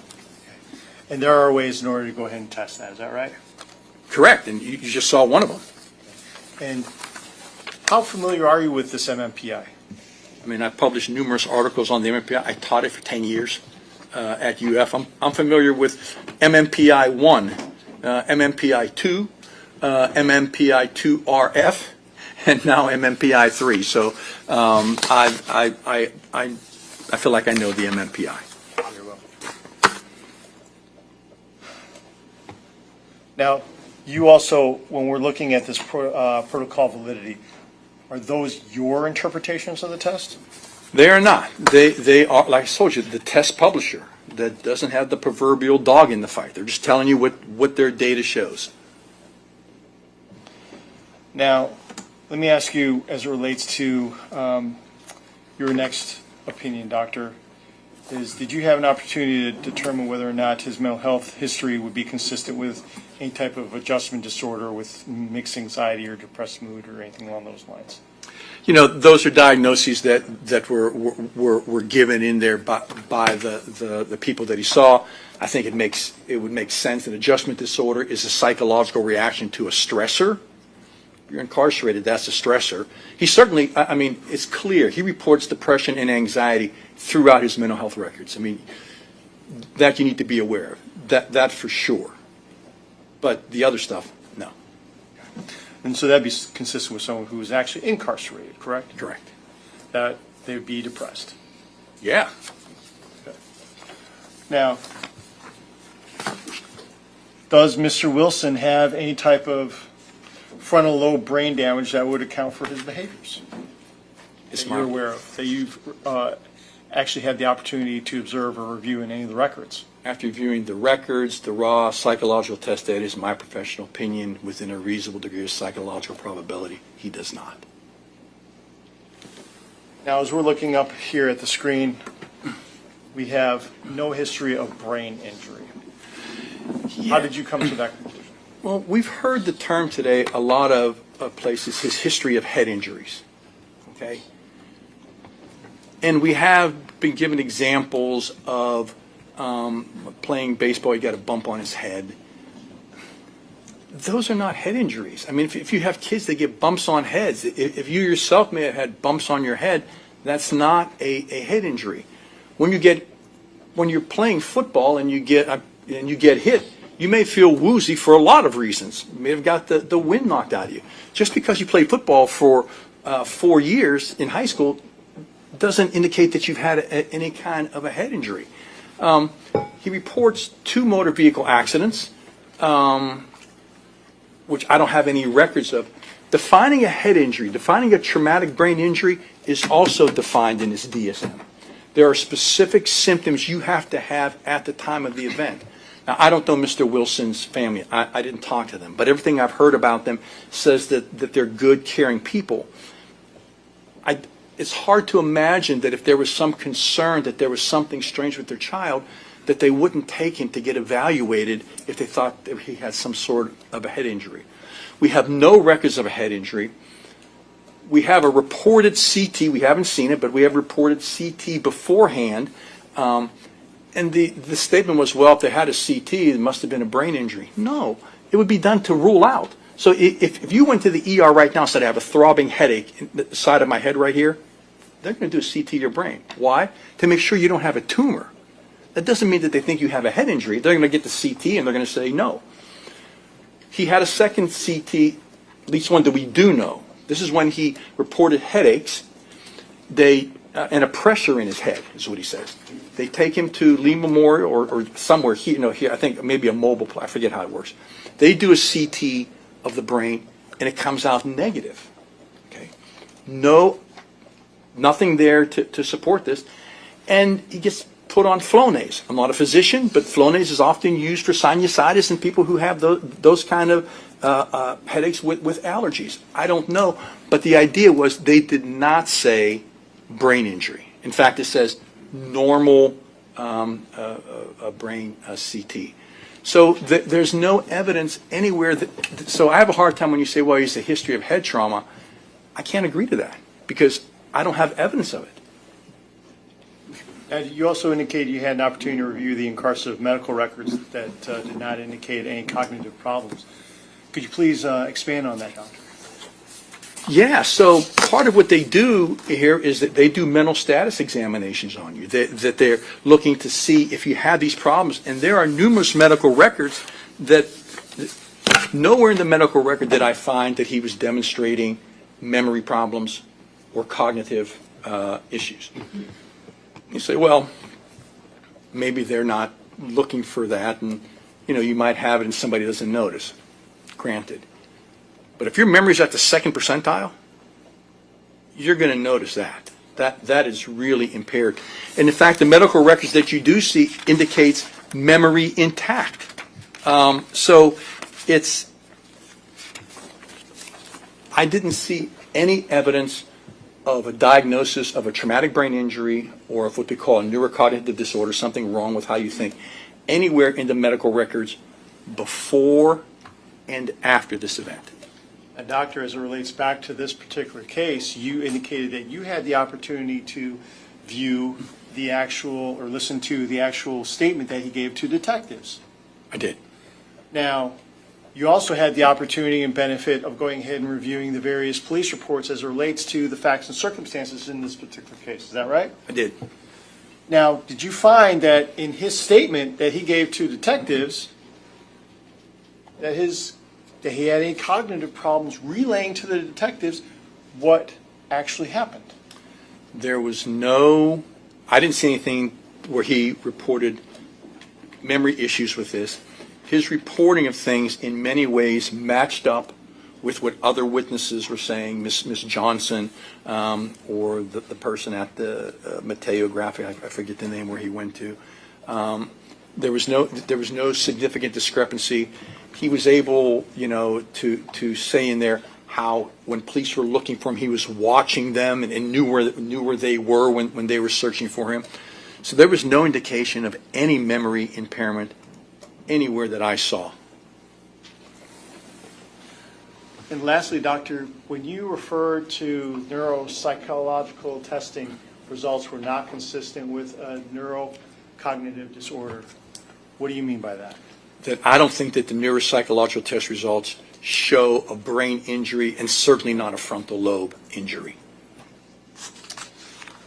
Now let's talk about those a little bit. I think you had the benefit of listening to Dr. Eisenstein, who's gone ahead and conducted a series of cognitive testing upon Mr. Wilson. Is that correct? Correct. So I had the benefit of the raw data. So what Dr. Eisenstein sends to me is all the forms, his scores, how he did on it.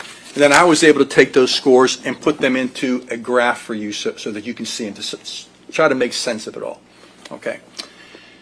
What you see there, and it's so hard to see, I wish it was better, but when you see the line at the bottom is at 25 and the red line at the top is at 75.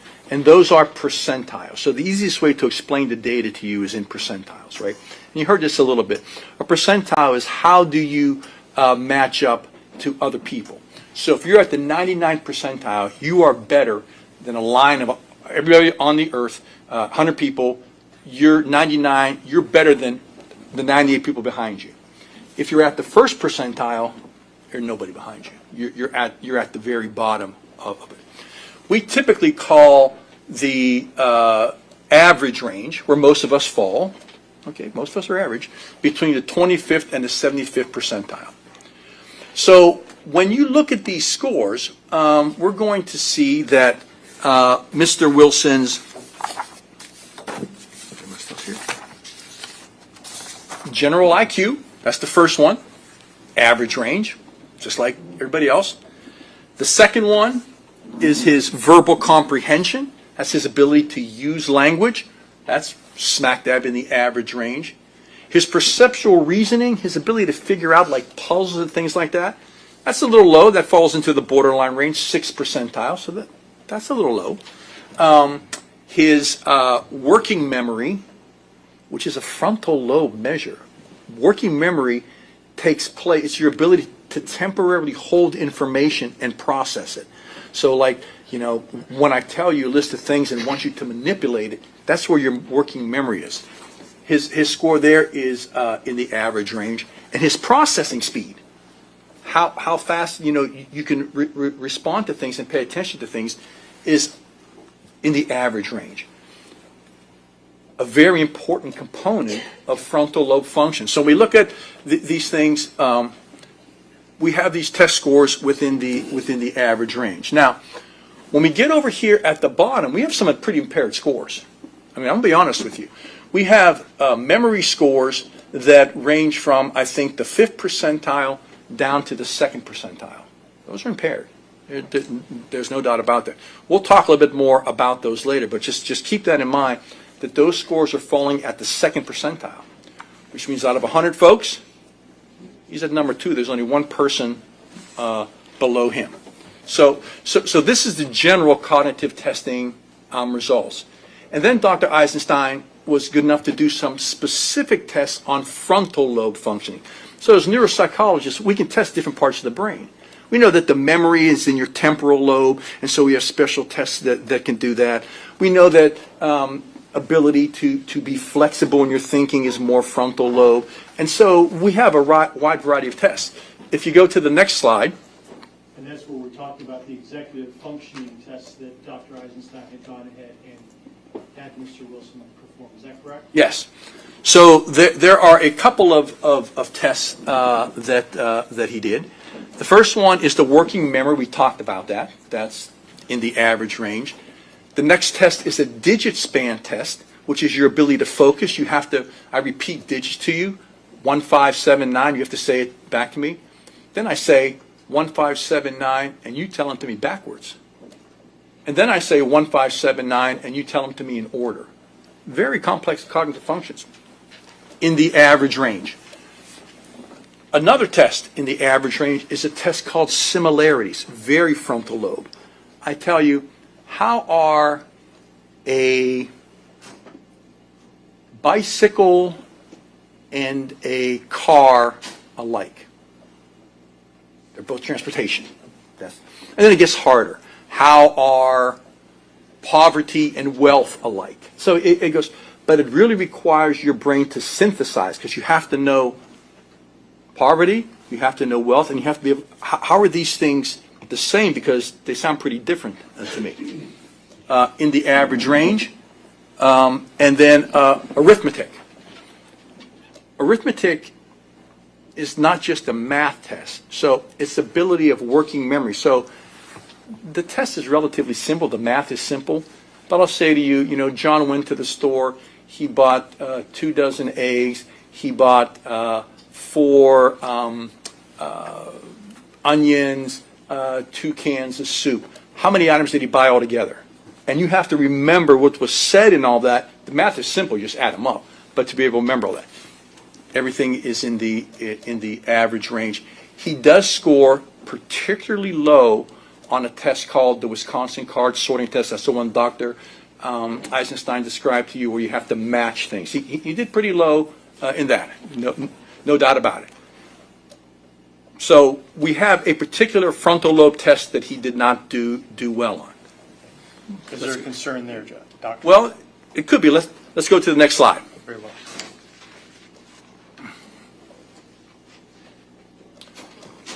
Dr. Eisenstein was concerned about frontal lobe executive function, which is reasonable. And so he gave a specific battery of tests called the Dellis-Kaplan Executive Function System. All of these tests are designed to test one thing: executive frontal lobe functioning. Okay. And we heard before that Mr.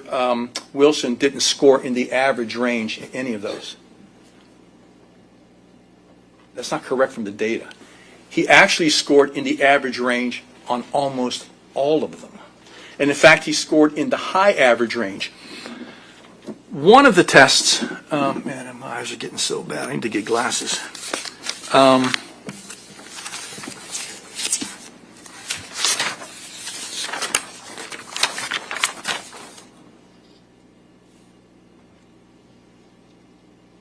Okay. The fourth one in, 1, 2, 3, 4, trial is called letter number sequencing, which means you have to have numbers and letters randomly placed on a page. And you have to go 1A, 2B, 3C, 4D. You have to have cognitive flexibility. You have to be able to switch back and forth. That test is well within the average range and almost in the high average range. So I have to take that result and I have to compare that to the one I showed you on the previous page, the Wisconsin card sorting test, where he did poor on a test that measures perseveration or ability to switch back and forth between things. And so when I look at all of these tests together, okay, there is not a pattern of frontal lobe dysfunction. You heard Dr. Eisenstein say that you would never make a diagnosis based on one test. And so I have to look at, do I have a pattern here of executive function deficits? And the answer is, on the testing, no. And then do I have a pattern of executive function deficits outside of the testing? So when I look at this testing, I do not see evidence of a clear frontal lobe, any type of frontal lobe impairment. Yes, there's a test that he does poorly on. But you know, the fact of the matter is, if you, this is data. If you give a battery of neuropsychological tests to college students, they will fall into the low range on 1 or 2 of them. It's just how it is. That some things you're good at, some things you're not. If I saw a pattern, if these executive function tests were all down low, then I'd be probably telling you something different today. But when I just have one or two, and even on the one where he does the verbal fluency, he's able to give a number of, when you ask him to give you a list of words based on the first letter they start with, he does fine. When you tell him that to give you animals, he does poorly, very poorly. I can't, that doesn't make neuropsychological sense. It makes much more sense that he got tired or he said, the heck with this, or something else. But remember, in neuropsychological testing, you can't be worse than your highest score. You can be better than your lowest score, but you can't speak smarter than you are, right? You just can't do that. And so when I see these average test scores, to me, it indicates that we don't have an issue here. So if you take a test and you ultimately decide, you're either too tired or you stop, and could that affect your scores? Absolutely. I mean, of course it does. Sure. Now, lastly, Doctor, I wanted to ask you about whether or not you formed an opinion as to whether or not his memory and executive function test scores are consistent with his behavior. Are what? Are consistent with his behavior. They are not. And why do you say that, Doctor? Well, we talked about this a little bit, but somebody with that severe executive function issues, they have a hard time functioning in their life. I mean, operating a motor vehicle, taking care of themselves. If you have memory at the second percentile, I think on one of the tests Dr. Eisenstein gave him, he told you he fell 7 standard deviations below the mean. Remember that? So 1 standard deviation below the mean puts you at the 16th percentile. 2 standard deviations below the mean puts you at the 2nd percentile. 3 standard deviations below the mean puts you at the 0.1 percentile. I don't know how you get to 7 standard deviations below the mean. That would be such, it's almost an impossible score. How could that be? No tables I know go down that low, because you can't be 7 standard deviations below the mean. How can that be, and how could you even interact? When you look at his memory, we don't see this. This would be catastrophic memory impairment, right? It would be catastrophic. It would be noticed by somebody in the last 10 years. And you didn't see any catastrophic memory issues with Mr. Wilson in this particular case? No memory issues at all. And even when he sat down with detectives and relayed to them exactly what he had done and described the events to the detectives, you indicated that that was consistent with the information that the detectives had. Is that correct? Absolutely. So that would be consistent with your conclusion that he did not have any memory deficits. Correct. I mean, the emails to these people are very detailed from what they talked about before. I don't see anything. Why is no evidence of mania or psychosis important to you as it relates to inconsistencies of data and behavior, Doctor? Because you might not notice somebody in prison who was depressed, right? Parents may not notice a depressed child because he's just sort of quiet and stay. Teacher may not notice a depressed child. They'll notice a manic child because his behavior is going to be in their face. It's going to be disruptive. There is no indication of that to meet the criteria anywhere that I could find in the record that I reviewed. You didn't notice any of that in the police interview with him? I did not. And you didn't notice any of that on the police body cam that you observed with Officer Tim McCormick? No, he's actually very coy and focused there, right? I'm here to meet my girlfriend. What are you talking about? Puts the window halfway down, and then when the officer starts saying, I'm just waiting for my buddy to get here. Can you shut the car off? And that's when he skedaddles. You also indicated that you relied upon witness statements such as the one to Joshua Lukic, as well as Miss Melissa Montanez, as well as Miss Stephanie Johns. Yes. And would those also be indicatives of you didn't see any evidence of any type of mania or psychosis in those statements? I didn't, in anything I reviewed. Now, lastly, I believe we'd already discussed that you did not observe any evidence of any type of executive function brain damage in any of the records. Is that what you're telling us here today? I did not. just showed it to you. What about the events surrounding the murders? I did not. How did you come to that conclusion, doctor? That there was nothing, I mean, while the behavior was aberrant, I mean, it was something that we wouldn't do, the behaviors were planned in a sense, right? That I can't find the school. Can you help me find the school? Oh, it's over there. Yeah, I'd looked, I couldn't find it. Can you show me? I mean, afterwards, fleeing, the going to the friend. Hey, I just killed some people. I need to get out of town. Calling some people. Hey, I need some help. Hiding from the police. All of that is relatively good planned behavior. I mean, maybe you wouldn't do it, but it's not this impulsive, I didn't know what to do. And now, last line that you had there was life functioning. What evidence or no evidence did you find of executive function, brain damage, and life functioning? What do you mean by that, doctor? I don't have any problems with him doing adult daily living activities. He drives, he's able to interact with people, he's able to socialize when he goes out to the bar. He's able to interact. There's just no evidence of this frontal lobe damage that we've heard about. And was he able to seek help when he needed it? For sure. Especially after he did something bad? Correct.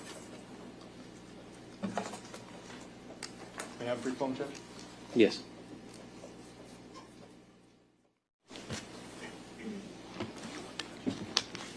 Yes, Doctor, I have one last little question for you.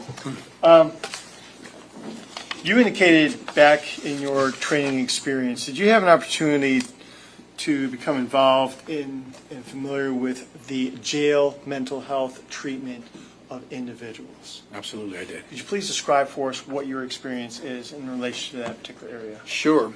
Back in the early 1990s, the state of Florida got sued by the Department of Justice because they weren't providing adequate mental health care to people in jails. And so at that point, as part of the settlement with the federal government, they started out of the governor's office a program called the Correctional Medical Authority. And what the Correctional Medical Authority did would bring people like me, consultants, psychiatrists, psychiatric nurses, and we would go into the prisons and jails, and we would review the medical records. We would talk to the inmates to make sure that the inmates were getting adequate medical care.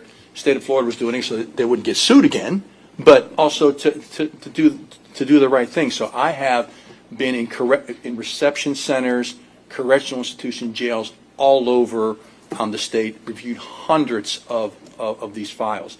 And I can tell you that the mental health people that the state of Florida employs are licensed.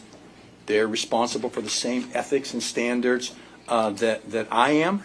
And so I would expect them to be able to see a bipolar disorder there, or to be able to see a memory disorder or something if it's there.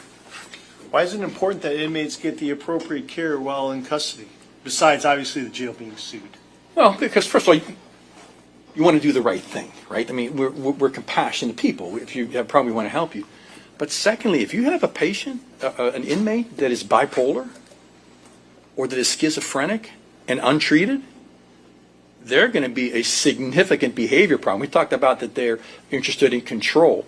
Well, part of that may be true, but those are two populations you better control. And why is that? Because they'll be disruptive. Imagine a schizophrenic inmate who was having delusions on the cell block or anywhere else. It would be horrible. Would you consider that to be a safety concern as well? For everybody, not just for the inmate, but for the people around him. Now let me ask you this, doctor. As it relates to Mr. Wilson's medication history, did you have an opinion as it relates to that? Yeah, so Mr. Wilson's medication history up until he was arrested for this consisted only of an antidepressant, almost always Celexa. When he came into jail at this time on this, he told the staff that he was on a variety of these medications, and they started those medications. I don't have any, we say he's been on these medications. I don't have any record he's been on anything but Celexa and maybe another antidepressant up until he came in for this event. And I don't have any medical records that he ever sought treatment when he wasn't receiving it from incarceration. Okay. I have no further questions for this witness at this time, Judge. Thank you. All right. All right, Mr. Hollander.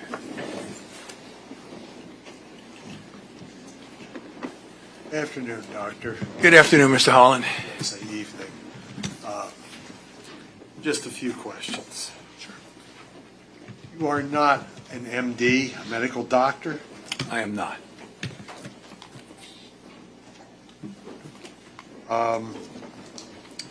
You testified earlier that you met with Mr. Wilson for over an hour? I wrote down an hour and 5 minutes. Okay. Did you do any testing yourself? I did not.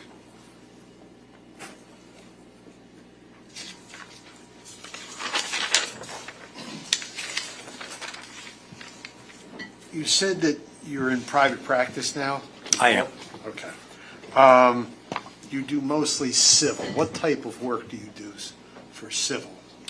So as a neuropsychologist, it'd be traumatic brain injury. Somebody was involved in a motor vehicle accident, or they had a fall, and do they have a brain injury? I will do things such as post-traumatic stress disorder. Somebody had something happen to them. They were attacked, or they were in an accident. Do they have PTSD?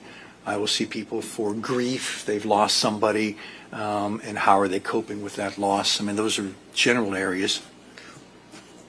When you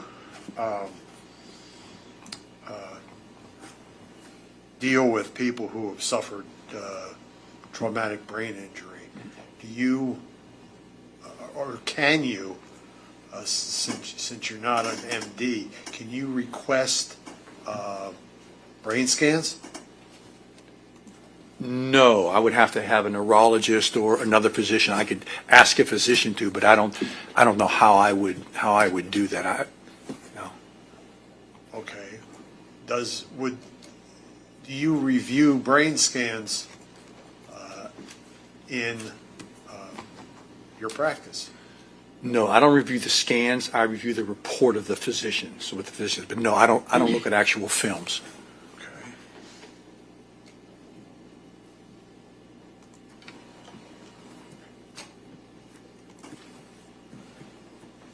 Do you request MRIs instead of CAT scans, depending on the nature of the injury? I don't request any of those usually they will come to me. So even when I was at UF, I don't request an MRI. It would be that somebody had a fall, and here's their MRI, and let's do some neuropsych testing on them. What type of criminal cases? What type of criminal practice? So it's varied over the years. When I was at UF, we had our training program. We did a lot of competency because the good training cases. Now I would say that I mostly do, last 10 years probably sanity mostly, some competency, some mitigation.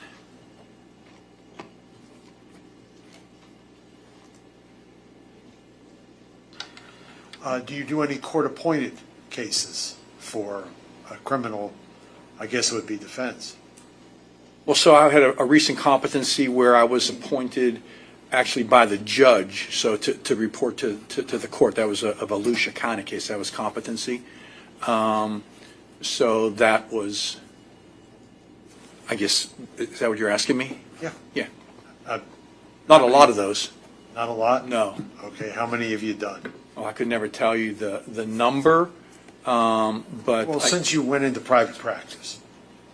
Again, I don't keep those kind of records. I could tell you that would be the smallest number of what I do. Okay. Does that mean that the rest of your criminal cases, you're privately retained? So when you mean privately retained, most of the time I'm asked by the state or the public defender's office. There are some times where there is a private defense attorney who will ask me to get involved. So I've had some of those, but those are also rare. Usually it's part of the government legal system. What is your hourly rates or for your professional services? So it's different for civil and criminal. For criminal cases, it's $3.50 an hour for everything, except for travel, which is $200 an hour. And civil? Civil is $4.50 an hour for everything. Travel is $300 an hour, and any kind of testimony or a deposition or trial is $600 an hour. Is that both civil and criminal? No. It's, I can if you want me to, but no. For criminal, it's the $3.50 flat rate for everything except travel. Okay, so it's $600 for testimony in the civil cases. Yeah, deposition or trial. Okay. And it goes up. How many hours have you put into this case? So I had a couple of hours reviewing some records, maybe 3 or 4 hours before I came down on Wednesday. Wednesday I was given a big stack of records to review.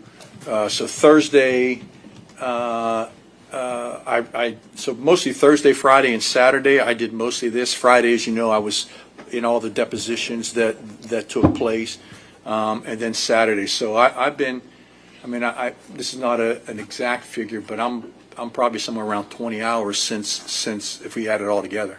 When were you first asked or introduced to the case, brought into it? I don't know. There might be an email, or I didn't bring that information. I was contacted though several months ago that I might be asked to get involved in the case if there was a conviction and there was any kind of this type of hearing. But I don't have an independent recollection of that. But that's likely what would have happened. Okay.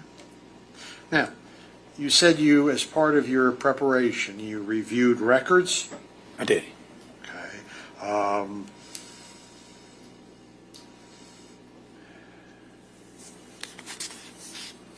You said you reviewed school records. How many of those did you say review? I think there are 2 pages of them. Leon County School Board. That's Tallahassee? Yeah, Leon County's Tallahassee.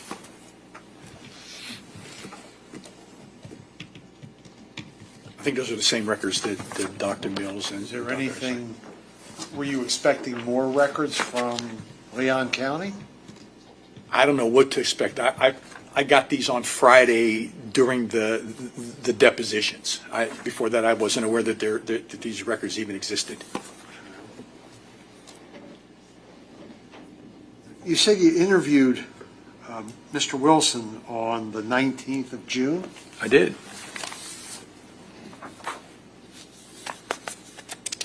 Okay. You see anything in there where he apparently knew who you were? Did you see anything in there indicating he was lying? That he knew who I was. Well, first off, he knew who you were, right? He told you, I'm going to talk to you for 15 minutes. We're done. Well, the way it usually comes in, I say, hey, look, Mr. Wilson, my name is Dr. Herkov. I've been asked to do an evaluation on you by the state. I go through all the parameters. Hey, look, this is forensic. I'm not your treating doctor. Nothing you tell me. I don't say things off the record. So whether he knew, I'm sure you told him I was coming. I mean, somebody must have told him I was coming. It was arranged with the jail. But that's typically what I do in the beginning. I explain why I'm here. Anything during that hour and 5 minutes that indicated he was lying to you? I didn't get the impression that he was lying. I mean, he was pretty straightforward, at least in terms of what he told me. And I didn't want to talk about the case because I get that, so we didn't talk about that. But his history, again, he says he was bipolar. I don't see that a lie. He says that. I just didn't have the record to believe. But no, I don't think I didn't get anything where I thought he was lying to me. Okay. Anything in there where you thought he might be delusional or hallucinatory? Clearly not. There was no paranoia, there was no delusions, there was no active hallucinations. You said you reviewed the statement he made to, I think it was Detective Hicks. I don't remember the detective name, but yeah, I've got the, yeah, absolutely. Did you see in there where he said that when Miss Ruiz tried to run away, he ran her over 10 or 20 times? I did see that. Did you see the photograph of Miss Ruiz under the bush when they found her? I did not. Okay, so you didn't see that her blouse had zero tears, shreds, or anything else? No, I saw the medical examiner report about the injuries, but no, I didn't see any photos.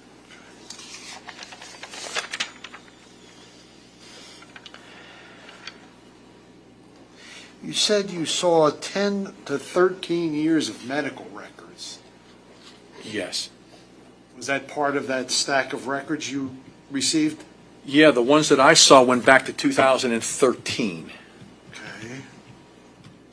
And they were from what facility or facilities? Well, I didn't bring the whole stack with me, but it was from places where he was incarcerated. And he was given lithium?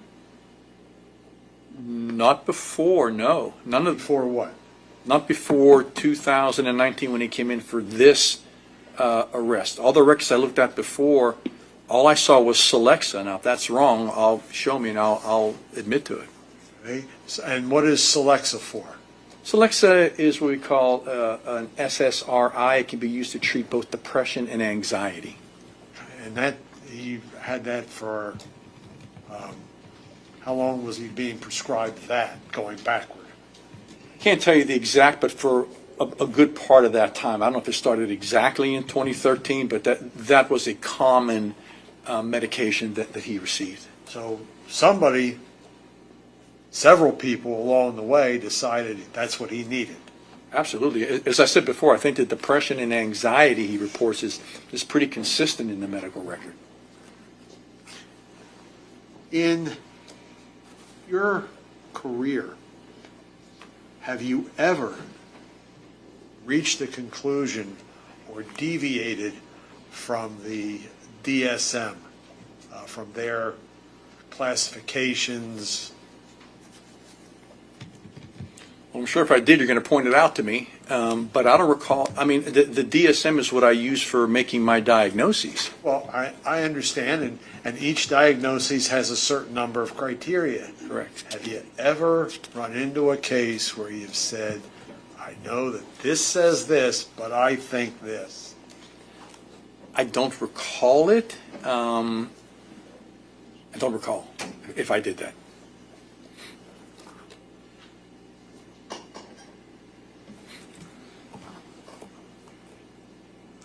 Who prescribed the lithium and the Paxil? I can't give you a name, but this would have been the psychiatrist after his most recent incarceration. So after October 8th, 2019 is when I saw those medicines and others being prescribed. Was it a doctor that prescribed them? Had to have been, right?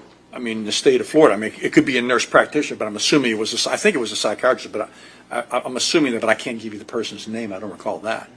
And while we're on that, the commission in 1990,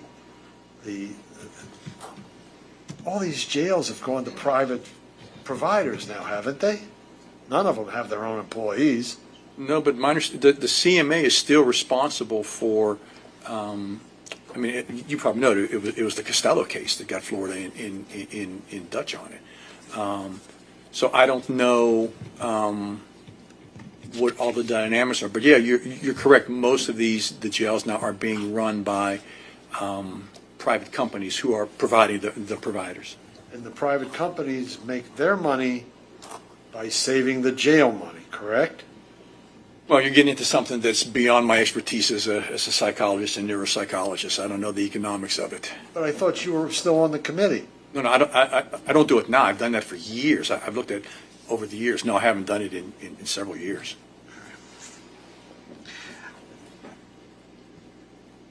How do you treat bipolar disorder? A bipolar disorder, like a schizophrenia, is to be primarily treated through medication. Which medications? I mean, I'll leave that up to the psychiatrist, but there are a number of mood stabilizers, from lithium to sometimes they use anticonvulsants.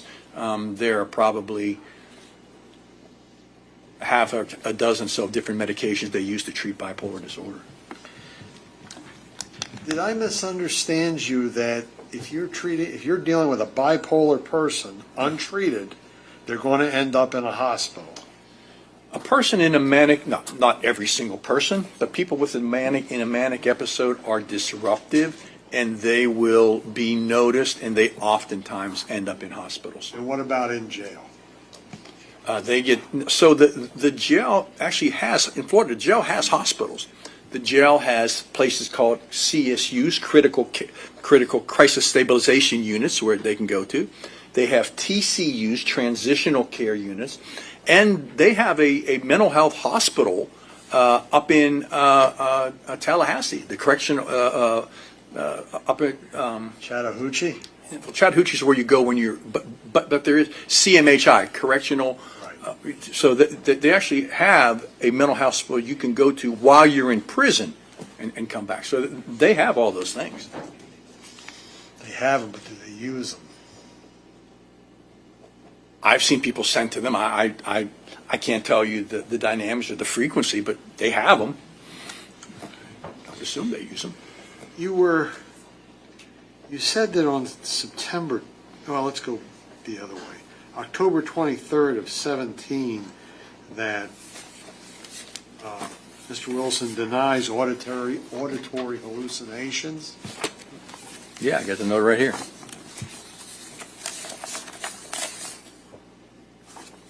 He was in custody at the time, correct? Correct. Yeah, for sure. What happens if he says he was hearing voices? I mean, a number of things could happen, from nothing to being placed on medication. Okay. What about on September 12th of 18, he denied mania? Correct. And what happens if he admits that he's having manic episodes? No, if you read that is he's denying a history of mania. If somebody has mania and they're in front of you, they don't have to admit it. You can see it. So this is more, if you read that note, they're talking about his history of mania, not mania at the time. I may have misunderstood. I apologize. Yeah. But if he knows, or if he wants to avoid the effect of admitting something, he could just deny it to you. Sure, he can deny something that's there, or make up something that's not. Absolutely. Do you agree with Dr. Mills's statement that cocaine makes people with psychotic issues more volatile? Well, I mean, cocaine, again, I think Dr. Mills said you have to look at each individual substance on a particular person, because different drugs. But cocaine is pretty stimulating. It can make you psychotic all on its own. If you're psychotic and you take cocaine, it ain't going to help. Okay. Can it exacerbate? Yeah, it could. It could, for sure. Could it make you have black holes for eyes? I'm sorry? Could it make you have black holes for eyes? No soul. Black holes for eyes, no soul. I mean, I'm not sure that's a clinical psychology question. All right, we'll pass.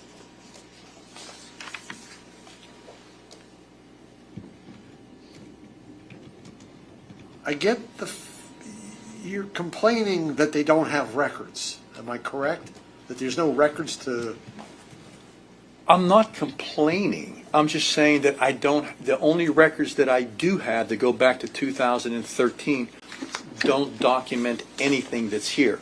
The fact that we don't have records before, I'm not complaining. I mean, it is what it is. But we don't have anything that could say other than self-reports. Well, you also have the adoptive mother. I mean, she made a 4-page sort of report.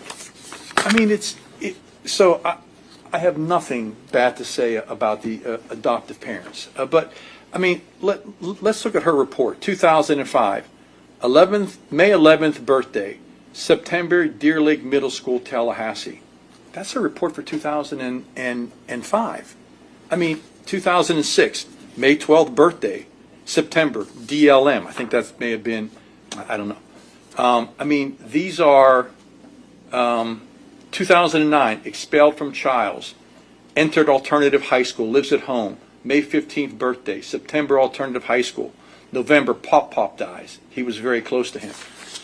I mean, that's what she wrote, but that's hardly a detailed mental health assessment. Okay. But you incorporated that in your consideration, though, right? I got it on Friday, and I've certainly looked at it since then, for sure. And you've seen the sister/doctor's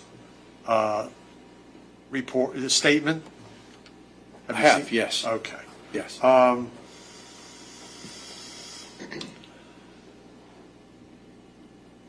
There are no, I'll call them old reports from medical facilities where he may have been treated.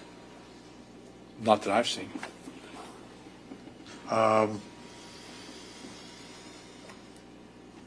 So I get the feeling that you basically evaluated the data from Doctors Mills and Eisenstein and just say, I don't agree with it.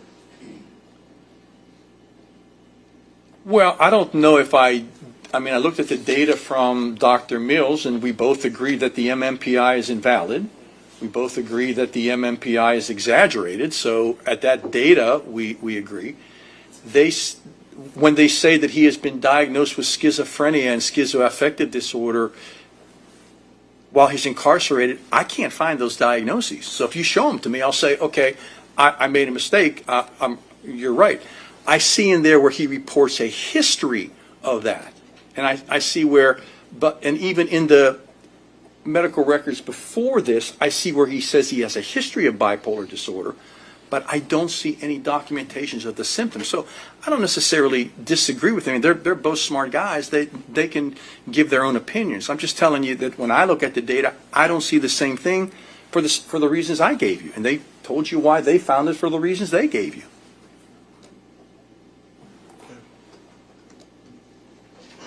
One moment, Judge. Yes, sir.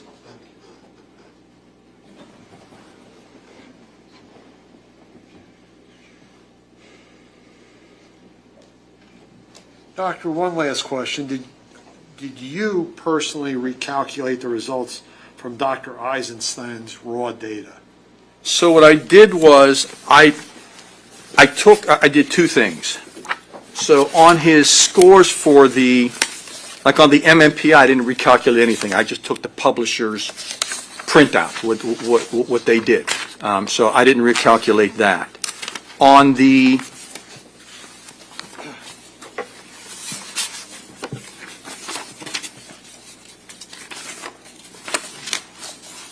a second here. I'm sorry, I got papers all over the place.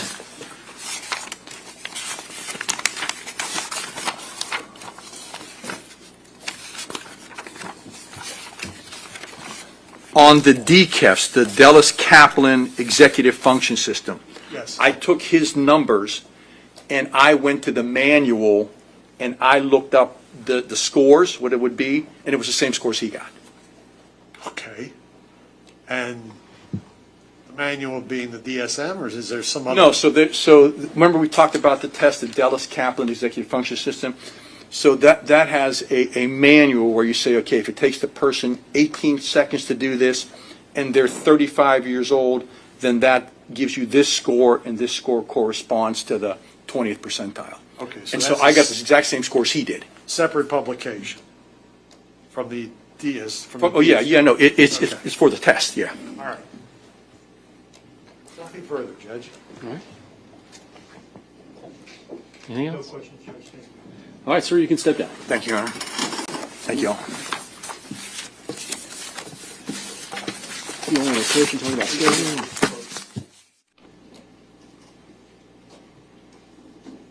All right. Any other rebuttal witnesses for the state? There you go. Okay. We would recall Dr. Eisenstein to the stand, please. All right. And this is the sir rebuttal. Sir, rebuttal. Very, very, very brief. All right. You can come up.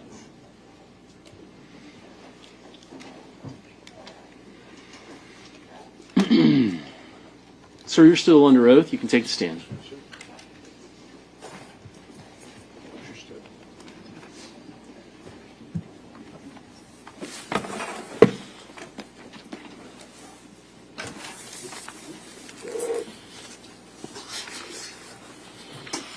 All right, you may proceed.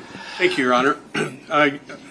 Doctor, you've heard Dr. Herkoff testify here today. Is that correct? Correct. And he basically said that he got the same numbers you did? Correct. And how do you reach those numbers? So there's manuals, there's normative data. For example, on the Wisconsin card sorting test, there's norms based on his age. And when I calculated there was 7 standard deviations below the mean, those are real numbers. The level of impairment is so profound that it is beyond what we normally expect. And as a neuropsychologist, we need to explain it. We don't dismiss numbers. We don't dismiss data. We look at it very seriously, and we have to understand how the brain is processing that in contrast or in relationship to all the other data. So a 7-level deviation doesn't even have, it's so low it doesn't even have a numerical equivalent? That's correct. Okay. The only other question I've got is, in reviewing the jail records, prison records, all of the other records, presumably everybody has the same records, were you able to determine whether or not there was any medication that was prescribed for Mr. Wilson during one of his various stays? Yes, I was. And what are those medications? So on 5/18/22 in the medical records, he was given risperidol 1 milligram. 5/18/22 Invega. 5/18/22 Zoloft. 12/23/22 notation of Depakote. 2/13/23 Cymbalta. 6/27/23 Abilify. Currently lithium. In 2021, he was diagnosed with bipolar and antisocial disorder. He was also given in 2021 Lexapro 20 milligrams, Buspar 15 milligram, lithium 600 milligram, Trilpal and Lamictal. 3/8/22 bipolar versus schizoaffective was in the records. These are all documented in the jail medical records. I don't have any further questions. Thank you. Okay. All right, you can sit down.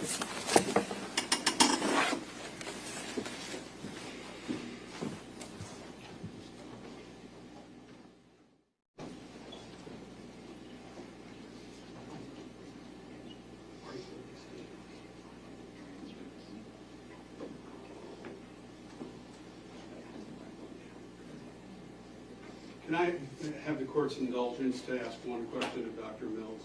All right.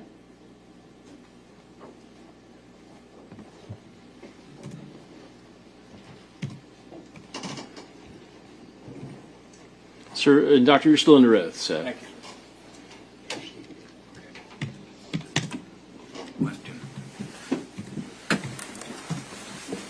Dr. Mills, you've just heard Dr. Eisenstein testify about various medications, I did, and you are a medical doctor. yes. And what are those medications usually prescribed for? Well, the medications like Abilify, Geodon, Risperdal are all antipsychotic medications. They are used either to treat schizophrenia, schizoaffective disorder, or bipolar disorder. Okay. I don't have any further questions. All right, any questions? All right, you can step down. Thank you, Ron. We will rest again. All right. All right, it is 5:45, ladies and gentlemen. So what I'm going to do is let you go home for the evening. Come back tomorrow morning at 9 a.m. I know you've heard my instruction before. It remains the same. Don't look up anything. Don't discuss anything about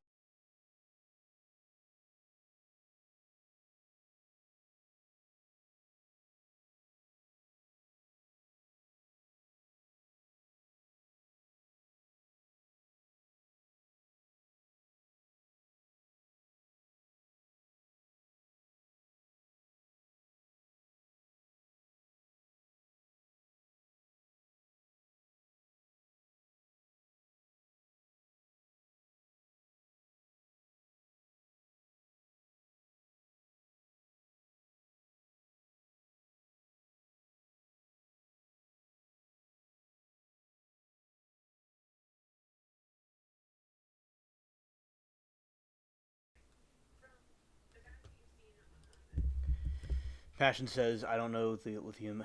They've used it for years, but they can't explain how it affects the mood exactly still after all this time. Literally mystery drug. Yes, and very well said. And they brought back the wacky doctor. That is quite... That was a interesting show. You could see a difference between the two different ones, how they both act. It's quite, two different worlds, indeed. All right, now, tomorrow we'll continue part 6, tomorrow night. This part was completed, and then part 6 will be tomorrow. So we'll be ending it. Thank you, Passion, for being here with us. All right.